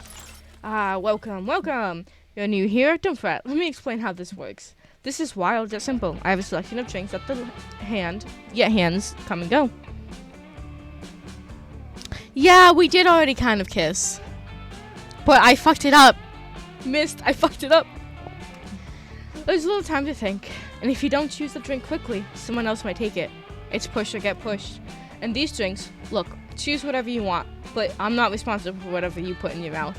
I'm a wizard in training for you to test my concoctions and somewhere between kind and reckless. So, get ready and good luck. Okay. Oh, shit. What am I doing?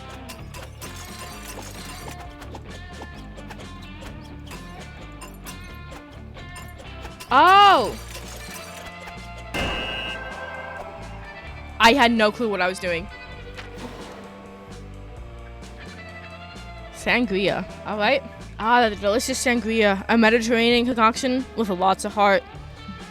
If my calculations are correct, it should imbue with the joie de vivre and the charm of the Mediterranean people. Oh, nice. Hope you can stomach that. Happy trails.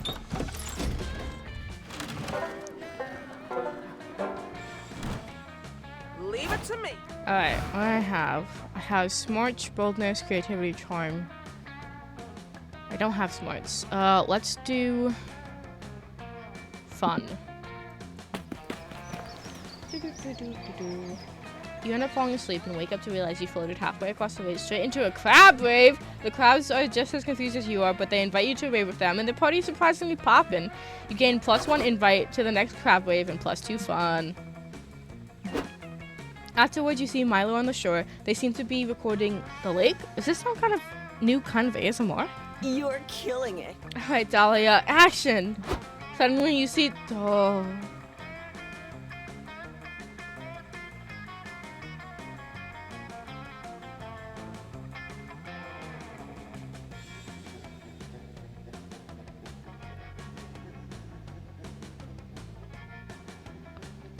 Suddenly you see Dahlia emerge from underwater, flipping her wet hair back in the most perfect hair flip water arc of all time. Dahlia's hair flip really appealed to your overwhelming horniness. You were already in love with her a lot, but now you're super in love with Dahlia. Magnificent. You hot blue snack! That was amazing! Have no Hell yeah, it was! Let me see! Dahlia quickly throws her hair back into a ponytail and hurries over. The three of you crowd around Milo's phone and watch the slow motion Insta story of Dahlia's sexy wet hair You're flip. trending, Literally, Dahlia, darling. you look so sexy and powerful. And you know what they say, powerful is the new sexy. And conveniently, sexy is the new powerful. I fully agree. I am downright fuckable. Whoa, I'm so hot. I'm making myself horny. For real. You're officially the hottest creature in its existence. It used to be Sonic the Hedgehog, but you just smashed him into irrelevancy. Alright, babe, I'm tagging you. Is that okay? You're going to get a ton of new followers after such a masterful display of beauty and sex appeal. Yes, tag me! I want to catch some new followers and make them join my... Wait. I just realized something. I had a realization! Yep, I can see that. Care to enlighten me? I'm going to be alone forever! What? I'm scared that no one will ever be no one will be able to do a hair flip sexy enough to be worthy of my attention. I'm out of everyone's league. When life Oh, closes Dahlia, one it's okay. door, Surely another someone could do a opens. wet hair flip worthy of you. There has to be someone out there. Maybe even someone listening into this very conversation. That's your cue. You primal animal. You get into the lake. Focus all of your energy on impressing these two and execute your sexiest technique.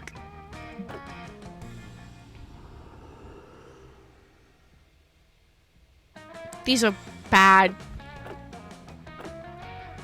I don't know what to choose.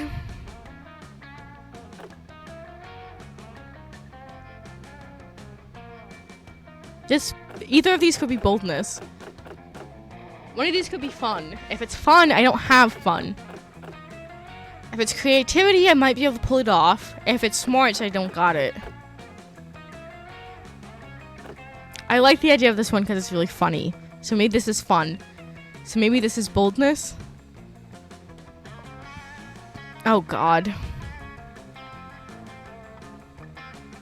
I'm choosing it. Yes! Yes, you dive under the water and play it cool. You never emerge. You can hear Dahlia and Milo wondering when you're gonna come out of the water. After 40 seconds underwater, you hear, huh, I really miss Pyro. Yes. Me too. Being with her is such a rare pleasure. Like taking a selfie in the last warm rays of a dying star. after 80 seconds underwater. Dahlia, help me. I can't remember what Pyro's face looks like anymore. God, I miss her so much. It's okay, Milo. I can't remember her face either. The only safe thing to do is assume that it was very, very handsome. Thank you. After 130 seconds underwater, I think it's safe to say that Pyro is dead. It's a strategy. She was so aloof and fuckable. Damn. Man. It's working! Working, miss! It's working! I should have focused on getting to know her before she impulsively drowned herself. Now I'm fighting the most dangerous enemy of all, regret. After 160 seconds underwater, Milo and Dahlia are both performing a tearful, heartfelt eulogy about you. You decide to finally come out. Pyro, you're back! What a miracle! My God, life is so beautiful and fragile. We have to make the most of the time we have with the people we love. You're like a little ice cube melting in our hands. A hot, sexy ice cube.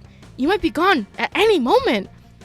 I promise to get to know you even better and to protect you with my fearsome strength. Oh God, that's so hot. I have to admit, I really used to take Pyro for granted, mostly because she is usually super thirsty and shamelessly begging for our attention. Fuck you. Me too. These 160 seconds without Pyro have made me completely reconsider how I see her. You didn't intend to fake your own death for attention, but hey, it worked. You gained +2 boldness and +1 fun. Yes.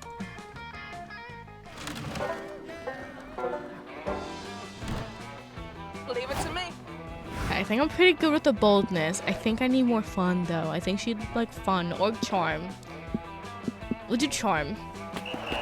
Today at Camp Dome, the game is 7 minutes in Heaven Extreme. You volunteer yourself as tribute for your camp. You put on some lip balm, ready for some hot kissing. But it seems you got the rules wrong.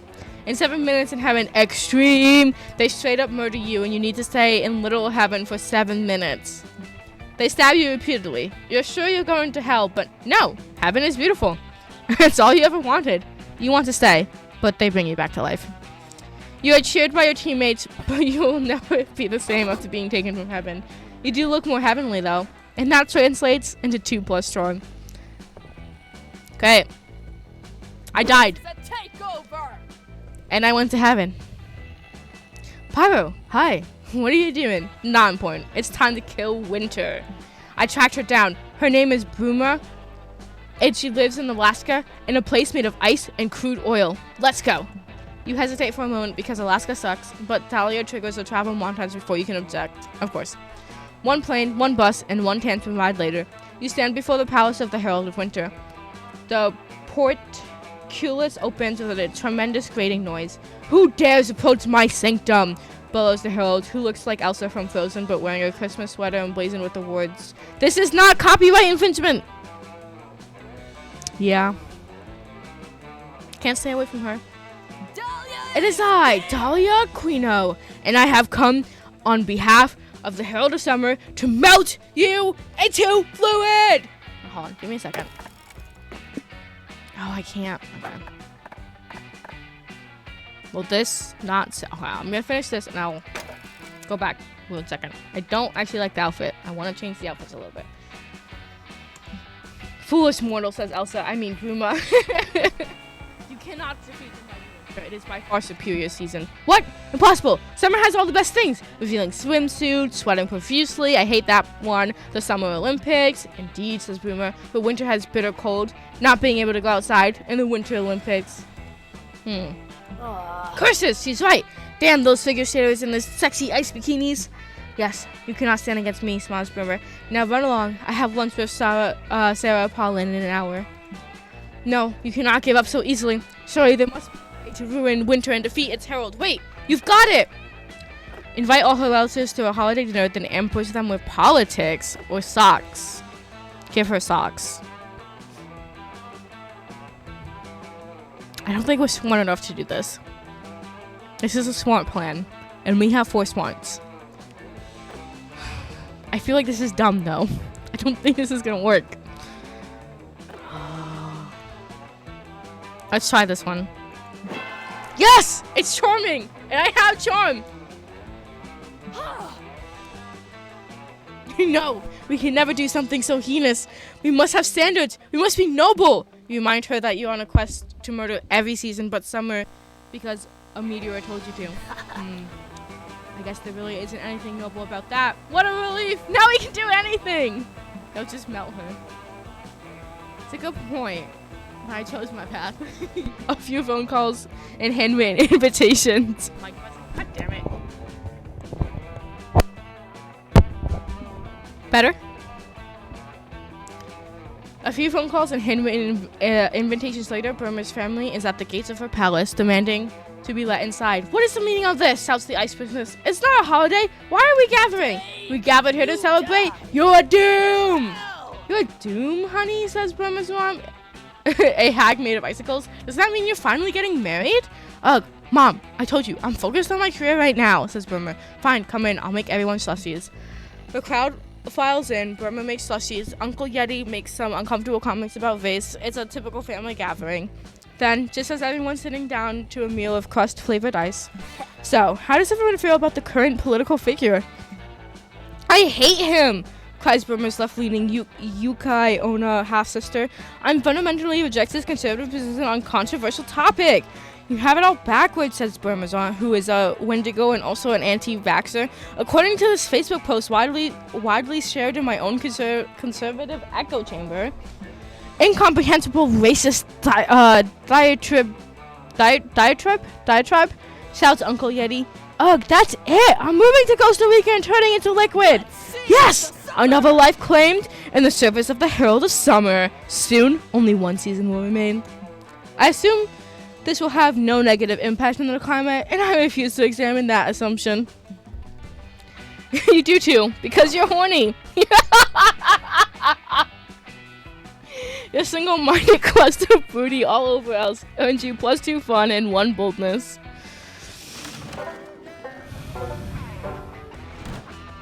Let's start a fire. But like a campfire. You're loitering by the campfire when you notice Ravi and Dahlia whispering to each other and giggling. You're terrified of both of them, but the giggling is adorable. Ah, Pyro, join us!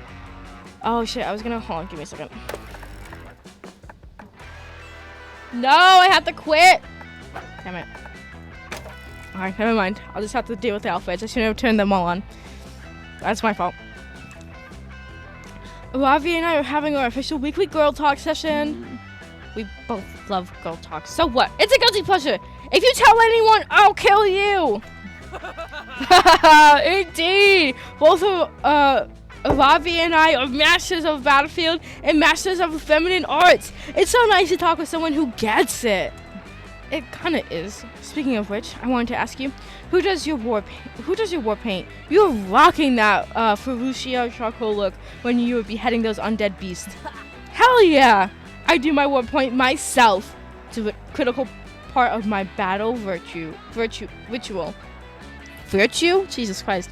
We are totally No winning our lane. way. That's sick, Dahlia. I usually have Hex do mine. I kind of suck at blending. One time I tried to do a smoky eye and accidentally set my forehead on fire. How do you do that?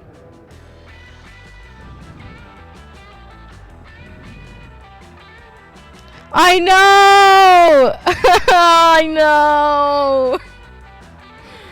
I fucked up. Hex in the house. I freaking love doing Ravi's. Oh, I will get the same. It's just the R's look like V's. Ravi's war paint. I would do it every day. Except Ravi only likes it done for main story battles. And I'm also very lazy and unreliable. Shh, Ravi, war paint should be done anytime you're in combat. It's how warriors channel their inner blood horniness. You gotta do it for you, you know? Huh?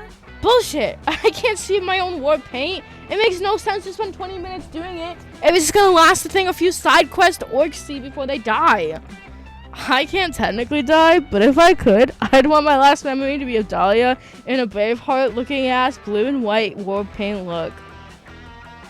Yeah. Holy shit! I would look amazing in Braveheart war paint! and I've been meaning to conquer Scotland for a while. Fuck yeah. Fuck, that's sick. Well, Dahlia, maybe we could do matching war paint looks sometime. That would be so intimidating. Can you imagine? Our enemies would cower at the sight of us. They already do, but they would cower even more. Oh, I need to drink something. Doing this voice for Dahlia kind of hurts my voice.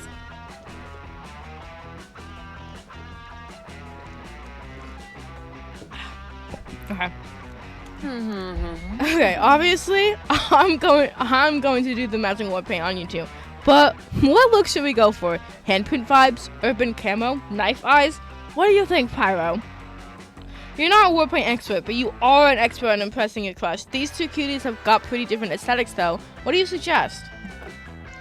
True beauty comes from what's inside of you. That's why I make my war paint using tons of blood. War paint is awesome, but when I really want to slay, I reach for my secret weapon, a legendary limited edition prestige battle skin.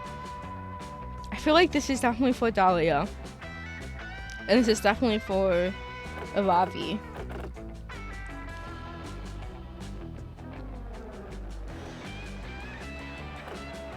Let's try it. Yep. Whoa! That makes so much sense, Pyro! I keep watching war paint tutorials on YouTube, and they're always talking about how you should focus on your inner beauty. And inner beauty makes no sense to me. Why do I have to try to make my insides beautiful when I know that my buff blue outside is gorgeous? Yes, it fucking is. Okay, you're definitely gorgeous, like for sure. But don't you think inner beauty is important too? You're always talking about the heart of the warrior and stuff. Yeah, exactly, Warning Mist. Yeah, it is. For sure, all warriors are ultimately judged by the courage and violence that lives in their true hearts. But I also think it's weird to say that you can't focus on physical beauty and that you have to ignore it for personality or something. Feeling hot is a good feeling. I just think everyone should feel beautiful in their own skin. So that's why I don't get all of those inner beauty videos. I always close them after like 30 seconds. You quickly explain to Dahlia that she's just closing the videos too soon and missing out on their true message. You pull up a YouTube war paint tutorial on your phone. Hey everyone, it's Beth. Welcome back to another fresh war paint look for you guys. Now I just want to say right off the bat, the most important thing is inner beauty. See? Listen, Beth, it's okay if you want to feel hot. So since we're focusing on inner beauty, I'll be doing a war paint look using only the entrails of my foes. It's a really gorgeous blood focus look. Like and subscribe. Damn, that was awesome. Wait, are all the inner beauty videos like this one? Put up some more videos. Morning warriors, I'm back with another video about inner beauty. And you know how you can use the inner bones of your enemies for a chic powder foundation? Whoa, grinding enemy bones into powder? That's so smart. What a life hack. Yeah, I wonder if you could do the same thing with the teeth of your enemies. Maybe that'd be better for highlighter instead of foundation. Do another video. You guys keep asking me about this, and yes, I do kill human babies to make my face mask. Guilty pleasure alert. They're expensive, but it's so worth it for that youthful glow. Wild statement there. It's all upsides. You get great war paint, and the babies will never grow up to avenge their parents, who you probably also killed for cosmetic purposes, if you checked my last video.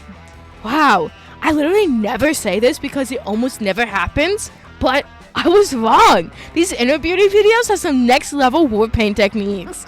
Hell yeah, they do! Come on, Hex, let's leave Dahlia and Pyro on their own for a while. I want to go try out that entrails inspired look on it with an orc corpse. Today was awesome. Thanks for challenging me to go out of my comfort zone, Pyro. You know what? You know, you have tons of inner beauty yourself. I get the feeling that your internal organs are just lovely shade of red, you know? Oh, and I also like your personality. Guys, we're winning. Guys, we're gonna win this. I promise we'll win this. Hell yeah. You impressed Dahlia so much that she's talking to you about internal organs. Maybe the next organ you two discuss will be the heart. God, I hate myself.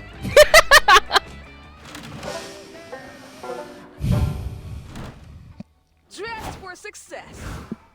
Okay. Let's try Charm again. We have pretty good boldness. I don't know if we're gonna really get Smarts up. So let's do Charm.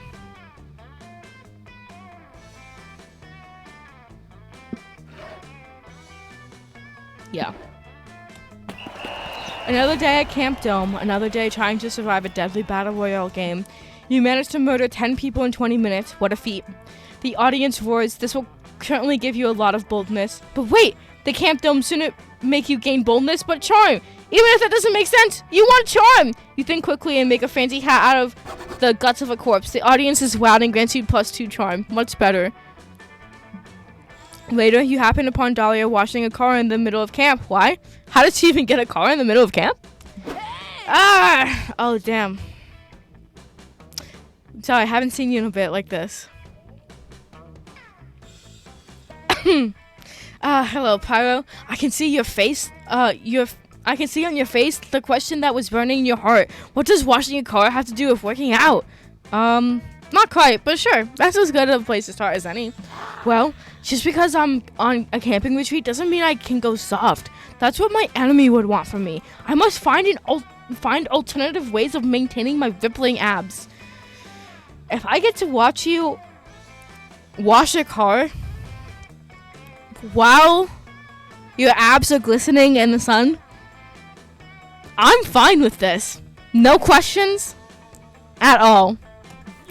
And I watched a documentary recently that taught me that the best workouts are often hidden in menial tasks such as washing a car. Wax on, wax off, you know?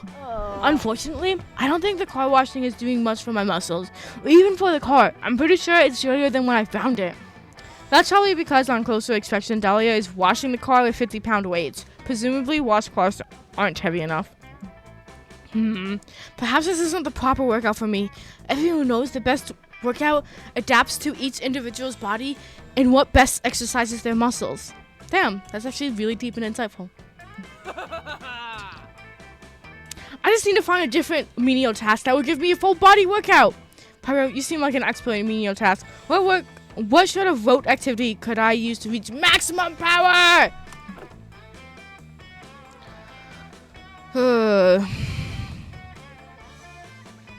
Achieve the perfect balance of a checkbook.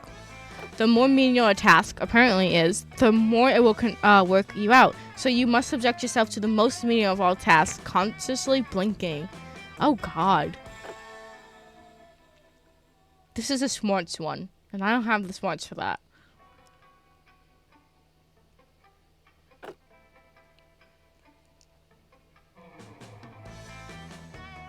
Let's try it. Yes! What are you talking about? What is this blinking thing? Wait, does she actually not know? You point out her eyelids and how they go up and down over her eyes every 10 seconds or so.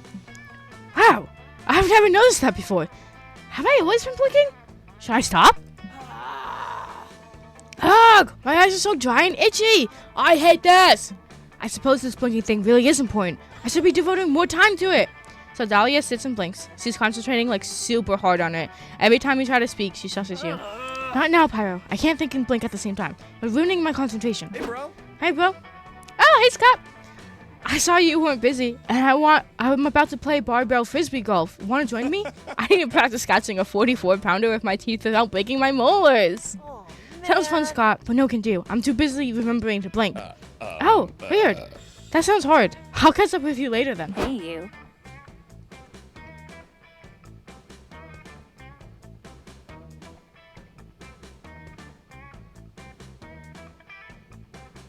Anyway, okay, Dahlia, listen. I'm having a coven-related emergency. And oddly enough, this particular emergency calls for a tall, buff, blue demoness to solve it. No other person will do, believe me. I looked into it. So, even though I never thought I'd say this, would you like to temporarily join the coven for... I gotta stop you right there, Joy. Joining the coven is my life's ambition. But I'm really caught up with this whole blinking thing, and I can't be distracted right now. Oh, well, okay then. Have fun doing... basic bodily functions, I guess. Dahlia keeps this up for over an hour, during which time you brushed up on your yodeling skills and win 20 out of 30 tic-tac-toe games with yourself. How do I lose 10 games? How do I lose it's... You know what? Not even. I think that's enough. Thank you for the suggestion, Spyro. My eyelids have never felt so buff.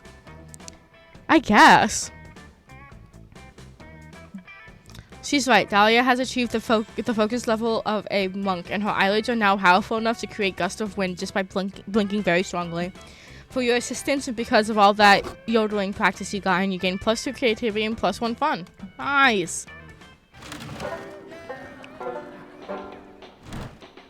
Let's see. What haven't we done yet? We haven't done this yet. Let's go to the Scout HQ. That day in Monster Scouts, you learn to make your very own clothes in the wild. Someone suggests a fashion show, so afterwards you all put on your outfits and show them off.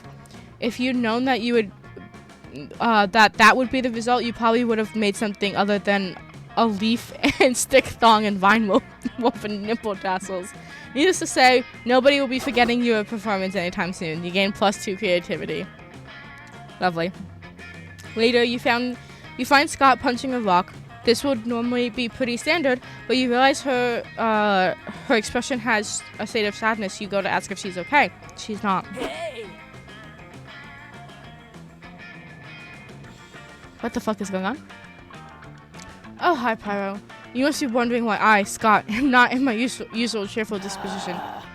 I know you all expect me to keep morale high, and as I am the unquestionable leader of this camp army of ours, you have literally never seen her as that, but you're not about to interrupt her.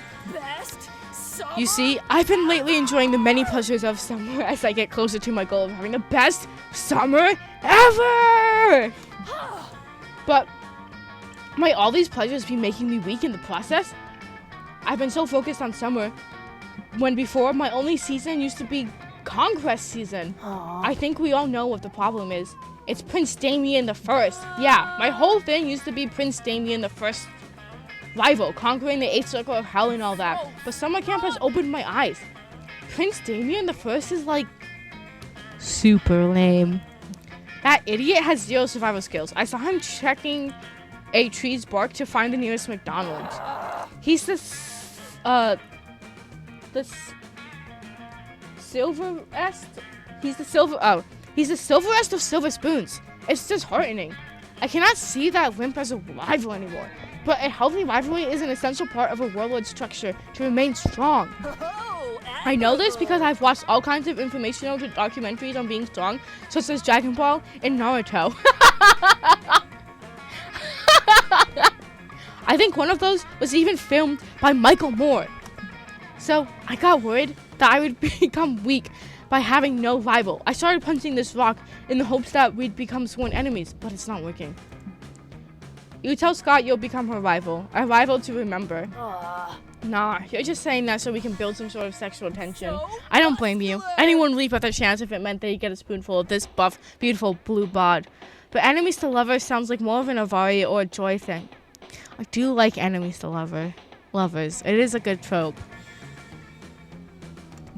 That sucks. But if Scott's not into sexual tension with rivals, maybe she's into intimacy, trust, and eventually sexual tension with good friends who help her in her hour of need. Don't overthink it. Jump headfirst into it. Punch the first person who crosses your path and let rivalry blossom over time. You surpassed Damien's level by far, but what if you had a rival that was a horrible creature made out of 14 Damiens? That may level the playing field.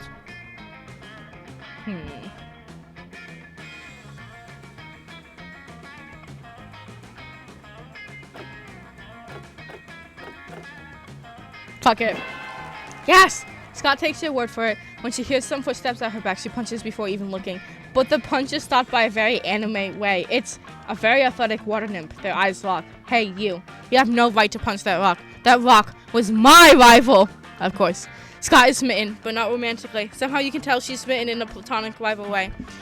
They have a hella anime fight. Punches are thrown, techniques are used. They even shout the names of their attacks out loud. Kick up the rising salmon! The nymph screams while throwing the sickest kick ever. Whoa! Well, I totally named my techniques too. Headbutt the rising Scott! That's also a kick. But who are you to judge? You're not half bad. You're not bad either. The name's Scott. Nice to fight you, Scott. I'm Daphne. Daphne the nymph. I'll admit that rising salmon was kind of cool, but I could beat it in a heartbeat, you know? Ah, sure. And that headbutt of the rising Scott. I must admit, I've never seen a headbutt done with your leg. So, you know, we could, like, totally fight any other day. Not that I care. No, me neither. But, I mean, I'm free on Wednesdays, and fighting you would be better than doing nothing. If you're not, like, busy fighting anyone else. No, I lost my rival recently. It's a funny story. Nothing important. What? Me too, girl. Okay, truth time. I was just testing that rock as a rival. My real rival moved on to a new story arc with a new, more powerful rival. Your former rival sounds like a douche.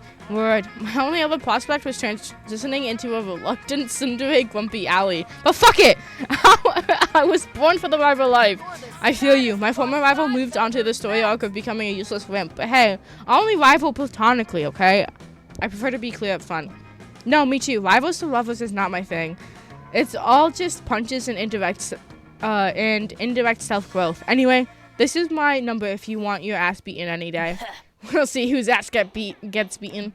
Sure, Scott. We'll see. And then she leaves in a way that's so epic that you can actually hear what sounds like a bitchin' anime song. Let's see. Yeah, Scott is back! Thanks, Pyro. Scott hugs you. The strength of her hug gives you +2 charm, and the intense J-pop in the background gives you +1 boldness. Nice! We got off to a couple of rocky starts, but now we're doing great. You happen upon Cal Cluster and Dahlia flipping through a scrapbook, laughing raucously. Oh, hell yeah! This is a great picture of us, Cal. The Coliseum and Forum were so cool to see in person. I love the Romans. So many training facilities, ancient armor, literal centuries of blood rust soaking the soil. I couldn't stop fangirling. Yes, they were truly fascinating. But I must say that seeing the Olivetti headquarters in person was the highlight of my Italy experience. Being in the presence of one of the earliest computer manufacturing companies in the world was a dream come true. I hope I made my ancestors proud. Oh, hey, Pyro. Want to look at our scrapbook? We were just reminiscing about the trip to Italy we took last month. She shows you the scrapbook. You get the impression that it was a joint project. Some of the pages were decorated with bone fragments and motivational glitter stickers, and others were clearly typed up and printed straight out of Microsoft Excel. We had an amazing time. I was fascinated by the churches and even more fascinated by the beautiful, meaningless rituals organics performed there. Yeah, unfortunately, I had to sit those places out. The Pope didn't really seem keen on letting someone with horns in the Vatican. I wonder why. Mal, hello. We're playing lots of Prom. Buonissimo. What is cool? I commandeered a gondola in Venice, and we had an all-out naval battle that I totally crushed. Yes, incidentally, we are no longer allowed to enter Italy. But there are lots of other places to visit. I'm thinking Britain for our next trip. Let's keep the Ruthless War Machine Empire's theme going. Britain would be nice, but I'm partial to Japan. The technological advances intrigue me so greatly. I also have an uncle who works at Nintendo as a copy machine. That's really funny. Pyro, you could come too. There's always room for more on the Dal and Cal Express. A vacation with Dahlia and Calculuster? Where do you sign? Wait, friend Dahlia. I am also happy to invite Pyro on our next trip, but what role will she fulfill? You make an excellent point. A true master of war knows that every member amongst her ranks must be absolutely necessary. Aw, thank you, Mal. On.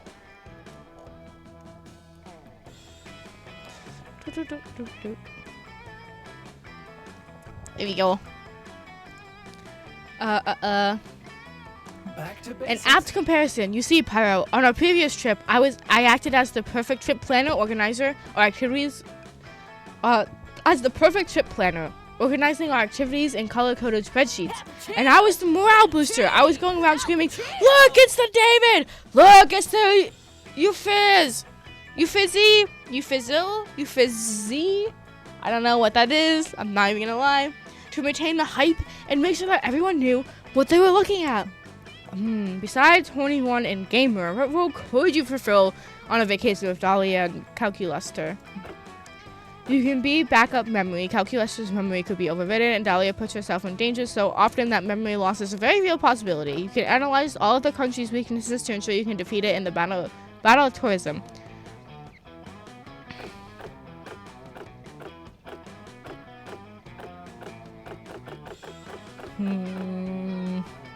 That's one. I feel like.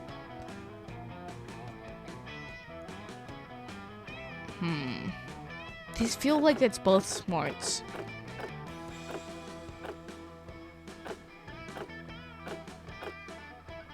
This one feels like it's calc clusters. So we'll do this one. Yes! Oh, hell yeah! That's an amazing idea. You're hired. I mean, I loved our trip to Italy, but I do kind of regret not doing more research into their weaknesses sooner. Like, their pizza and pasta are clearly inferior to the... Whoa, that's such a fucking lie. Full stop.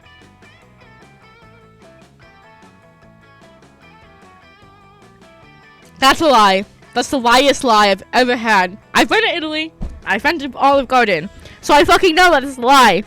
I know it's just there to be funny. But I'm offended. Not to mention their surprisingly squishy skulls. I would have thought the Roman residents would have retained some of their ancestral strength, but apparently not. So, speaking of, I do need to eat dinner soon. I tested this myself. Actually, my research concluded that Italian skulls are not resistant to an attack from a morning star. Weird. After that, the police showed up and totally confiscated my morning star and arrested me. Probably because they were scared, I discovered the rest of their weaknesses. What? Where was I when this all happened? In the Vatican, I think. I told you I could use that time to check out some old dungeons. I thought you did so in a touristic capacity, not because you were temporarily imprisoned in one. Meh, details don't matter. If only I'd known Italy's weakness profile sooner, I simply would have brought more morning stars. Let's get down. But I'll be more prepared next time. Thanks to you, Pyro. I can't wait. Yeah, neither can you. As long as you get to be there when Dahlia's swinging her morning star, that is. Just the thought is already getting you all hot and bothered. Of course it is. Bring out your flasks. Okay. You know what? You know, when I started making magical drinks, I never thought people would actually come to drink them. But hey, who am I to judge? So let's get into it. Okay.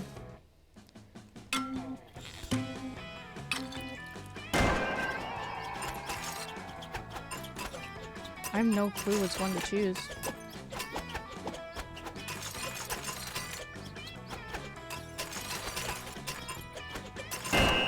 Oh shit. Brain juice, I guess. I was not paying attention at all. Margarita. So you want to drink a margarita, huh? To think that by drinking a brain you'll absorb its smarts is a bit simplistic, but hey, it's what actually happens. Occam's razor at its finest. Let's get wasted. Nice. Hope you can stomach that. Happy trails. Actually, this is going perfectly because I'll probably end with this and then go to eat and then probably bed. Okay, let's see.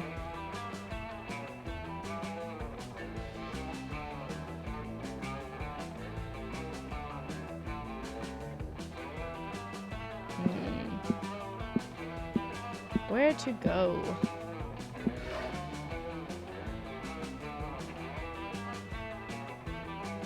Let's do fun.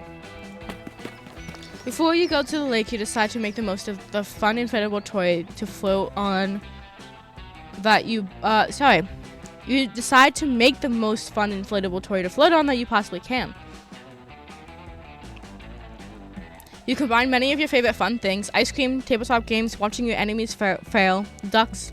The resulting amalgamation is certainly interesting, even if it doesn't actually float on water. You decide to name your toy Dr. Frankenfun, or maybe you should name it Dr. Frankenfun's Monster. Just beholding the horror you created gives you +2 fun. You meet up with Lord Hewlett-Packard and Dahlia to help them objectively calculate how best Dahlia's summer is so far. Let's see. Your meaningful camp experiences quotient is slightly above the mean compared to the last year's result. Your ratio of time and nature to important realizations about life and society is about average. Also, your watts of solar radiation observed per square meter of skin is off the charts. Best summer ever! Ha ha ha! Excellent! No, that last one is actually not excellent. It means you are severely elevated risk of skin cancer. You should wear more sunscreen. The only sunscreen I need is these muscles. Agreed. That is both technically and grammatically incorrect, but I have learned by now not to argue with you about most of these things. That's the spirit. Now, what can I do to make my summer even more best? Well, by my calculations, your main area of improvement is in the lake, which is why I brought you here. You see, your aquatic engagement score is below average this month, and thus, but I can't go swimming. I just ate an energizing and nutritious meal, and swimming within 20 minutes of eating is not acceptable. Guys, did someone say swimming? Scott, what are you doing out on the lake? I don't remember. Swimming, I think. The problem is, I forgot how to do it. Was this before or after you swam out in the middle of the lake? After! That's why I'm such a pickle, bro. Can you not simply repeat the steps that got you to the center of the lake, but in reverse? I don't know. Let me try. Scott faces away from the shore and trails his arms backwards, attempting to rewind himself onto the shore. It's not very effective. Somebody's gonna have to help him, but Dahlia just say, Lord Hewlett Packard isn't waterproof, and you skipped swimming class to take CPR twice because you were thirsty. That's awful. Looks like your only hope is to shout out some swimming advice before Scott finally dies of being an idiot. Swimming is just like speaking Mandarin Chinese, except instead of speaking it's swimming, and instead of Mandarin Chinese it's water. Just remember what you did last week when you suddenly forgot how to swim. These are both awful. But I feel like this one won't help. Fuck it. We're going with the first one. Let's go. Alert, analogy, indecipherable. Parsing error detected. No, hold on, Lord Hewlett Packard. There's a certain kind of logic to Pyro's advice. I say we hear her out. What possible logic could there be to Pyro's advice? Well, you can learn Chinese and you can learn how to swim, right? This is technically correct. I will not proceed to reserve. I will now proceed to reserve further judgment. I highly doubt, however, that this will help Scott with his problems. This totally helps me with my problem, you guys. If swimming is just like speaking Mandarin Chinese, all I have to do is learn Mandarin Chinese and I'll be able to swim back to shore. Because that's how that works. How do you intend to? Scott reaches underwater and comes back up with a waterproof beginner level Chinese textbook. Here it is. I was carrying this to make me heavier so I could swim more strong. But now I've discovered another unexpected use for it. You all watch in amazement as Scott teaches himself Chinese while treading water in the middle of the lake. Alright, let's give this a try. I'm not gonna say that. Hey, I know Chinese! Now all I have to do is call the Chinese swim instruction hotline and get directions back to the shore. Simple! And that's exactly what Scott does. This was definitely the simplest solution to the problem. Hooray! You see, Lord Hewlett Packard? This was obviously Pyro's plan all along. Of course, I often forget that the standard logic does not apply when spending time with you, my friends. Please forgive my innocence. It's not your fault, man. That was so stupid. You're so pleased with yourself, you don't even care when Scott takes all the water off himself and onto the three of you. You gain +2 smarts and +1 fun. Wild. Make some space. I'm gonna go back to fun because we have good boldness and good charm. How to gain fun while camping with your 6 hottest, most charismatic friends. Step 1, go to the lake. Step 2, wait, what? That's it? Then why hasn't that worked for you yet? Oh wait, you just gained +2 fun. Thanks, Cosmopolitan. Oh shit. I actually don't mind that dress. It's cute. I don't think the color combination works because the blue and the pink and the yellow kind of clash, but it's not bad. Hi, quick question. Does it count as kidnapping if I'm abducting you so you can help me with the thing you already agreed to help with? Never mind, you can answer later. Right now, I need to knock you out and jack you to Portland, Oregon. Before you can say I would have come with you willingly, you're waking up with a bump on your head stuffed inside a suitcase on the PDX baggage carousel. Great, there you are. Let's go. It's time to defeat the Herald of Autumn. Their name is Autumn, and they live in a giant pumpkin. Lady Aquino of Hell's intelligence turns out to be wrong. The Herald's name is Autumn, alright, but they live in a tasteful craftsman bungalow. They are a giant pumpkin. Oh. Hey, friends, says Autumn, sitting calmly on their porch with a steaming mug of tea. Here to defeat me on behalf of the Herald Summer, etc., etc. That's right. Although, I have to say I'm a little surprised that Fall is the final boss of this thing. I'm not surprised that you're surprised, says Autumn. Chill little fight plays seemingly out of nowhere. Every quirky person thinks they're the only one who likes Fall. The thing is, Autumn says as they adjust their cozy scarf, everybody in the entire world thinks of themselves as quirky. Fall is the most popular season by far, and will be forever. Fall is my favorite season, so I'm not saying that's true or not.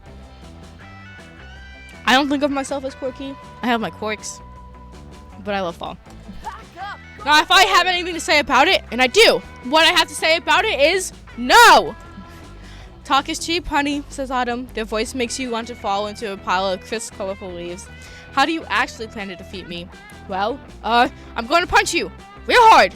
No, says Autumn, after thinking about it for a second. Punching really isn't the vibe right now. What do you mean? Punching is always the vibe. Watch, I'll show you. I can't do it. The vibes are too chill. It's like trying to punch my way out of warm krill. Ah!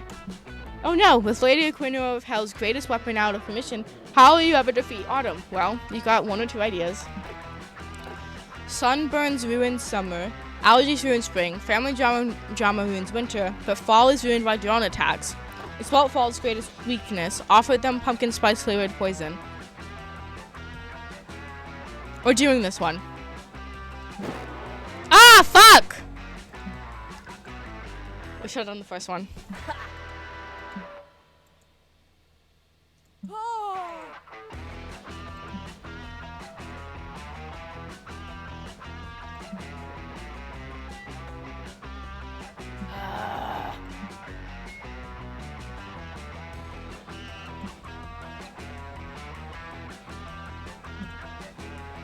Oh, sorry, I was supposed to be reading. My mom told me I shouldn't jump off a cliff if my friends did, but she said nothing about drinking poison.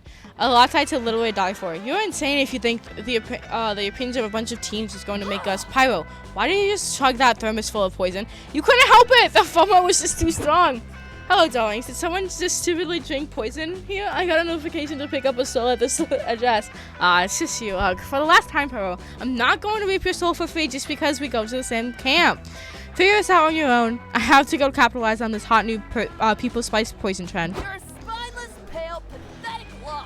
I can't believe you let Autumn defeat you with your own ruse, Pyro. Never defeat them now. It's your fault. I'm going to go. Dang, fuck up. God damn it.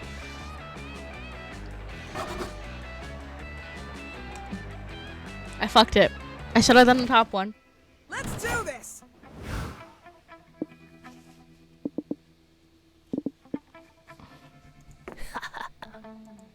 Here we go. It might work. It probably won't. I knew it. So weak. You're more of a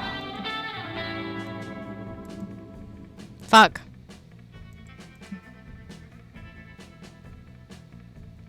You don't have to laugh at me though.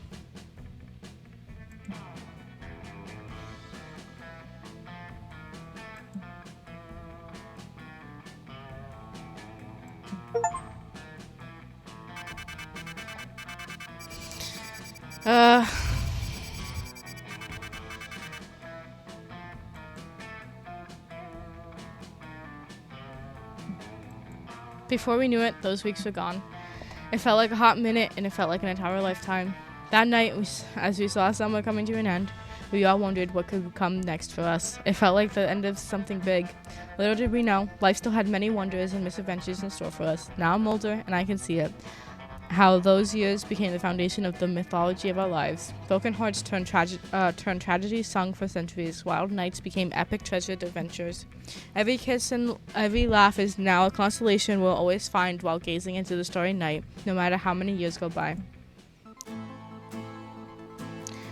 Even today, I can still close my eyes and I am there. On that last summer night. Feeling like I was just starting to live life.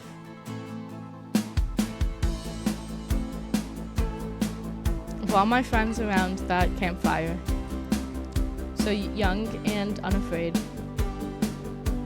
and so ready to start. Welcome to the streamer version of the credit song. Thanks for playing Monster Camp. What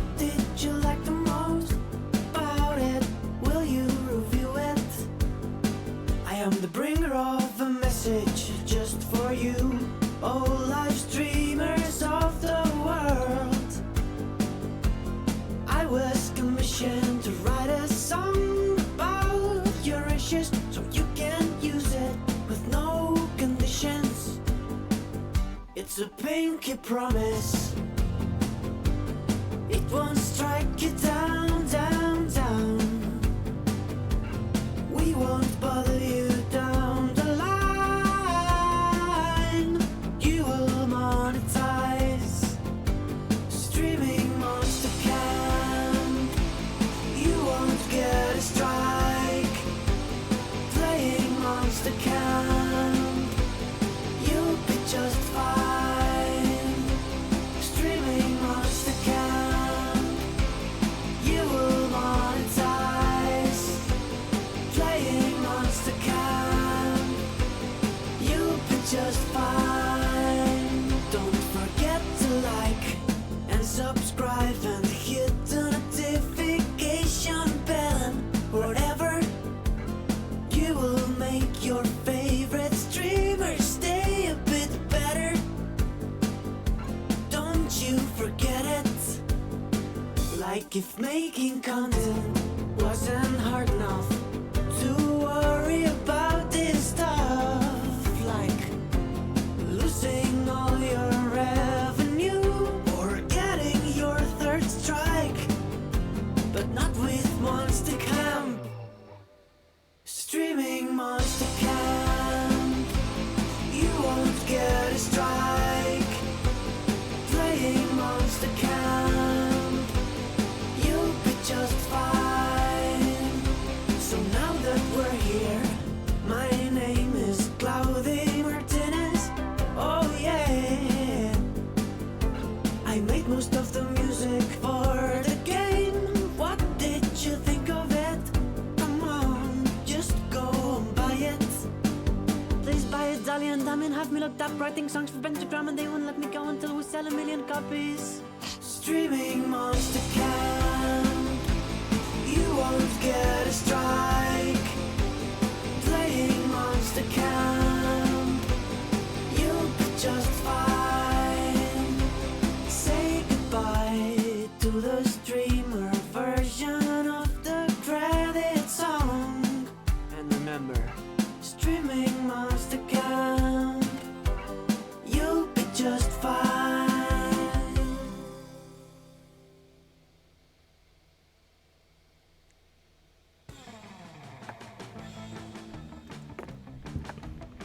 And that has been the first two versions of Monster Camp. We'll play number 3 a different time. Sorry, the first 2 versions of Monster Prom. I honestly really loved that song at the end. That was great. I was silly to turn on all the outfits.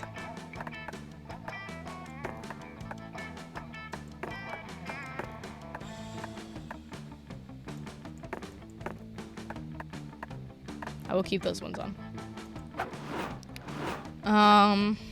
And yeah, honestly, that song at the end was great. I really loved it. Thank you all so very much. Thank you for coming to the stream. I will try to be live next week. If I'm not live, I usually go live around 4:30, 5 p.m. EST. I went live a little bit earlier today because I didn't go live last week, and so I wanted to make it up for y'all. So, but I do have to eat dinner now, which means it is time to go. Thank you again for everyone that followed and subscribed and stayed to watch what happened, and thank you, Impala, for playing the first one with me. Yeah, thank you so much. I really appreciate everyone being here. Again, I'll be live next week on Sunday, and I'm gonna work on trying to go live on Saturday as well, so we have 2 streams that I can do, or if not Saturday, a different day. But for now, work is kicking my butt, and so whenever I get home, I don't want to stream. But this has been Monster Prom 1 and 2. Again, I really appreciate everyone that came and stopped by. I hope you guys have a good rest of your night, and Adios. Goodbye, everyone.